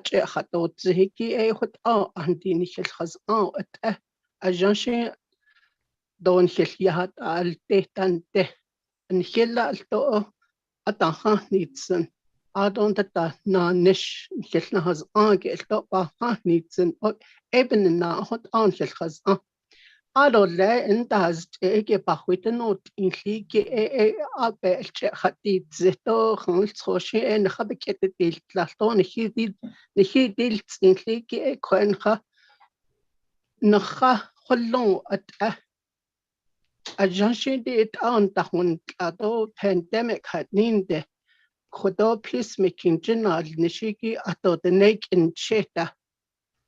And Leho wanted on Nahanta Alta, Dini Hot, Anita Hot the no Heinzi, the Neo Hayun Hitsa, the state Kodo, Quishi 18, not Niki Benana, Kodo, Hayun hit the Nan, Hatashi, and Lini that Bezet, Tazli, Johot on, has on near what say what then Dale had Ninigate out in Hilho. A cohate out a big hot olta. Hate out a quay in the has a quacky, the ne he deals in low quay at Ishin Betil Agi Bell Cardi Jahegi and the Hollow and the corn hit church house on a cock de shapa with the note in hat Ninigishi and Nihitahndot ekot edo hans hoshi edi peshbe ne peshche hadit zeko hot en has out quitchen it a staff and dalnish the nails do codon hitch in dal neheki belche yadelt here a co ashin bahotol jish o the nihel to hot bitanitle the nebelche hadit ze Khala Astruido Sani in the has it Kodo the Quishin a permits done Liniki Bahata Steam in the Kodo Alchin Taostraki Esto Kodo Halet out Ebacado was had no did that again hit down that Andy the Quishin peacemakers Andy Abe the phone should they ingo gon he can't not jahot Alchindo a kid at the note later than Zeno Bistan Lingo hot on he can't dacha. A co peacemaking session, Shaho, ni antan ande. Did alchit the wheel neck go. Don't need load. yell nan agot o a jol get the teen chalet o after nehat o nishiki jo kon nzago a lapa with no tinklo nzago hold a haljish got a heda il kejo kon pinda nyepa na konsata konza hold jo in the takoen hit hasti di it on hilton hilkhaz out and khapa no san ako the quick or she a quen he planned the holoniki alon hilashada sada the nin de kodoshi yaj ashonde quen he report has on the future of peacemaking and some solutions the unique kid baga the dolja in the tahat hajo ashton misliki. It takes staff kodo the unique kid kwabihisto policy analyst hard she peacemaking nle the kuigoshin has ango bishintati nishiki nhaik at the dolklato height bonet sahat niniki alon the traditional practitioner court adol lesh and not nishiki belak as laki latini kid and the kodo data technician dal yahiki quite patients a case bit tahi so haki sto bitte tani clean got the program the no se sto ye go holzelo kis na we do aheki to kot en che hanasti do le sto ya kodo shino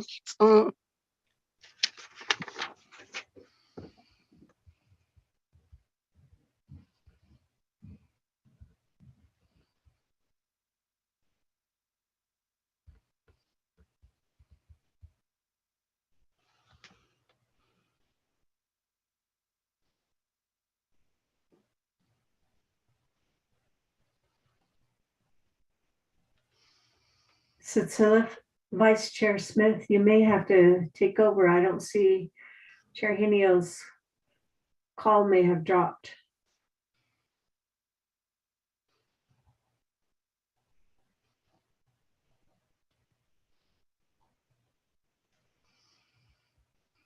Vice Chair Smith, are you on the call? Oh, shit, I'm on the call.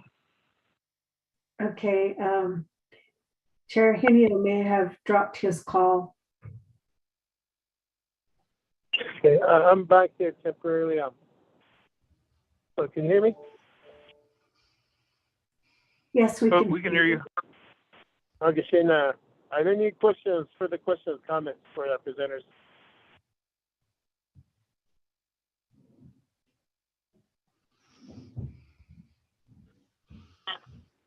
This is Delegate Yellow Hair.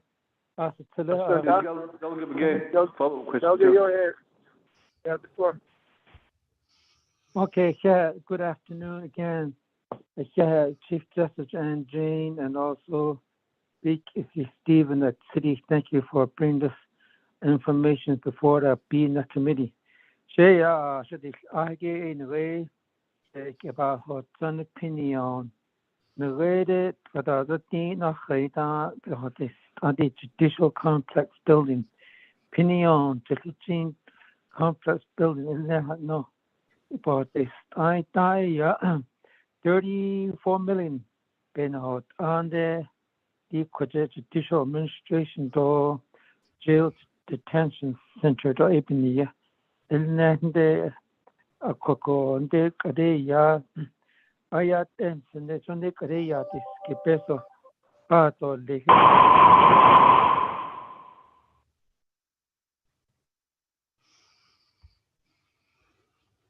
anyway. You still there? Still addition this you still there? Okay. Aro yeah. $20 million I thought in the Stephen City Eugene January. It $20 million. So I've been visiting a economic development, Mr. Thomas over there, Andy Thomas. Poco yata ila peso even So I should prioritize that earlier. And the shipyard they got said larger, but they shot on the 45 second prioritize. The on opinion. Because my concern was to court administrator that why you're not involved in opinion judicial complex. Addition not about not either. Addition not about yes either. Addition not just so you had that then. Over all just no yeah. Because of opinion, chapters president, the vice president, idea not idea. Because they hold just court administrator, yeah, not England there. When I was with the judicial branch, the way Tuba City to Crown Point out, every year, the court administrator and opinion why you're not involved in this meeting, because it's very important to put out the judicial building for the building, court building, to let out of to buy up to the but it's near it's on there. Because you might not that. Equally, nani, quacky opinion as these law in shade then. Other than our keys like on the yon and lay black mason, lay rough rubber cousin, all issue and Arosa, what all other land how to call it, it is about 40 miles to from there to Pinion because the law, they don't show up on time, they either come until late in the evening, doesn't beside the walk. Yo, no hot, no decent, so no hot, we whip well. I don't know, and I'm on not car building data, say a senior center, does, say administration building, it's a big building too. The last one, they Whippoorwill Chapter House a year ago. I got 3 big buildings and burnt down. I could tell us on the way I call. I thought Nifty could court building, the opinion Jensen's. That's it by us in the one nasty not a coco di codo. Pesos not that any could open yes, another deal. The way things a meeting the lane, they ought to hike. And them even other lady go but in not that not this kid, no, not adult. Coco, I still have to go back and contact Dr. The lost gray eyes. I don't he caught another one. Other chief of police, though, Nalmer, he caught another one. Basically, I did opinion. So that all that net at them. I see you she'd say, no, but all by it, Coco. I thought I made to go to South Law and Order Committee, did priority, not the like you see tax kids in the Chief Justice and Jane really need to attend these meetings. We cannot Chief Justice. It could I now I don't listen. So they buy it to opinion judge needs to come to the meeting. They tend to contact her. Area is my concern should select chairman. Though it's not I and then our lands and but the hunt any has kids at the hunt any RGA dot as no peacemaking door not as though look at area are your court duty has been closed. The quick case is seen there behind that law in all Utah's name. So those are the court and Lusa. So the that is called the contest phone beta Nayanan. The Napa phone ye could all yell the call. Today, you has job now with Atana quite ego. Are you sure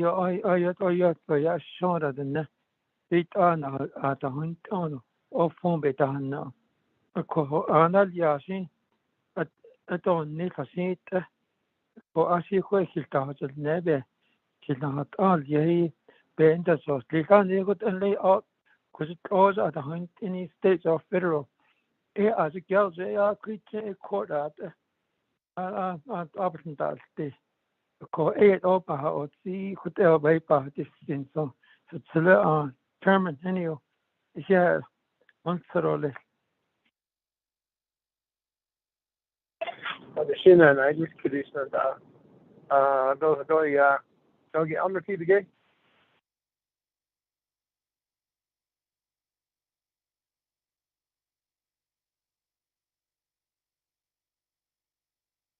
Sir, can you hear me? Oh. Okay. Have you seen somebody's disconnect machine? Yeah.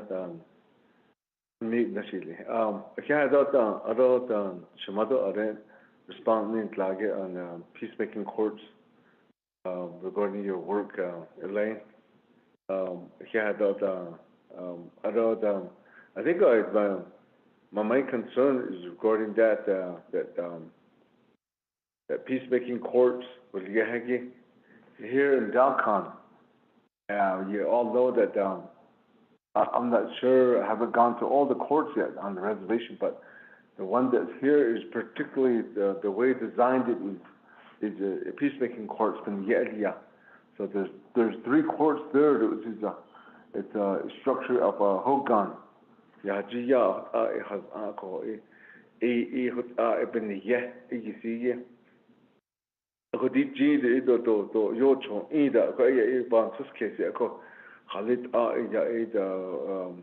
maybe I was trying to get to is maybe there's could be a part 1 or phase 1, phase 2, phase 3. We will understand that since a pandemic Omicron it's going down, so every day it's going back down. I thought we got vaccinated. I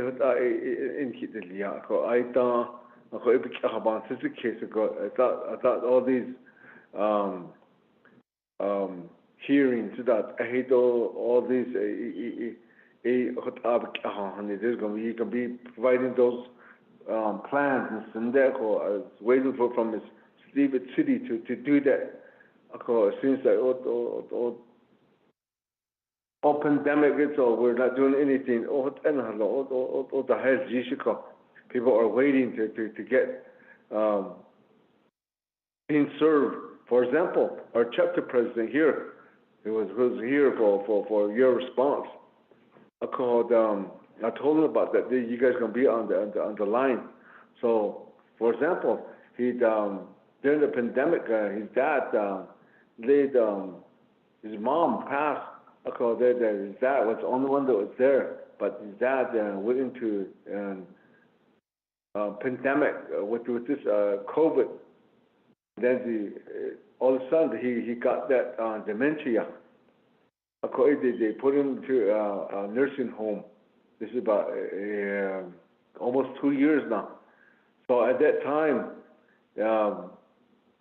all the siblings, they got the signatures to get to be a power attorney, and they went into this court here, Dalcon.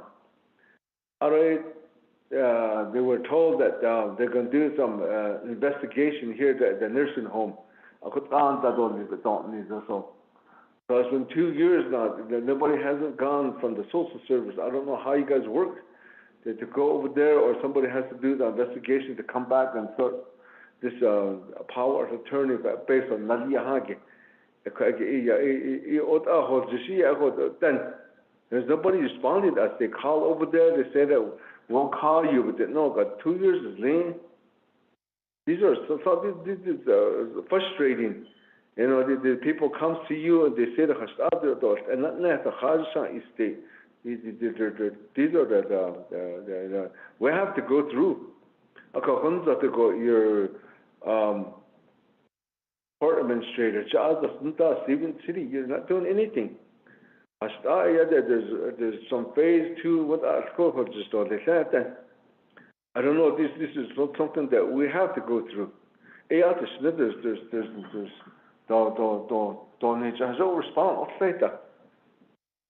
And there's no plan. That's what I'm talking about. I don't the peacemaking courts though. I'm not sure how much my sister, Madam Chief Justice, I'm not sure what kind of priority she has for the peacemaking courts. I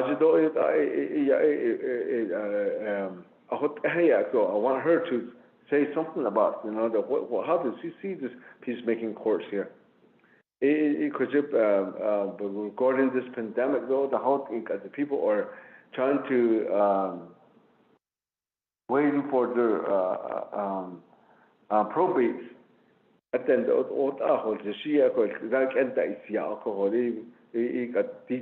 there's AIF, people are waiting for that. Hey, down home side, these people are going to get new, getting out of this to be the intergenerational structures. Now they're trying to get to this, to get a homicide list and get somebody to own this. So somebody has to get that fire back up. If you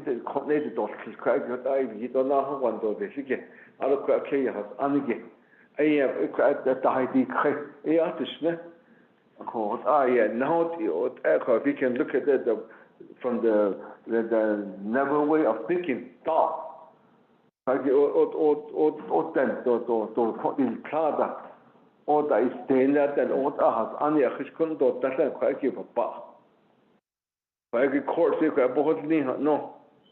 So that's where I'm coming from. And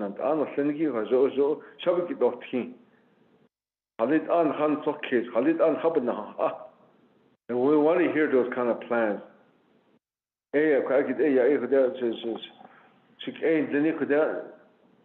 My constituents would so we want more definite plans for it. But Chair Henio.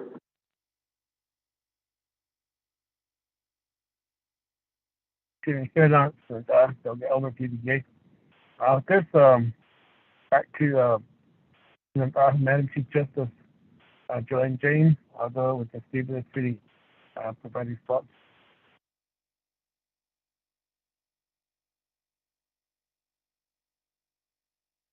Mr. Chair, can you hear me? I'm just double checking the sound system. Okay, thank you. Thank you very much for the comments, and then also for the question. And I believe that this goes to Delegate Begay. Certainly, the peacemaking program and all of the programs and all of the district courts are a priority. I wanted to say that up front, that there is not one program or not one district court that is not a priority. They are all priorities. And I also wanted to add that the judicial branch has been open. Day one, from when the pandemic started, emergency orders were given out by the nation, the Navajo Nation, that the judicial branch has never closed. We have always provided essential services. We have always provided that because we are statutorily required to do that. And not just because we are statutorily required to do that, we are very aware of individual rights. In fact, we are the protectors of the rights. And based on the responsibility that we have as judges, based on the responsibility that we have with our professional responsibilities as judges, that each district court where there is a judge and staff, they have responded to that responsibility. Certainly, there are a lot of challenges. And we are not stating that pandemic, we're not using that as a crutch. However, it is real. One of the priorities that we have as the judicial branch is to protect staff, all of them. all 230 staff and their families, and also the public. So because we did that, the judicial branch was the very first of the branches to create a safety plan, to create a pathway as to how we were going to close, how we were going to process the cases that we had to do. And then, based on that, we do have a plan. We have presented a plan so often. In fact, it's on our website. We have shared it in the last 2 years. And most recently, we are always looking at the health statistics. We're always looking to see when it is that we are able to open up the doors, everybody's doors. That's not to say that we're going to just open them, because staff is important. So is the public. We have never let that be minimal to us. They have always been our priority. And so to answer this just generally, yes, peacemaking program is a priority. Probation and parole is a priority. District courts are a priority. Everything is a priority. And we are in the process of having increments in opening our court doors.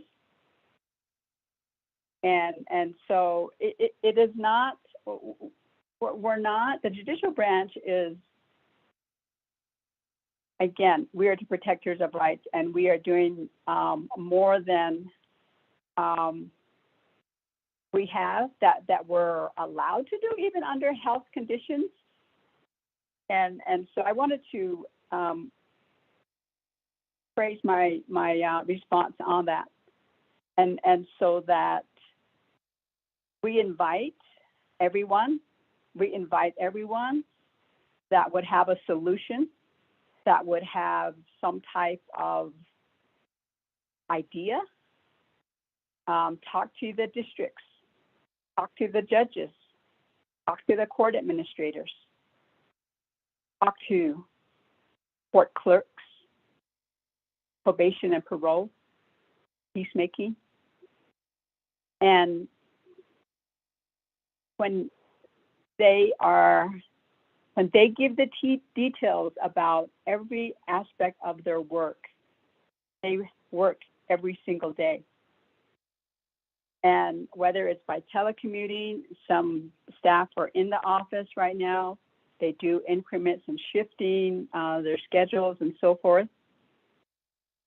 And I wanted to bring that up because the judicial branch has responded.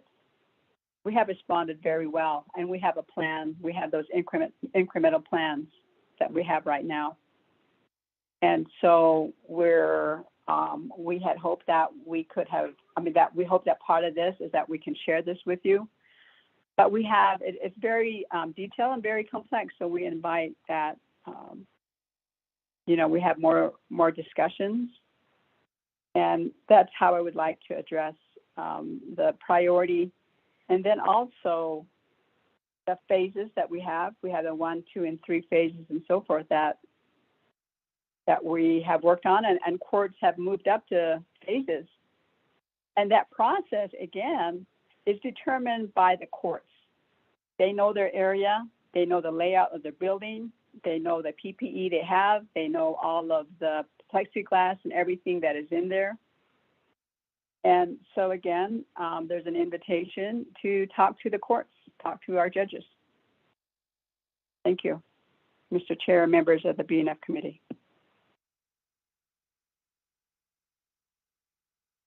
Thank you, Caitlin, for the response to the question that were made. Okay, with that, back to the Budget and Finance Committee. Any further questions, comments? This is Delegate Yellowhair, Chairman. Delegate Yellowhair, since I have the floor. My concern was never answered about a court building in Pinion, and also concern of Judge not even considering opinion, not even talk about it, opinion judge and court administrator. That was my concern. Out of your heart, yeah, thank you very much. Appreciate it. So, yeah. Christina, thank you. And back to Samantha. Madam Chief Justice Joan Jane, there was a question made by Delegate Jimmy O'Hara. I was requesting for response. Mr. Chair, thank you very much. Delegate Yellowhair, thank you. I apologize for that. What I will do is, because we have staff on the line who actually have worked on this project and worked on the project that's going on at Disney. And I would refer this to Stephen at CD at this time. Thank you.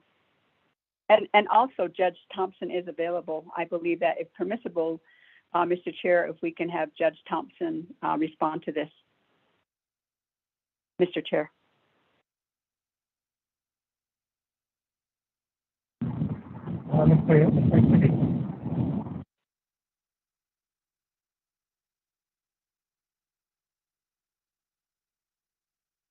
Excuse me, Mr. Chair. This is Chief Justice. I don't know if you were responding to my request. It got garbled in that transmission. There was a lot of static in that, and I don't know if you were addressing me. So I'm just wanted to clarify that, Mr. Chair. Yeah. I was calling Mr. Stephen City. Agushi, thank you, Mr. Chair. Mr. Stephen City. Yeah, thank you, Shananta, Mr. Chair. I'm also aware that Judge Thompson, who's the presiding judge in Zithlegene, is available to also provide a response for Zithlegene Judicial District. But in terms of the ongoing project development for the proposal from Zithlegene, from Pinyon Chapter for the Judicial Public Safety Complex, I do know that both the court administrator and the judges who've been assigned to Zithlegene over the past 3 years have always worked very closely with the chapter. When I came on board in 2017, Zithlegene Judicial District had just moved from Whippoorwill back to the Pinyon community and was working out of the chapter house at the invitation of the chapter. And of course, in the span of about 1.5 years, we were able to get going on a modular building project because the conditions in the chapter house were very, very restrictive for the court. And of course, it was an imposition on the chapter's operations as well. And I do know that, chapter president worked right alongside the court administrator. And at that time, it was Judge Bedoni on getting Pinyon Zithlegene Judicial District into its own building. The chapter was gracious in providing a little under 4 acres for that land for the temporary facility, and they've always been involved in the planning for the permanent structure. So if it's appropriate, Mr. Chair, I'd like to have the current presiding judge over Zithlegene District, Judge Cynthia Thompson, also add her comments in response. Thank you, Mr. City. Judge Thompson, I have the line.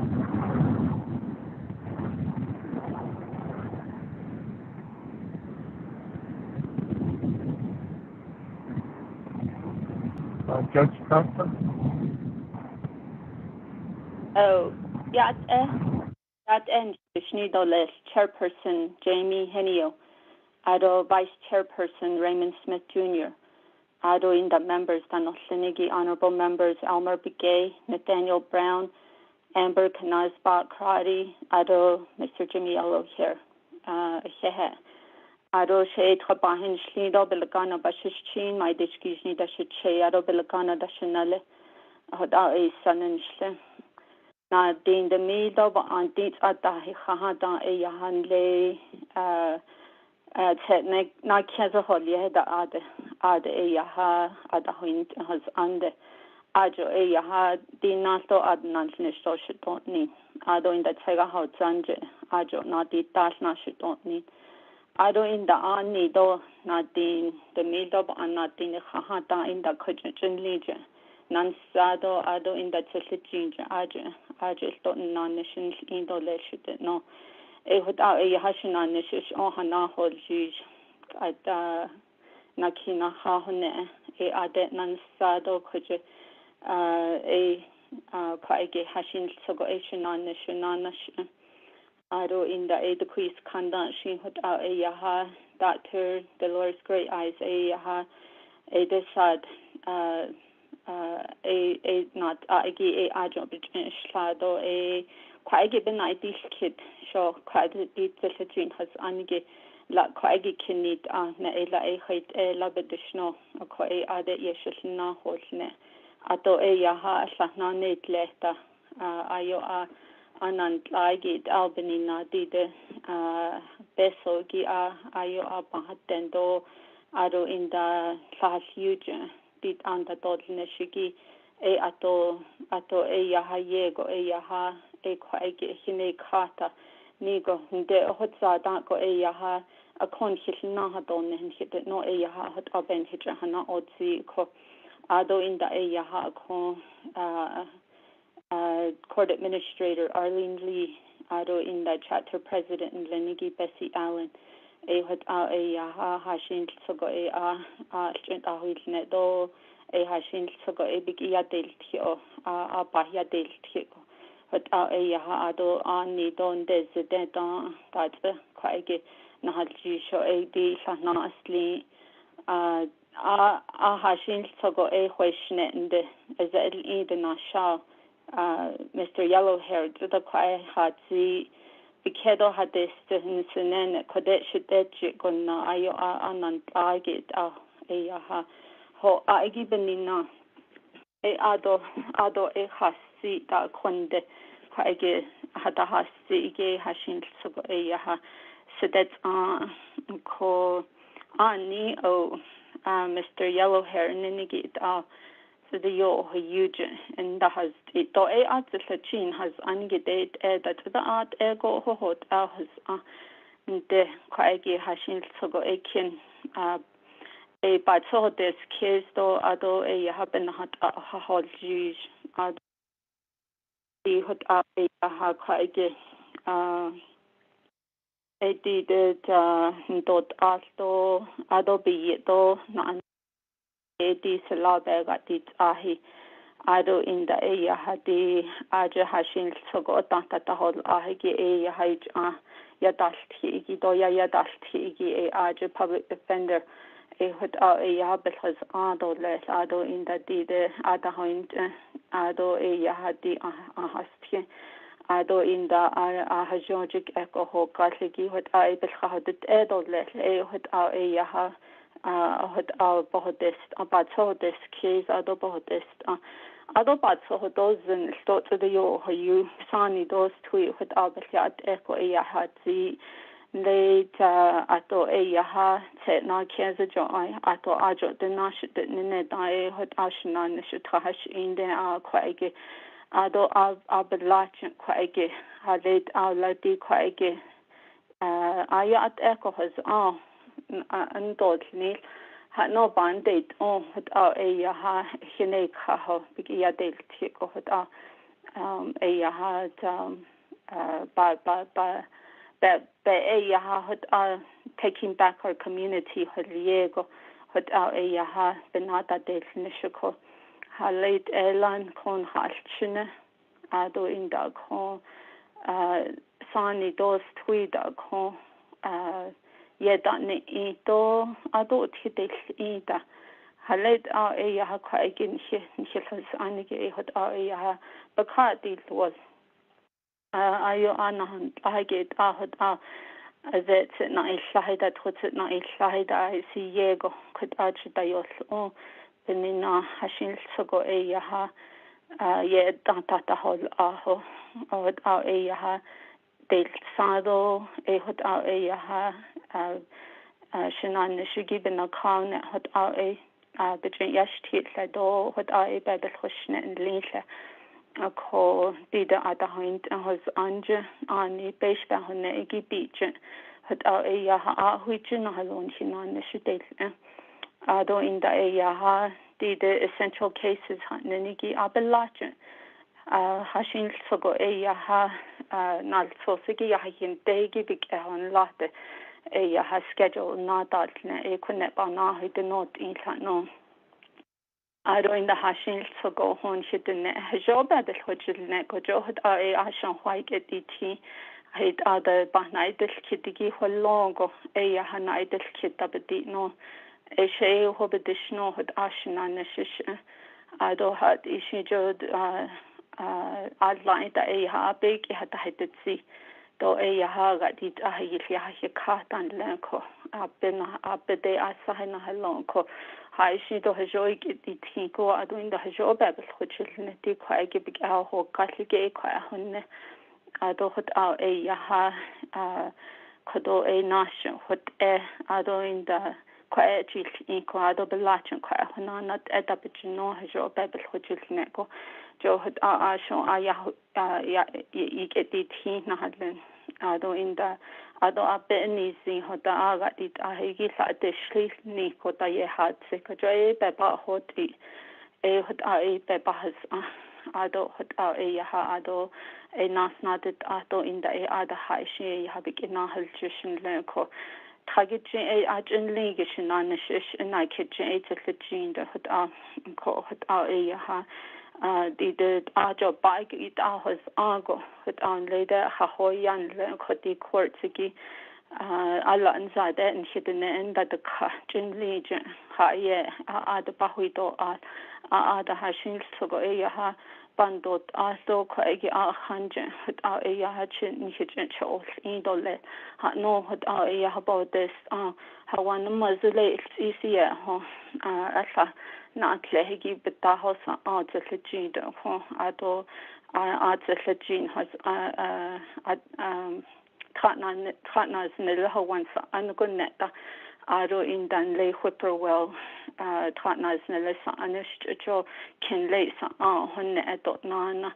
I don't know which is the community school. I know how she's so a when she gon have that and then so out Shinanish Trashado, this street a agent and say by Shilhojo dog horse the net Combacan not this one and send go out a hand test case. I don't in the Mr.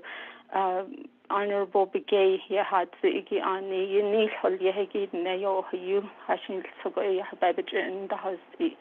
Ado in the deed big ho Kasigi Ayo Hashin Sogobandan Lahala Yahadonia da Istata. A corn Halet all hidden Jodit Asto Bespahos and Dolesco, a big Yahadet Siko, the A Nacho, without a Yaha, not so siginated or Jeto, a without a Yaha, hated all Listo, Nito, Nesto. Adult care has ungit out the sad bad case in the Loda, not so sigi Betana, no that's Asho Anasayo ye, Lido let with a Nasho, a Yaha, or Garden Lido let even not so Sunday.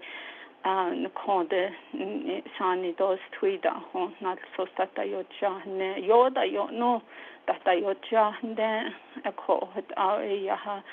Hashin Sogo a Yahako Hashi Bedole Ligijo Quaiki Bahados in Ligi a Nature a Kohalate Ala Hoko on art and then she didn't have a job short on la Ella Haila Ito Lisa Halate our best Latin be Hanet that's the out all that's in hidden average is Shana Eliago Halate Ala.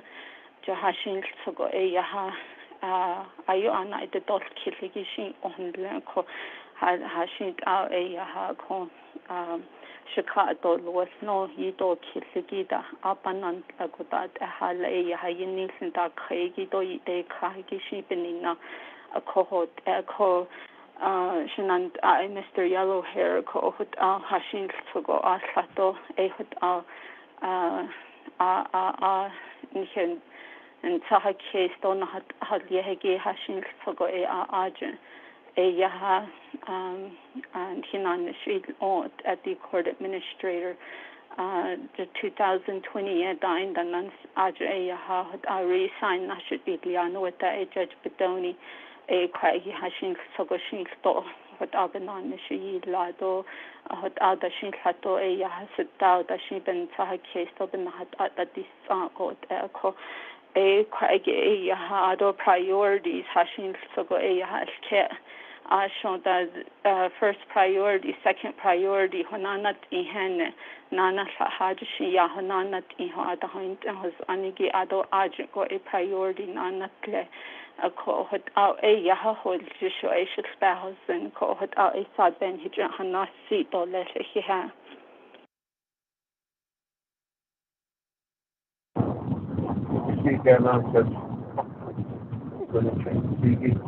Back to you, Budget Finance Committee. Any further questions, comments?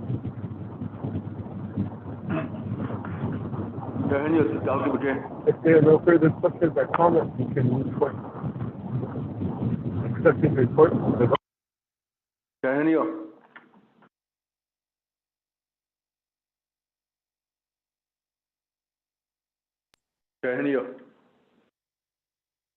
Hello? I think Chair Hinio's call keeps dropping. Vice Chair, can you help us?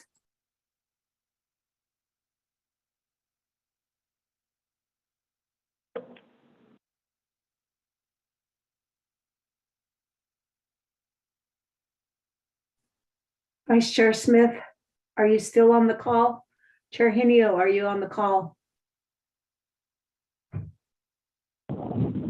Okay, can you hear me? Yes, I can hear you. Elmer A wants to has a question. Okay, you're about to get Elmer P. again. You have the floor. Chair Henio.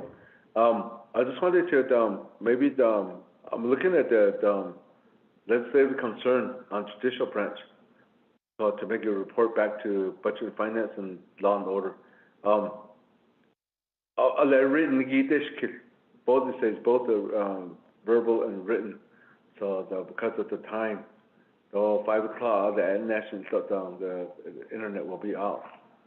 So even a written response needs in it at least legislative other regarding the judicial branch should be working with the Department of Justice and Office of Prosecutor and Division of Public Safety and Office of the Public Defender and all entities. Because of the scheduling and the extreme delays on the hearings, the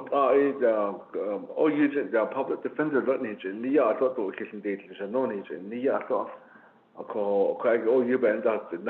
the prosecutor saying that police don't go to those traffic tickets that I hate to need to either so can you make that it has about this is the whole judicial system. I want them to I don't know who's going to be I would say that the Chief Justice is supposed to be the looking over all this, how this judicial system should work for the Navajo Nation through this pandemic. So what I need to report it request the Chair Hinio. Written response. And then the one for peacemaking, though. Thank you. Chair, can you hear me?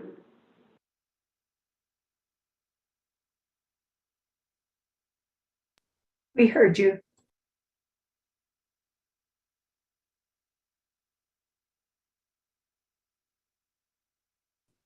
Chair Hinio, did your call drop again?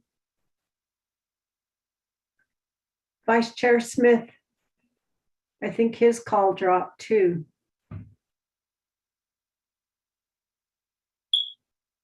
Shadeja Amber Crotty, maybe you can lead the meeting.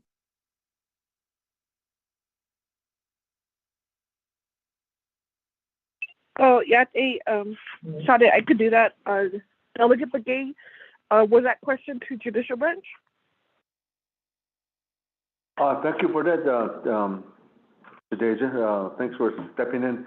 Yeah, I'll make a request to judicial branch to provide a written response on the legislative concern. Yeah, judicial, which agent wants to provide some insight for Delegate Begay?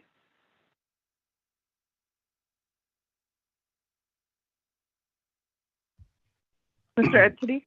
Yes, Delegate Crotty, this is Stephen Edsity.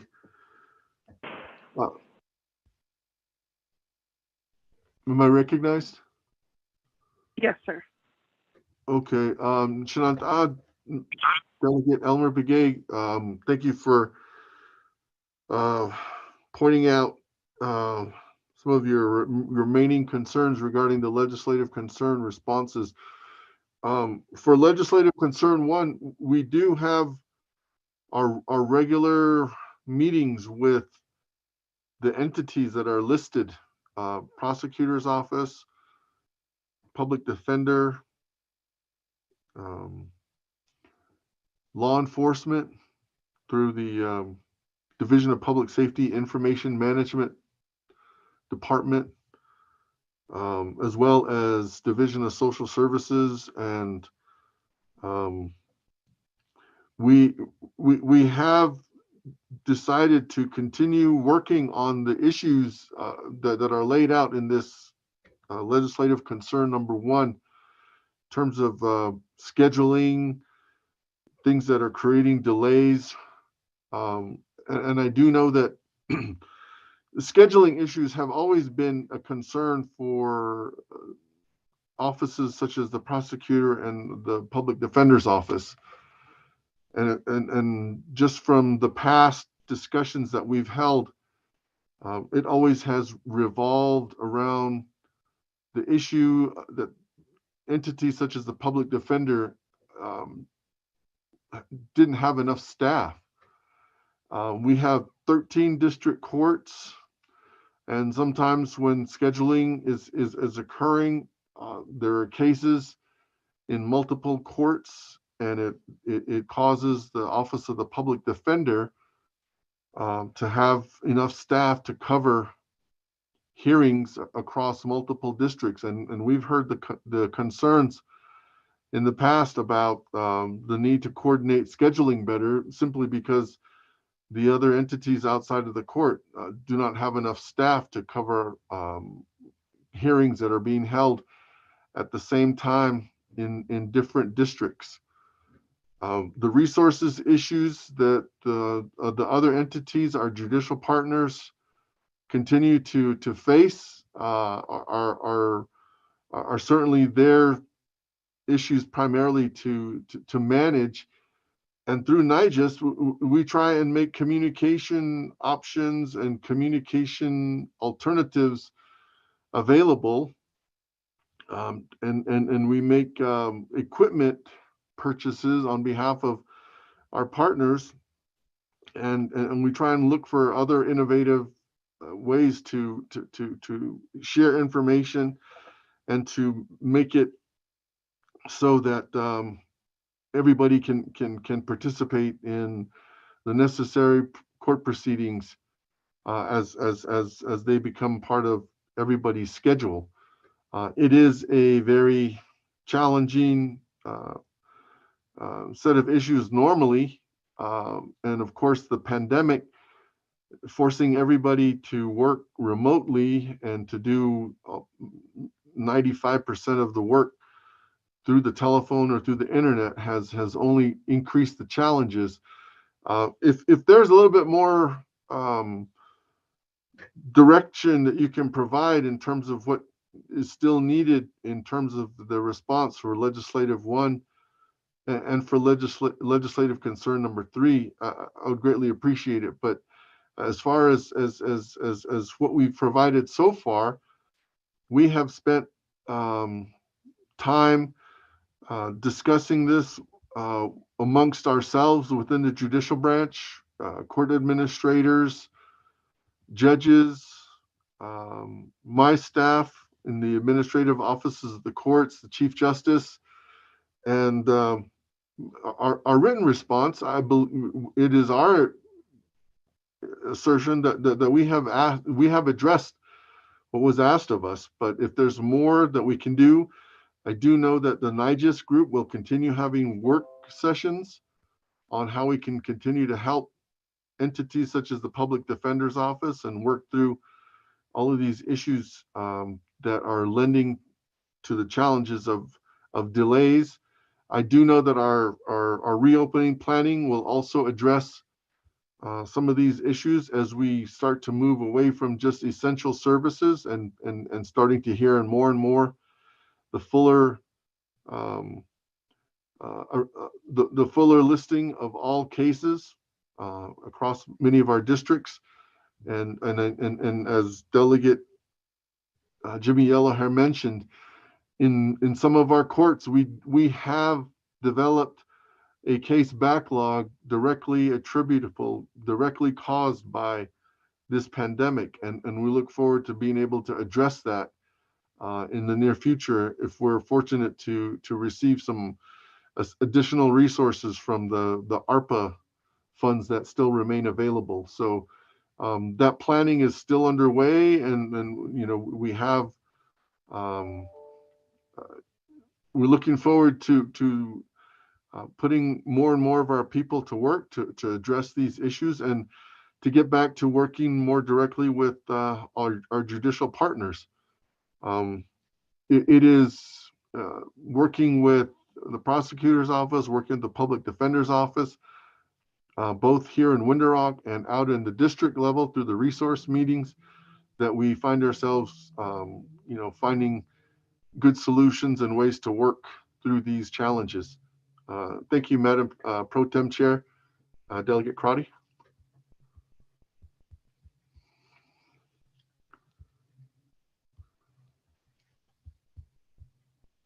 Oh, yes, thank you, Mr. City. Delegate Begay, do you have a follow-up? Thank you for that, today. Just Delegate Crowley. I don't know that here that Mr. Stephen City for response. So yeah, I'm looking at it, and then I guess I don't know how the response is from the plans you guys have after you guys met with all the entities like Department of Justice and Office of Prosecutor. What's the plan? That I think we need to look at it in that way, where how this will work, and so not just talking about that you're going to have a meeting with Matt on it, that we're going to be meeting on. I think we need to actually a plan together how this will work, because it's all coming down to people just waiting. People are frustrated about saying that next year or we'll call you. There's no call on it. So I don't know that I think you need to be more specific about the plans. So that was my response. Thank you. Oh, yeah, Sinai, thank you for that clarification. And so, Mr. Etsy, it appears from the concerns raised by the committee, we would like to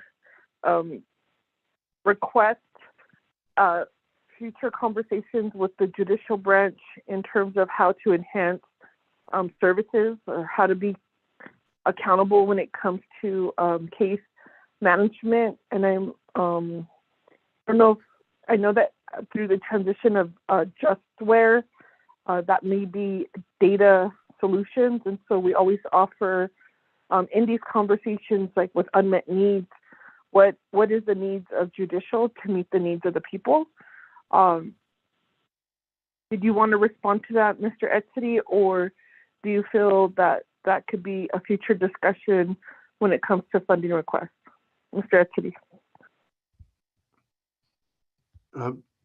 Yeah, Shimon, Madam Pro Tem Chair, Delegate Karate. One avenue that I think we can take this discussion and have more addressing of the not only the judicial branch, but the perspectives from our judicial partners, is to maybe we can do a follow-up with our NIGIS group and have a session with the BNF. We do come to the BNF every year for the NIGIS budget review and approval. The NIGIS budget is one of the budgets that is contained in the fixed cost budget of the Navajo Nation Comprehensive Budget. And it would be, I think, entirely appropriate if the NIGIS program or project was to do a follow-up on this particular legislative concern this fiscal year.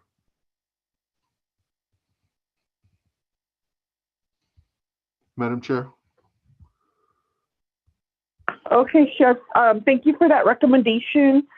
And I think just in terms of timeline, rather than having this discussion during the budget session, Delegate Brigade or Shania, do you have any recommendations on when we should get a follow-up or an update from Judicial Branch regarding your concerns? Back to Crowdy, maybe Peggy, maybe you can provide the schedule when we can have maybe a leadership meeting with all the other entities like the Department of Justice and Office of Prosecutor, Division of Public Safety, and Office of Public Defender. Maybe we can go see if we can have a schedule with that. Deja, thank you. Oh, yeah, Shania. So, Ms. Nakai, in terms of the recommendation for a leadership meeting, in hearing the report yesterday at Law and Order Committee, and as they're the oversight, if you could give recommendations on how the committee can do a follow-up, whether it's a leadership meeting, just to focus on the funding, but if we want to deal with the systemic issues, the committee would need some guidance on how it could move forward. Thank you, Shada. Okay, thank you, Pro Tem Chair Shadeja, Delegate Crotty, Dole Shaja, Elmer Bigay for this discussion. Excuse me. I believe that right now, as far as I know, the next meeting for the Budget and Finance Committee is March 1st. And I haven't really heard from anybody that we have any particular budget and finance meetings scheduled outside of our regular meetings at this time. We do have investment committee meeting tomorrow at 10 o'clock. But other than that, we took care of the PTF meetings and such. So I think your schedule is pretty open except for the first and third Tuesdays of each month. So depending on how quickly you want this addressed, Shaja, Elmer, and members of the committee, I can start working on a memo and get that process so that we can schedule a leadership meeting. And it would depend also on law and order, as well as all those entities that are involved in the systemic process for judicial matters. So that's what I would suggest. Is that what you wanted? Oh, yes, thank you, Shada. I think that's the guidance that we'll need. So I'm looking at the calendar, March 1st. Tonight, is that how you want to move forward with this? Give us some insight, and collectively we could figure out what's best for the committee and the recommendations in terms of bringing in all of those other offices. Shadeja, what I could do is I could go ahead and touch base with all the entities and find out what's a working date that we could work on for a leadership meeting, and then just schedule that and see what what your schedules look like based on the recommendations. I'll get like 3 dates or something like that for your consideration. How's that? Perfect. I think that's the best approach, and I think that's ideal for the committee schedule. So thank you for that recommendation, Sade. So committee members, are there any other questions for the judicial branch regarding this report?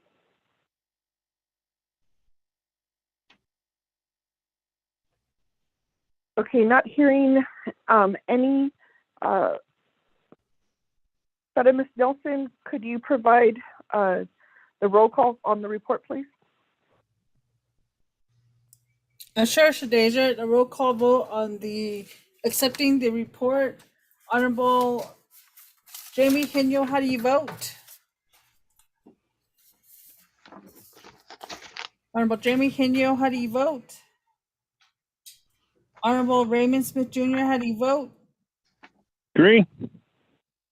Thank you. Honorable Raymond Smith Jr. votes green. Honorable Jimmy Yellowhair, how do you vote?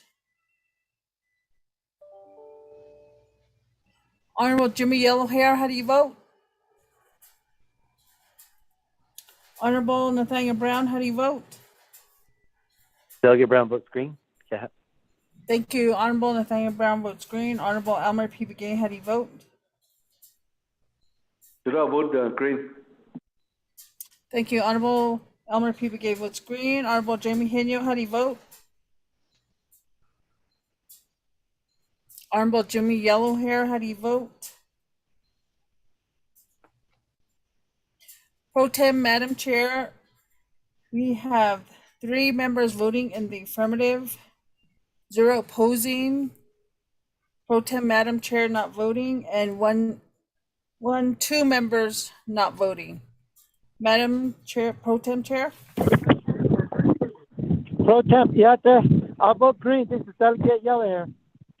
Delegate Yellowhair votes green. Okay, thank you, Shiaz. Sade, can you give us the updated vote for the record? Thank you.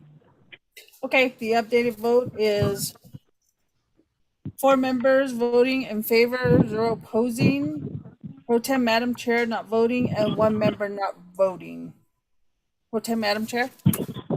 Pro Temp, Madam Chair. Thank you, Sade. This is Pro Temp Chair. Yeah, thank you very much. I count my vote. Yeah, thank you. Oh, yeah, thank you, Shiaz, for your vote. So I want to turn it back. Vice Chair Smith, do you have a stable connection? Do you want to run the meeting, sir?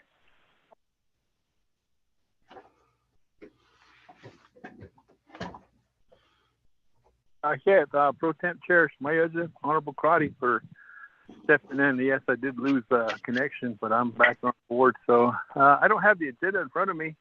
Shada, what do we have next on the agenda? I know that we're supposed to be closing down at 1700 hours or 5 p.m. due to technical difficulties.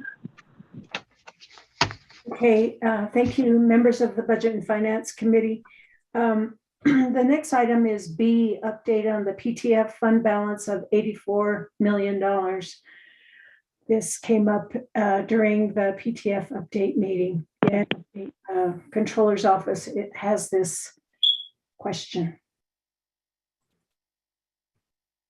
Agoshi, Controller, are you on board with us this afternoon? Yes, thank you, Vice Chair Smith, Budget and Finance Committee. This is just a quick report. I was asked to confirm whether the 84 million budget available from the projects funded by the Permanent Trust Fund income is invested. Therefore, I would like to confirm before the Budget and Finance Committee that of the 84 million budget available, 17 million is currently invested in a short-term money market investment, and 67 million is invested under the long-term investment with our money managers. So that's the information on the 84 million. Mr. Vice Chair. Thank you, Ms. Begay, for that real quick brief to this point report. Committee members, motion? Motion, Delegate Crotty. I'll recognize Honorable Crotty's motion. Second? Delegate Yellowhair, second. Goshi, I'll recognize Jimmy Yellowhair second. Committee members, any questions for Office of Controller?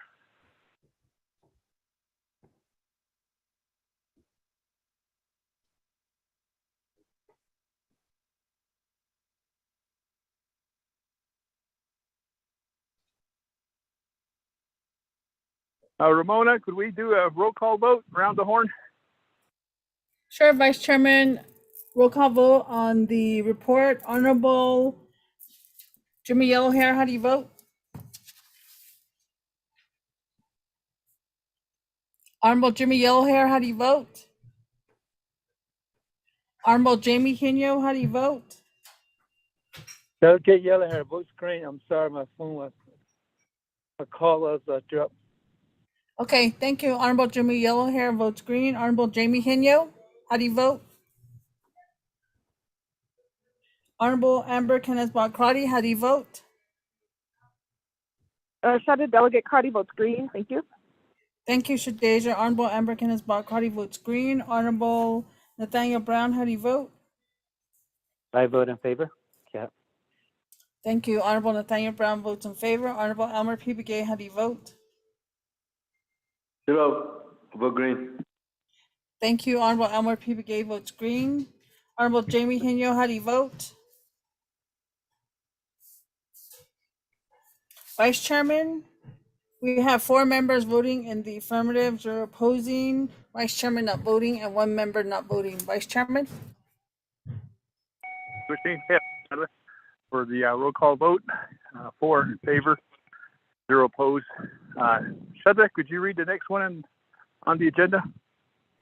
Yes, Vice Chair, members of the Budget and Finance Committee, the next report is regarding the Saley Wheatfields Ag Project Oversight. And that's presented by Rudy Shabala, Director, Division of Natural Resources, with Robert Allen, Attorney, DNR, Ryan Curley Chambers, Attorney, Department of Justice, Helen Brown, Acting Auditor General, Office of the Auditor General, and Carl Slater, Council Delegate. First bullet is Designate Project Manager from DNR. And then the grant agreement is the second bullet. The third bullet is the audit. Vice Chair. Agushin Shadake, allow for reading that into the record. Shanantad Anafinigi, do we have the presenters on board from DNR, Mr. Rudy Shabala?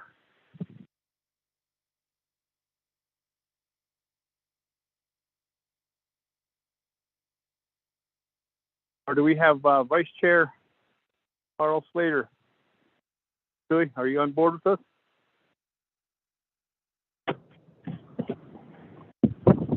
Mr. Chair, I am here, but the presentation and the questions to be answered were going to come from the Division of Natural Resources and DOJ.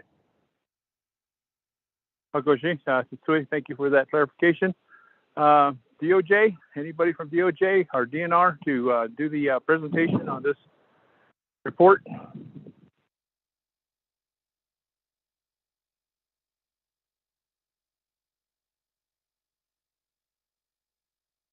Going once? This is Robert Allen from Navajo Nation Division of Natural Resources. Good afternoon. Yes, I can. Loud and clear, Mr. Allen. Robert Allen. Have the floor for the report. The last time that we left this subject, the question was, who was DNR going to designate as the project manager? The decision has been made to assign this project to the Department of Water Resources. They have been working with many farms, ag project, and that decision was made by Dr. Shabala this morning.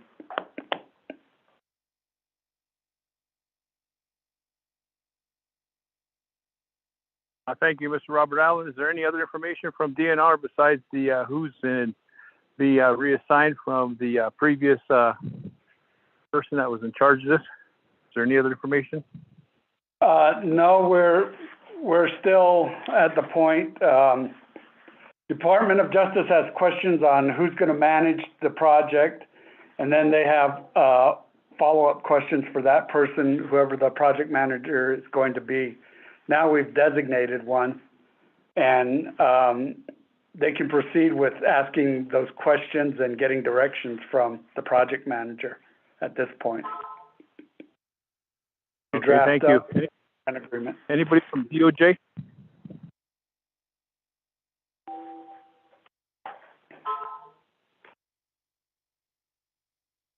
Department of Justice, I think you had the questions on who's going to be managing this.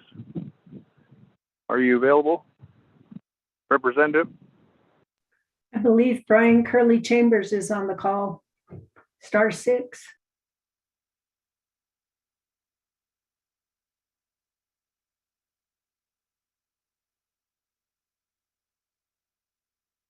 Committee members, all we have an answer for is who's going to be running it, but we don't have a name. It's going to be with the Water Resources.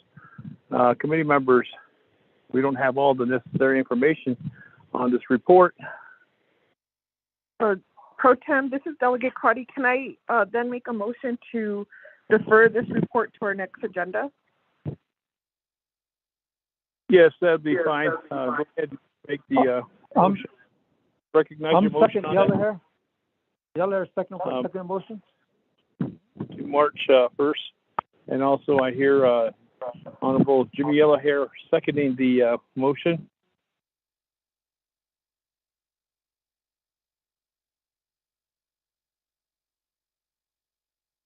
Agushi, make sure DOJ and DNR is all in line to present this report on March 1st. Make sure everything is in order so that we can get some answers on this report. I appreciate that. Janetta, round the horn on the call for the deferment. Yes, Vice Chairman, the vote on the deferment. Honorable Jamie Henyo, how do you vote? Honorable Jamie Henyo, how do you vote? Honorable Jimmy Yellowhair, how do you vote? I'll vote green. Thank you. Honorable Jimmy Yellowhair votes green. Honorable Amber Canaz-Carty, how do you vote? That a Delegate Crotty, I vote green. Thank you. Thank you. Honorable Amber Canaz-Carty votes green. Honorable Nathaniel Brown, how do you vote? I vote in favor. Thank you. Honorable Nathaniel Brown votes in favor. Honorable Elmer P. Begay, how do you vote? I vote green. Thank you. Honorable Elmer P. Begay votes green. Vice Chairman, we have 4 members voting in the affirmative, 0 opposing. Vice Chairman not voting, and 1 member not voting. Vice Chairman? Agushi Kid, Shanetta, 4 in favor to defer this to the next Budget and Finance regular meeting, which will be March 1st. Shanetta, could you read the next one into the record for the reports? Okay, thank you, Vice Chair, members of the committee. The next report is an update from the Office of the Controller presented by Elizabeth Begay, Interim Controller, Office of the Controller. The first bullet is the CARES Act, Senior Hardship Assistance and ARPA Hardship Assistance. The second bullet is $17 million special duty and hazard pay. And then the last one is the Agriculture Infrastructure Fund, AIF. Agushi Kid, Shada for reading that in. Next on the agenda is a report from OOC. Ms. Begay, you have the floor. Thank you, Mr. Vice Chair, Budget and Finance Committee. I issued a memo to the Budget and Finance Committee this morning regarding the hardship senior cares and hardship ARPA status report. I will just go over that memo. So for the hardship senior cares assistance program, there's this approximately 16.5 million that was encumbered to cover the assistance for 48,227 seniors at $342.13 each. To date, we issued 47,896 senior checks, totaling $16,386,658. So there's a remaining balance of $113,245. And that's encumbered for 331 seniors that we have not assisted due to address issues, and some of them were reported deceased, so they will not be getting any checks. So that's the update for the hardship senior cares. Next is the hardship ARPA assistance program. We are doing the check run for 45,213 checks that total to 90,426,000. And that will be scheduled for this week. We started it today, and we'll be doing that the rest of the week.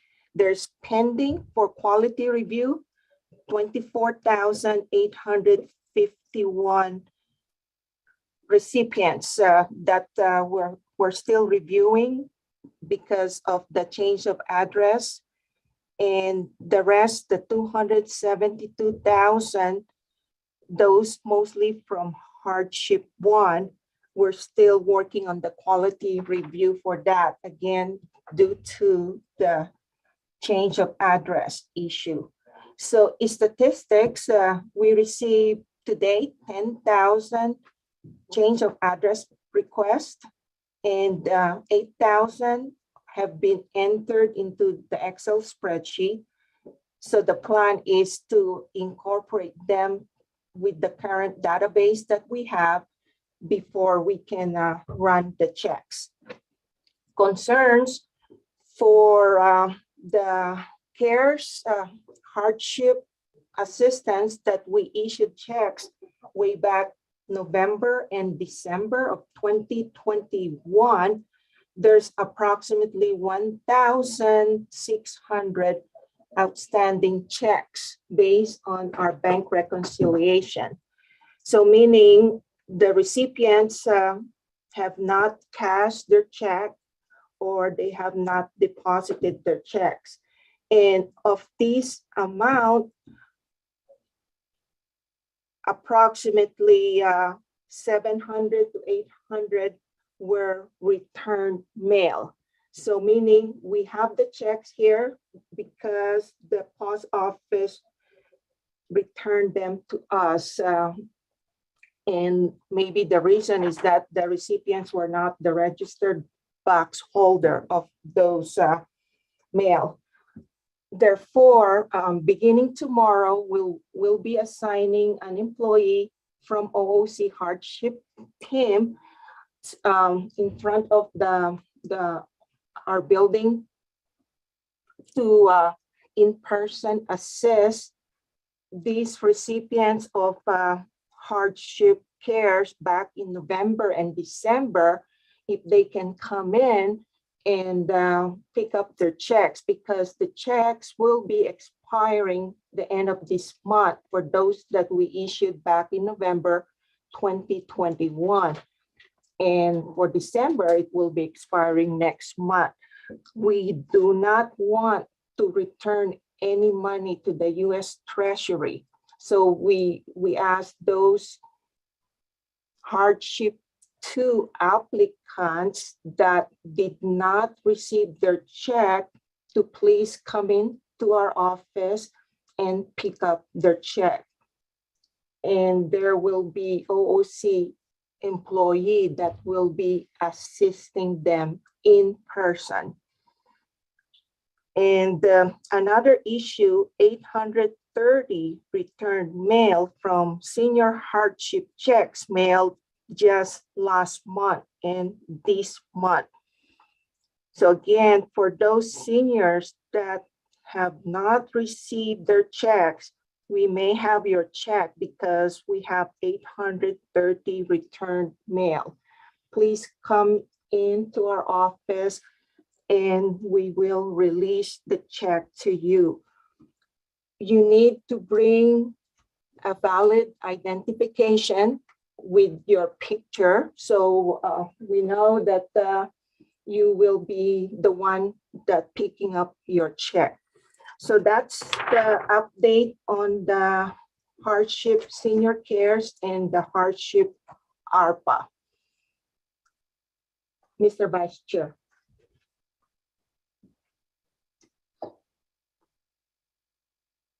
Thank you, Ms. Begay, for that report. I think there was another one about the incentive pay or something like that, which was read by Peggy Nakai.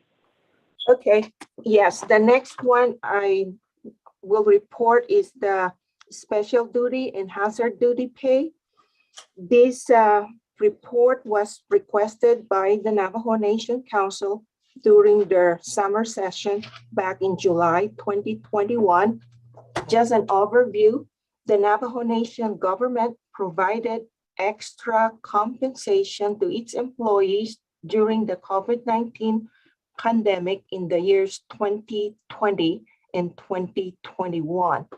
The Navajo Nation employees were paid out, in addition to their regular wages, a total of approximately 17.2 million extra compensation in special duty and hazard duty pay. The approximately 17.2 million extra pay does not include other additional compensation such as overtime and bonuses paid to certain employees. Overall, there were Navajo Nation employees who were paid regular pay, overtime or bonuses, and special duty and hazard duty pay during the 2020 and 2021 COVID-19 pandemic. And as a background, in March of 2020, during the first Navajo Nation government lockdown, DPM issued procedures in processing special duty pay for employees who had to work during the lockdown. The special duty covers the period of March 16, 2020 through August 16, 2020. And that's equivalent to 22 weeks or 880 hours. And the DPM procedures reference the Executive Order 001-20 on government lockdown, but did not define the meaning of special duty. Nonetheless, the procedures afforded extra pay in special duty to employees who work physically at their work site or telework. So the procedures provided exempt employees a one-time lump sum payment and non-exempt employees at 1.5 times their normal rate of pay. The extra pay to employees was subject to the program's available budget. Frontline employees and other employees designated by the division director as essential employees were eligible for special duty pay. And the division director was to determine the lump sum pay amount to exempt employees. And the judicial branch as well amended their personnel policy to also implement special duty pay to their employees. And their amended policy did not specify the period covered by the special duty pay. Rather, the policy provided extra pay in special duty to judicial branch employees for reporting to their primary workplace or for telework during the coronavirus public health pandemic. In November of 2020, during the second Navajo Nation government lockdown, the DPM issued procedures in processing hazard duty pay covering the period of November 16, 2020 through February 7, 2021. And that covers 12 weeks or 480 hours. DPM again referenced Executive Order 010-20 on government lockdown, but did not define the meaning of hazard duty.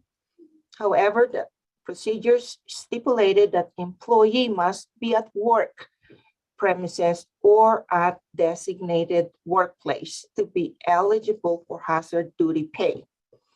Telework was not cited as eligible for hazard duty pay. So in addition, the procedures added the word reasonable amount to the division director in determining the one-time lump sum payment to exempt employees. But of course, for the non-exempt, they will be paid at 1.5 times of their normal rate of pay. So the special duty paid during the first Navajo Nation government lockdown started March 16, 2020 and ended August 18, 2020. And the hazard duty pay during the second Navajo Nation government lockdown started on November 16, 2020 and ended on February 7, 2021. In January 2021, Chief of Staff of the Office of the President and Vice President placed a limit on the one-time lump sum payment to not exceed 5% of exempt employees' annual salary. But of course, it should be noted that when the Chief of Staff issued this limit, most of the special duty pay have already been processed by the Office of the Controller. And the programs were notified back in February 2021, the deadline to submit the request for special duty and hazard duty pay. However, the Office of the Controller and the Division of Human Resources were informed that many programs were not able to meet the February 2021 deadline. Thus, in June of 2021, the Office of the Controller and the Division of Human Resources informed the programs through a memorandum that the Office of the Controller will be accepting the resubmission of the request for special duty and hazard duty pay. And in conjunction with the resubmission of the pay request, Office of the Controller implemented control procedures in processing the hazard duty pay and some special duty pay requests. And those control procedures include requiring programs to submit certified timesheets to show evidence that the employees actually work. In addition, the procedures were developed to prorate the lump sum payment to exempt employees that did not work. These control procedures serve as a tool to prevent employees from collecting extra pay when they did not work. In addition, these control procedures help provide assurance that a reasonable amount of special duty and hazard duty pay were paid to employees. And we provided tables of the special duty and special duty pay that we compiled on the breakdown of the 17.2 million. The special duty pay totaled to 12.8 million, and the hazard duty pay totaled to approximately 4.5 million. And for the sources of funds, the CARES Act provided 1.6 million The K accounts, external grants provided approximately 9.6 million. And the in-business units or contracts provided just 21,249. And others, including general funds, provided approximately 6 million.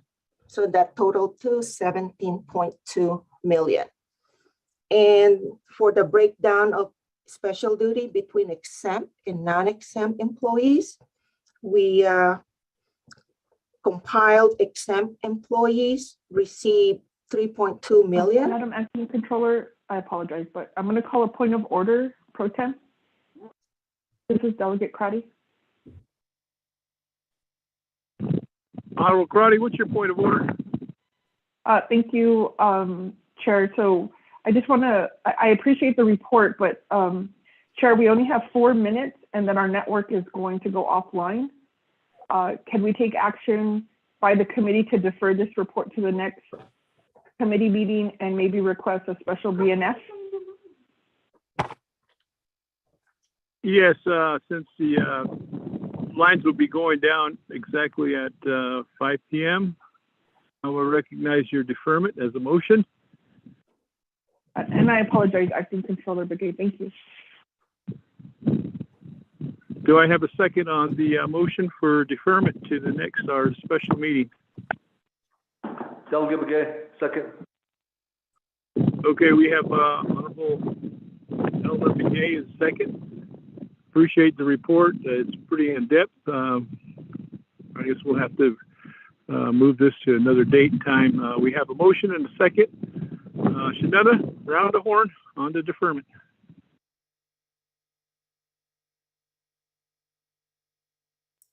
Yes, Vice Chairman, vote on the deferment of the report. Honorable Jimmy Yellowhair, how do you vote? Honorable Jimmy Yellowhair, how do you vote? Honorable Amber Kenneth Crotty, how do you vote? I'm sorry. Shadow Delegate Crotty vote green. Thank you. Thank you. Honorable Amber Kenneth Crotty votes green. Honorable Nathaniel Brown, how do you vote? Delegate Brown votes green. Thank you. Honorable Nathaniel Brown votes green. Honorable Elmer P. Begay, how do you vote? I vote green. Thank you. Honorable Elmer P. Begay votes green. Honorable Jimmy Yellowhair, how do you vote? Vice Chairman, we have 4 members voting in the affirmative, 0 opposing. Vice Chairman not voting, and 2 members not voting. Vice Chairman? Okay, 4 in favor, no 3. opposition on the deferment. 3? Chair, yes, it's 3 in favor. 2 members not. Thank you. Okay, Shada, deferment till the next meeting or either a special meeting. We'll let our advisor Shada work on that with the Office of Controllers. Committee members, at this point in time, it is 1 minute left.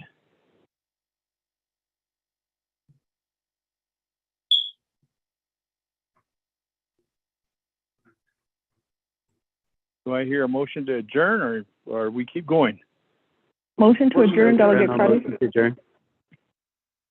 I hear Honorable Crotty, the motion to adjourn, second by Honorable Nathaniel Brown. Shanetta, could you do round the horn for the adjournment? Yes, Vice Chairman, adjournment, roll call vote. Honorable Jamie Henyo, how do you vote? Honorable Jamie Henyo, how do you vote? Honorable Jimmy Yellowhair, how do you vote? Honorable Jimmy Yellowhair, how do you vote?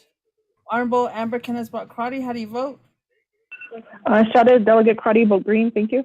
Thank you. Honorable Amber Kenneth Crotty votes green. Honorable Nathaniel Brown, how do you vote? I vote in favor. Thank you. Honorable Nathaniel Brown votes in favor. Honorable Elmer P. Begay, how do you vote? I vote in favor. Thank you. Honorable Elmer P. Begay votes in favor. We have 3 members voting in the affirmative, 0 opposing, Vice Chairman not voting, and 2 members not voting. Vice Chairman? Delegate Yellowhair you for votes that. green. It's 5 p.m. and we are now adjourned.